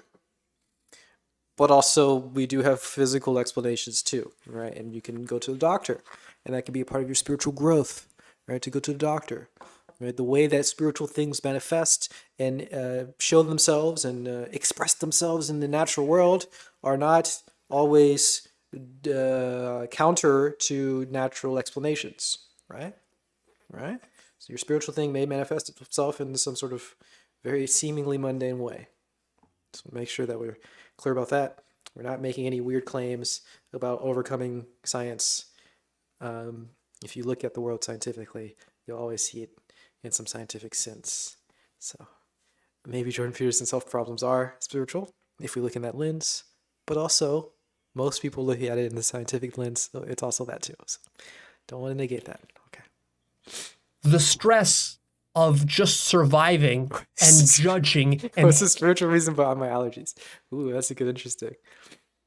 If anyone's done a Hitler reference, count for Leo's video. He only did one Hitler reference in this video, which is pretty cool. Okay. when he was talking about what was he talking about when I sneezed 4 times? I don't know. Equals this equals that. Huh. Spiritual thing I'm allergic to. He's done more than one? Was it more than one? Okay, maybe he did more than one. Okay. We'll have to be more attentive to the spiritual reasons behind my sneezing. The physical reason seems to be allergies. Normal, different way of living in the world, but not the only way. Some spiritual reason we'll find out somehow. Hating and rejecting parts of yourself, disowning parts of yourself, and battling with your shadow. Shadow boxing with yourself your entire life. This is very stressful Don't fight. You're on the nice. psyche. Everyone's nice. Kumbaya. It leads to disorders and diseases. Kumbaya. Everyone's cool, man. We're chill. Okay. It leads to dysfunction. No dysfunctions. The diseases that this leads to are not only individual, they're also collective. Because you see, the fundamental disease is selfishness and egotism. The fundamental disease that plagues Jordan Peterson is his own self. Wow. Just as the fundamental disease that plagues you is your own self. Sick burn, bro. And then the fundamental disease spreads itself through your words, deeds, actions, and thoughts and emotions all across the globe, and it synergizes with the selfishness of all the other people, 8 billion people on the planet, and together we have now a host of collective problems and dysfunctions and disorders. As all of our collective egos and selfishness and fear synergizes with itself, resulting in war, genocide, slavery, violence, exploitation, corruption, disease, pollution. Wow. Where is all this coming from? It's coming from the self. I gotta pee. It's coming from the self, bro. You are the disease. Okay? You are the disease. It's awful. Reggie! You've not taken psychedelics in your entire life, but if you take one, definitely, I think that I would access all the paranormal and psychic powers that now your natural state has become non-dual 24/7. Oh, wow. Congratulations, wow. Let's get some validation for our non-dual spiritual warrior here. Whoa, well, he's doing it, bro. We're getting that non-duality points here. Wow, everyone give validation. Non-dual people. Huh, yeah, non-duality, yay. Yay, you did it. You've achieved the highest level of non-dual awareness. This is what the whole goal was about. Diluting, getting rid of your separate self and getting rid of all achievements and getting rid of all values. You've achieved it. Good job. Yay. And if you take drugs, oh man, you're gonna get the psychic powers and all that. Oh my god, you're gonna see aliens and stuff. Oh my goodness. Whoa! Congratulations. You finally did it. Success in the non-dual spiritual space. I gotta pee. I'll be right back.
Music stop. Where'd my music stop? Where'd my music go? Music, where'd you go? Okay. Whew. Okay, we don't have much time left in this video. It's very short. Only a little bit left. I think we can get through this very quickly. Let's get through it, okay? Let's do this together. Me and you together. The limit itself. It's coming from bias. Biases. Bias. Okay. This is what Jordan Peterson really wants to communicate to you, but he can't because he himself has not gone through the process of deconstructing his own mind and reality. Again, a little bit of a counter signal. We don't know the intentions of the people. And our interpretations of their intentions we don't want our interpretations to step on their intentions. Okay? Jordan Peterson does this himself. He tells atheists that they're not atheists. He tells other people some other thing. Oh, he tells women that they're wearing makeup is a sexual sort of signal, right? He tells people that they're doing things for reasons that they aren't doing those things for. So we don't want to get into that habit. So Leo telling Jordan Peterson what he's actually doing is a little strange. It's a little weird. It's a little wrong. It's not okay. We don't want to develop that habit. But, okay. Can never know anything about anyone. True. But we kind of can. Sort of, too. Kind of, sort of. Again, it's fine to, you have your interpretation of the world. And I think it's fine to have your own interpretation of the world. You can view the world in whatever way. It just gets weird when you start stepping on other people's intentions. And the way that he framed it, as Jordan Peterson not understanding himself, it makes it seem like Leo, thinks that he's more correct than Jordan is. And Leo seems to be stepping on Jordan Peterson's own intentions. Jordan Peterson says, oh, I'm doing this for whatever reason. And then Leo's saying, get out of here. No, you're doing it because of this. And I'm telling you why. I'm telling you about yourself because I know about you, even though there's no separate you and there's no separate me. And I can't know anything about you because there is no you and there's no me to know anything about you. But I know everything about you. So I'm going to tell you about yourself. This is silly. Don't do this. Different ways of viewing the world. It's all relative, bro. It's just different lenses. Okay. Okay. He could do that, but I'm not going to hold my breath. So that's why I'm stepping in and filling in some of the gaps. Okay. It might have, I don't know, maybe it sounded to you like I've been very negative on Jordan Peterson this whole time. Not really. But actually, I'm not negative about him. Not really at I think all, he's doing important work. Mm-hmm. I think a lot of people are at the point in their life where they need a lot of stage blue foundation that they don't have, a healthy one. And so he's fulfilling that function. But we also equally need people to help fulfill the function of stage green, healthy stage green. That's where the progressives come in. We also need healthy stage orange. Healthy. A little bit of capitalism is not such a bad thing. And when you integrate all of these and then you go beyond that to the higher stages, go beyond. That's when your life completely transforms. It's so beautiful. Am I planning on getting any new teas? Not anytime soon, I guess. I don't think so. No new teas on the way. I still have quite a bit of this pu'er. I've still got quite a bit of the rock oolong that I've been drinking. So no new teas anytime soon, I don't think. Nothing new for me. You think that you've watched some Jordan Peterson videos and your life has improved? You ain't seen nothing yet. Watch what happens when you fully integrate these three stages of blue, orange, and green, and then you move beyond that into what's called tier 2. Tier 2 is a whole order of magnitude beyond the lower stages. And then you can go even beyond that into this infinite love that I'm talking about. I'm pointing you towards what Jordan Peterson wants you to pursue, which is God or the highest value, right? Mm-hmm. So I've articulated to you as clearly as it's possible to do using language. You can't do better than this using language.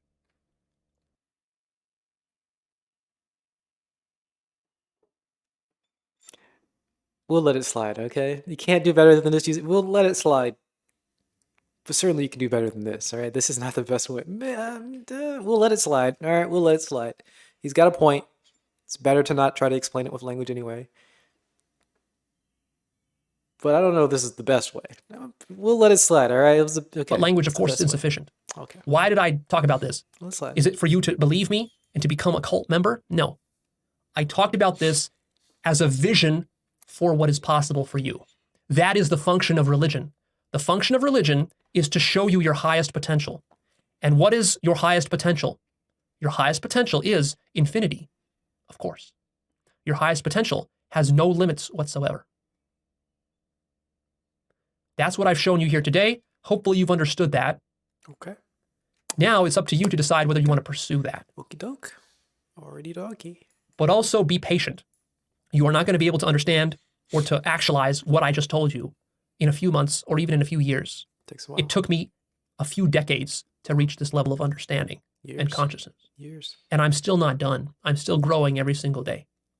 So my point to you is that if Jordan Peterson has introduced you to this idea of self-improvement and self-help and psychology, that's great. Now you recognize how important psychology is. Now let's take it to the next level. Yes, psychology is important. Yes, self-help is important. Spend a good 5-10 years developing that. Great. But what's even more important is epistemology, metaphysics, philosophy,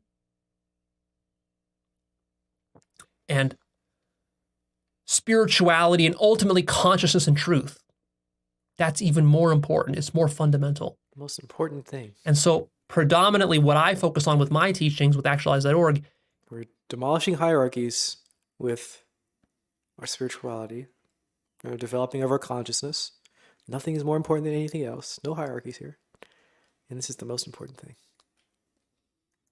Absolutely. is that Absolutely. I cover basic self-help sometimes as well.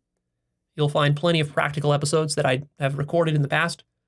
But once you've gotten the basics of your life down and you really want to reach your full potential, you really, like, how serious are you about life? How serious? If you really want to see what's possible, you must transcend psychology and go with me into consciousness work. It's not an ideology. It's not a belief system. It's not a cult. You do the work for yourself. Not a cult. Not a cult. Not a cult. Not a cult. Not a cult. Not a cult. And you discover the things that I say are true for yourself. And if you don't discover it's true, then it's not I true. don't know who he's trying to convince. It's only true if it's true in your direct He experience. said it many times. Not a belief system, not an ideology, not a cult. Where'd that come from? Not a cult. Definitely not a cult. Not a cult. So I want to keep reminding you, I want to keep reminding myself, I want to keep reminding you, not a cult. Not a cult. Yes. Not a cult. And the bulk of my work is to help people to deconstruct their mind in ways that people like Jordan Peterson cannot, because they're too afraid to do it. Dang. See, my special gift or power, if you want to say I have one, is that from a very young age,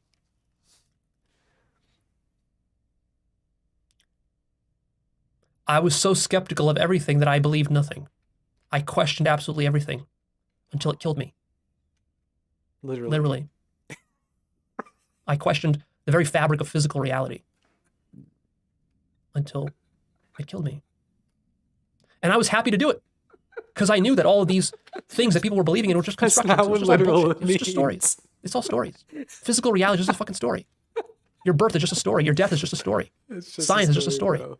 Your brain is just a story. Atoms and molecules, these are all fucking stories that you're imagining. You don't need them. Have the courage to go for what's really true. Yeah, man. And how do you know what's true? I actually have a video called How to Discover What's True, but Wow. go watch that. But in short, But don't believe me. how do you not know what's true? ideology. You question absolutely everything. And whatever survives that process is what's true. Wow. And if you question everything and nothing survives, and you destroy the entire universe with your questioning, Whoa. that's what's true. The entire universe was imaginary. And of course, that's exactly what will happen. And the only thing holding you back is just your fear and your laziness Laziness. and your complacency. Where'd that come And from? your being a sheep, following all these other people, Jesus. No, you just including Jordan insulting me. Peterson.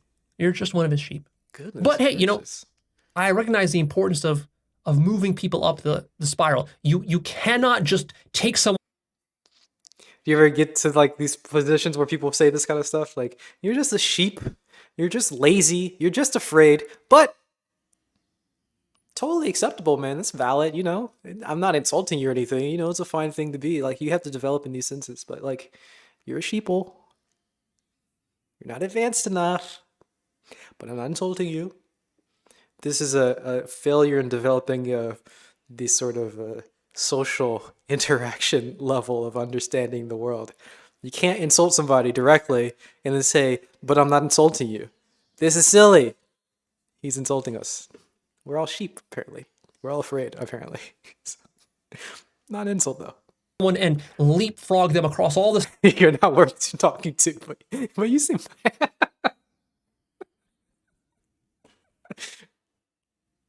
Perfect example, right? You can't, I mean, come on. To directly insult somebody and then, yeah, okay, come on. Come on, guys. Stages to the very top. Your psyche can't handle that.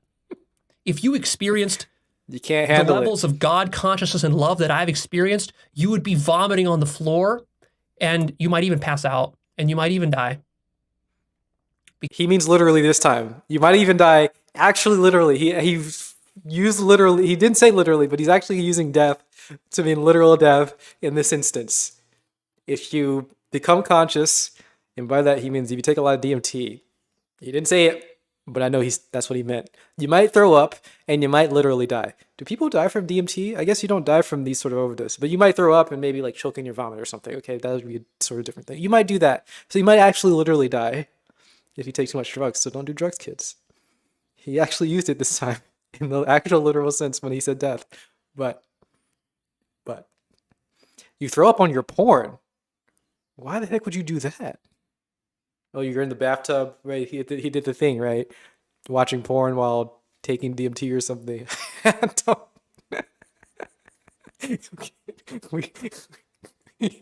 we all have weird habits, okay? It's okay. They're weird sometimes. But whatever, okay? You might throw up. You might die, literally. Actually, literally. You're not ready, apparently. But some of us are. In my childhood, I used to wonder, why so many people criticize those who are somewhat unconventional and unorthodox in their approach? Now, I am very well seeing that why people question these people is as these people are talking from a higher people, more people, broader people approach level people than the masses of people. Oh, wow. Oh, wow. Interesting. You're such a sophisticated kid to think about conventional orthodoxies and different approaches to the world. But now you see all these unorthodox people are just above everybody else. They're just better than everybody else. And the masses, the sheeple don't understand.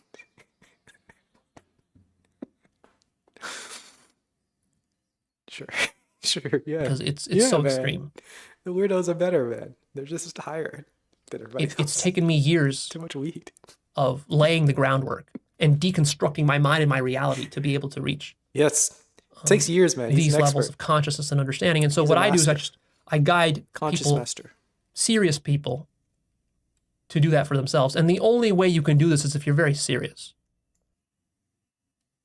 This is not a casual pursuit. Serious. It is dangerous. There are risks. You might die. Your life is at risk. Serious people. And that's precisely why, people like Jesus and the Buddha, these were not moderates. These were very radical people. That's why they're so rare. It's very rare to find a person who's willing to destroy and throw away his entire life and even the physical world and his own sanity to reach something like truth. Most people just want to live a comfortable life. True. But at the same I can't wait to see. He's got a video of Connor Murphy. He calls Connor Murphy, or Connor Murphy calls him. I'm not sure. They talk on the phone, and Connor Murphy's been being weird, throwing away his life. Maybe we could say that might be one way of putting it. Throwing away his sanity. Maybe that's one way to put it too. He's expressing his ego death in a very, very particular way, in a very obvious type of way. You know how people sometimes they say, if you have no ego, why don't you just give me your bank account information? Connor Murphy internalized this somehow, and it's bizarre. We'll go over it on Wednesday. Anyway, but it'd be weird to say that Connor's not serious enough if that's the measure.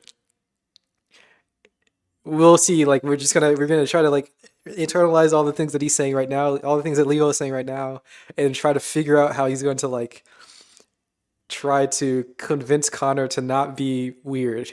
Or it's just gonna be fascinating to try to figure this out. And I'm sure Connor is he's smart enough to understand all of the sort of high level spiritual words that people say like this, and probably he's going to be twisting them on themselves to justify his weirdo behavior. It's going to be fascinating. I'm sure it's going to be amazing. So we're going to see that Wednesday. Crazy case. Crazy things are going on here. It's amazing.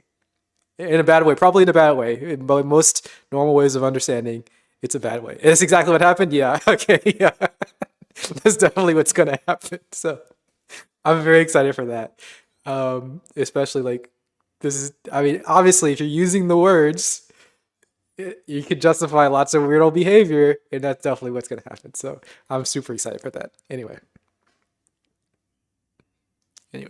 Time, how comfortable are you? The problem is that when you're living a comfortable life, it's not very comfortable. True. The most comfortable life, counterintuitively, is to surrender your life. True. Then you'll have comfort. Until then, you're going to be whining and moaning about every little thing that rubs you the wrong way. And you're going to be shadow boxing with yourself your whole life. You're going to be miserable. And look at Jordan Peterson. A lot of times you just look at his face and he looks miserable. Jesus, we don't need to be attacking like JP like this. Oh my gosh. He doesn't. He's not a happy man. Come on, man. JP's he's living a meaningful life. He says. You know, we don't want to question. We don't want to call people miserable. Is that okay to do? It's kind of messed up, right? To call people miserable. Like I even feel kind of weird talking about Matt saying that he's angry. He's definitely angry, but I wouldn't want to go and say that he's miserable or like his life's not fulfilled or something weird like that. Like I don't know. It's something weird about that. I'm just throwing up a flag. Maybe it's just like an emotional sort of flag. Like to just call people miserable seems weird to me. So, man, it feels a little strange to call Jordan Peterson miserable.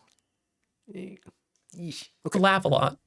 He doesn't laugh a lot. He holds bitterness and anger inside of him. Interesting. And fear. Now, this is not a personal attack on him. These are just normal human emotions that people have. Not an insult. And I would say that, in fact, he's better at handling them than most people. Okay. I think most other people would be less developed than him and handle it worse. Not an attack. Given the amount of pressure and fame that's upon him, that's not an easy burden to carry. That was such a weird way of putting it, right? It seemed like he did attack him. Then it seemed like he didn't attack him because he said, well, actually, you know, he's handling it better than most people. And then it went back to a normal attack because he's saying like most people in his situation. So it was still an attack, a personal attack, right? If you were just saying like most people don't handle misery or most people don't handle stress as well as Jordan Peterson does, then that seems like, okay, yeah, well, actually it's not an attack. Everyone's miserable. Jordan Peterson is just one of the miserable people that we all are. Sure. Not an attack, not an offensive thing to say. But he's saying, no, actually, Jordan Peterson is in a remarkable situation. He is miserable. He can't laugh because he has no sense of humor. He didn't say all these things, but, you know, we're intuiting a bit from the sort of social cues here. This is just an attack, right? To say that he's put into the situation that's really bad for him and he's miserable and he's not having a fulfilled life. This is just a hurtful thing to say to somebody or about somebody, right? Come on, guys. Let's be nice. Jordan Peterson's a cool dude. Right? We don't want to be mean to him. Maybe we'll have to investigate that. Is that just a mean thing to say? Like just tell somebody that they don't have a fulfilled life? We'll figure that out. We'll think about it. We'll think. Seems weird to me. But also, don't fool yourself with this idea that, oh, well, Leo, if I just kind of play it safe and I just pursue money and just a family and some sex and some of this kind of stuff, my life will just be good, right? No, your life will be miserable. Your life will be mediocre. Even if you become mega successful. Jordan Peterson is more successful than most people can dream of. He makes millions of dollars every year. True. Does this make him happy? No, of course not. Maybe. Does this make him loving? It might. No. all the How do you same know how loving he bitterness and is? problems and shadows are still there. Jesus. Your shadows will stay with you no matter how rich you become, no matter how much sex you have, no matter what country you live in, what house you live in. That's not an ultimate solution to anything. The only ultimate solution Ultimate solution?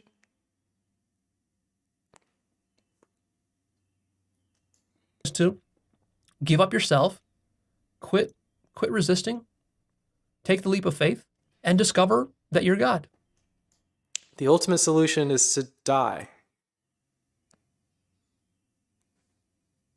Again, we got to have a little bit more social awareness, maybe. Maybe it's just me. I don't know. Maybe it's just the internet. I'm not sure. But okay, maybe. Well, ultimate solution. Okay. That's the only thing that's worthwhile to do in life. Everything else is tangents and distractions and avoidance of that. But it takes a very rare individual to be able to actually do it. But if maybe you are such a rare individual, or you're thinking you might be, you found... Well, it makes it even worse that he just comes on the... Yeah. It's a very big platform and he's just like, man, totally just hammering against Jordan Peterson in these last couple minutes for no reason. He had no reason to do this. Why is he doing it? He's just doing it though. Okay. Die is to not die physically, but to die psychologically. The death of the I am. Yeah, true. Hey, Felipe, what's going on? We're coming in kind of late today, man. We're not sticking around for too long, but hey, rewind the VOD. Enjoy, watch. It's been fun. Today you're going to talk to millions about how you, yes you, are unenlightened and wrong. Yep, Jordan Peterson, you are wrong. And you're miserable too. You probably didn't know it. You're not loving. You're not happy. You have no sense of humor, apparently. He laughs a lot, doesn't he? Not a lot, but he laughs a bit, right? Okay, whatever. in the right place. Whatever. Watch my videos. My videos will help you to deconstruct your mind Deconstruct the mind. Okay. in ways that I think very few other teachers and gurus can help you to do. Do we want to get to the state of being a 1 second old child? Do you mean 1 second after birth? Or like 1 second after conception? Or like 1 second after the brain has been formed? At what point are you a child that's conscious? Or is it like 1 second after like being a 7-year-old and actually developing consciousness? Like, what do you mean by this 1 second? Just came out of work a little bit late. Where's the matcha? We had the matcha really early today. Oh, we have matcha. That's why I've been so excited. We had too much tea. We had a lot of matcha and a lot of tea. And it's been fun. We had a good time today. So That's my specialty. That's what I love. See, what I love is deconstruction. It does help if you're going to be deconstructing everything to actually love deconstruction rather than... Oh crap. Oh my goodness. My goodness. Oh man, where was he at? Oh, I accidentally went back.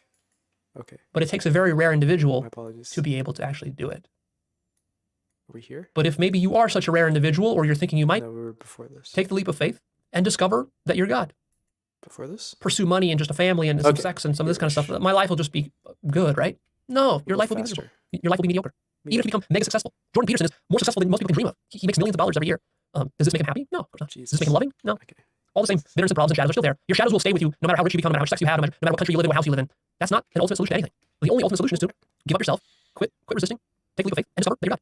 Okay, you're right. That's the only thing that's worthwhile to do in life. Everything else is tangents and distractions and avoidance of that. Okay. But it takes a very rare individual to be able to actually do it. Aw, all you conscious people, you're special. You're special. You're getting rid of yourself. You're special. You're dissolving your ego. You're a special little snowflake. You want some validation for dissolving your ego? You want some validation for evolving spiritually?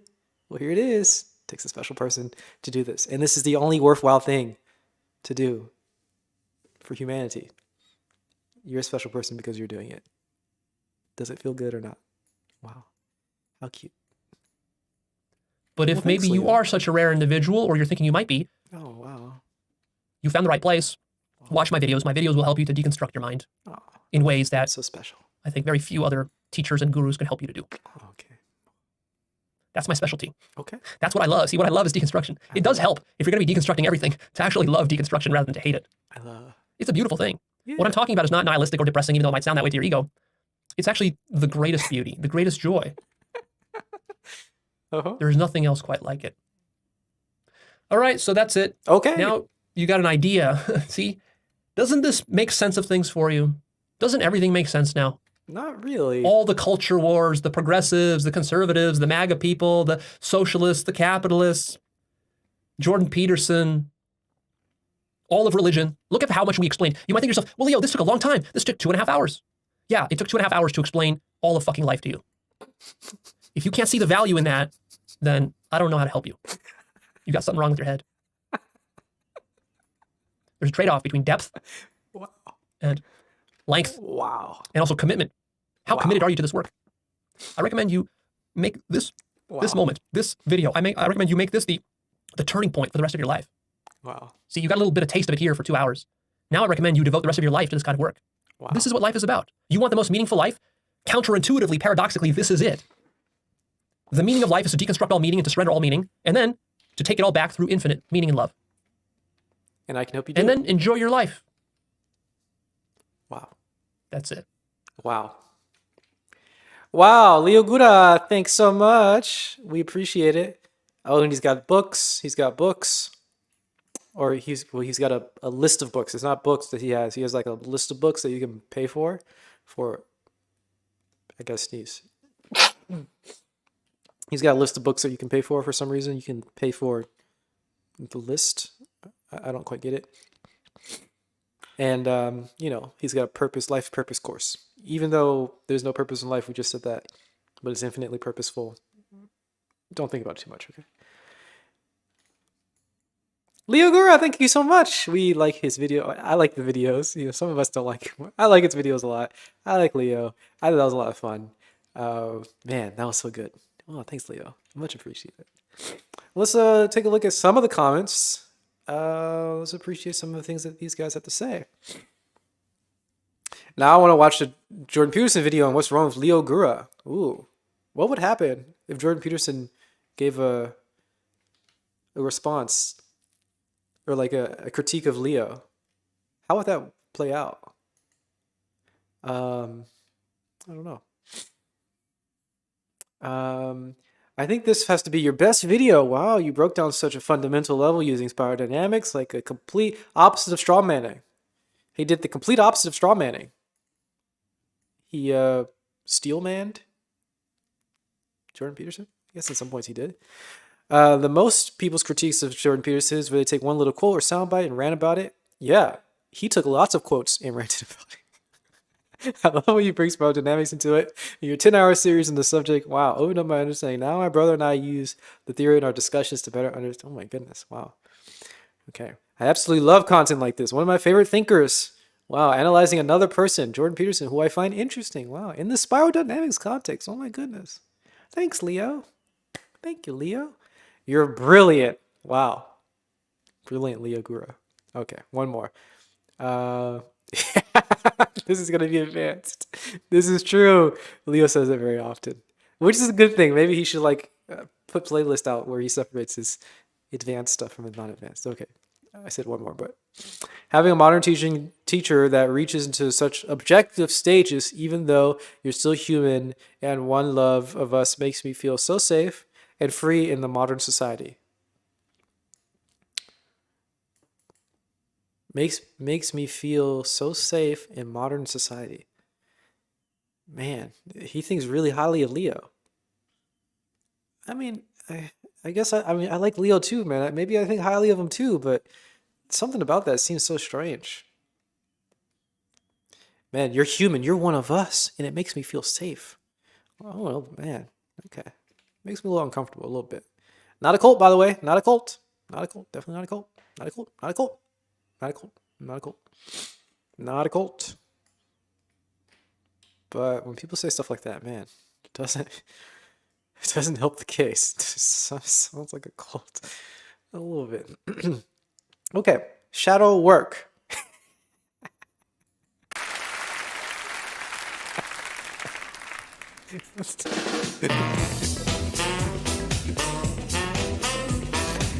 Okay, we can't do unfortunately He's got music. Okay, we can't do music, but oh, unless we pause it like every couple of seconds, you know, we could try. I guess we could try that. But like, wow, we're doing some real shadow work. Whoa. Wow, it looks really good. He's doing so well. Okay, let me just mute it. I was gonna mute it so we can look through a little bit. Wow. Shadow work. Whoa. Oh, wow. Whoa. Wow. It's a dog. Wow. Roof, roof, roof. Roof, roof. Another dog. Row, row, row. Whoa, he's got a nose. Okay, all right. We've seen him. He's got multiple dog. Okay. Wow, how cool. That's very advanced, very rare. Okay, guys. Okay. All right. You guys are silly. I'm glad you guys are hanging out with me. It's been a lot of fun. Okay.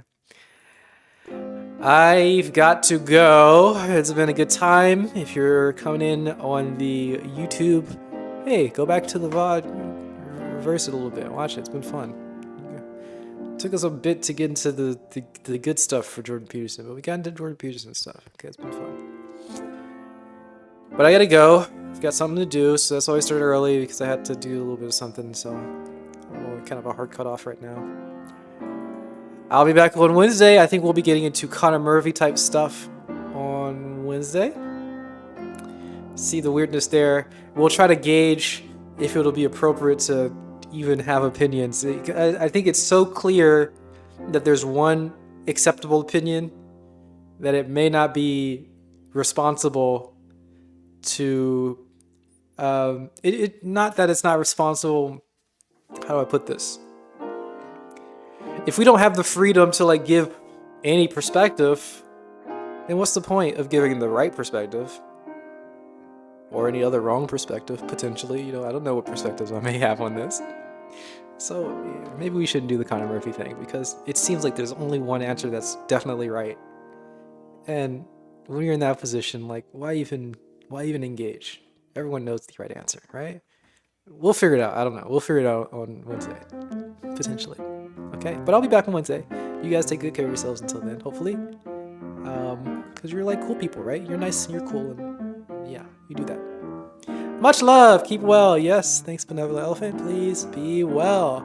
I'll see you on Wednesday. Bye-bye.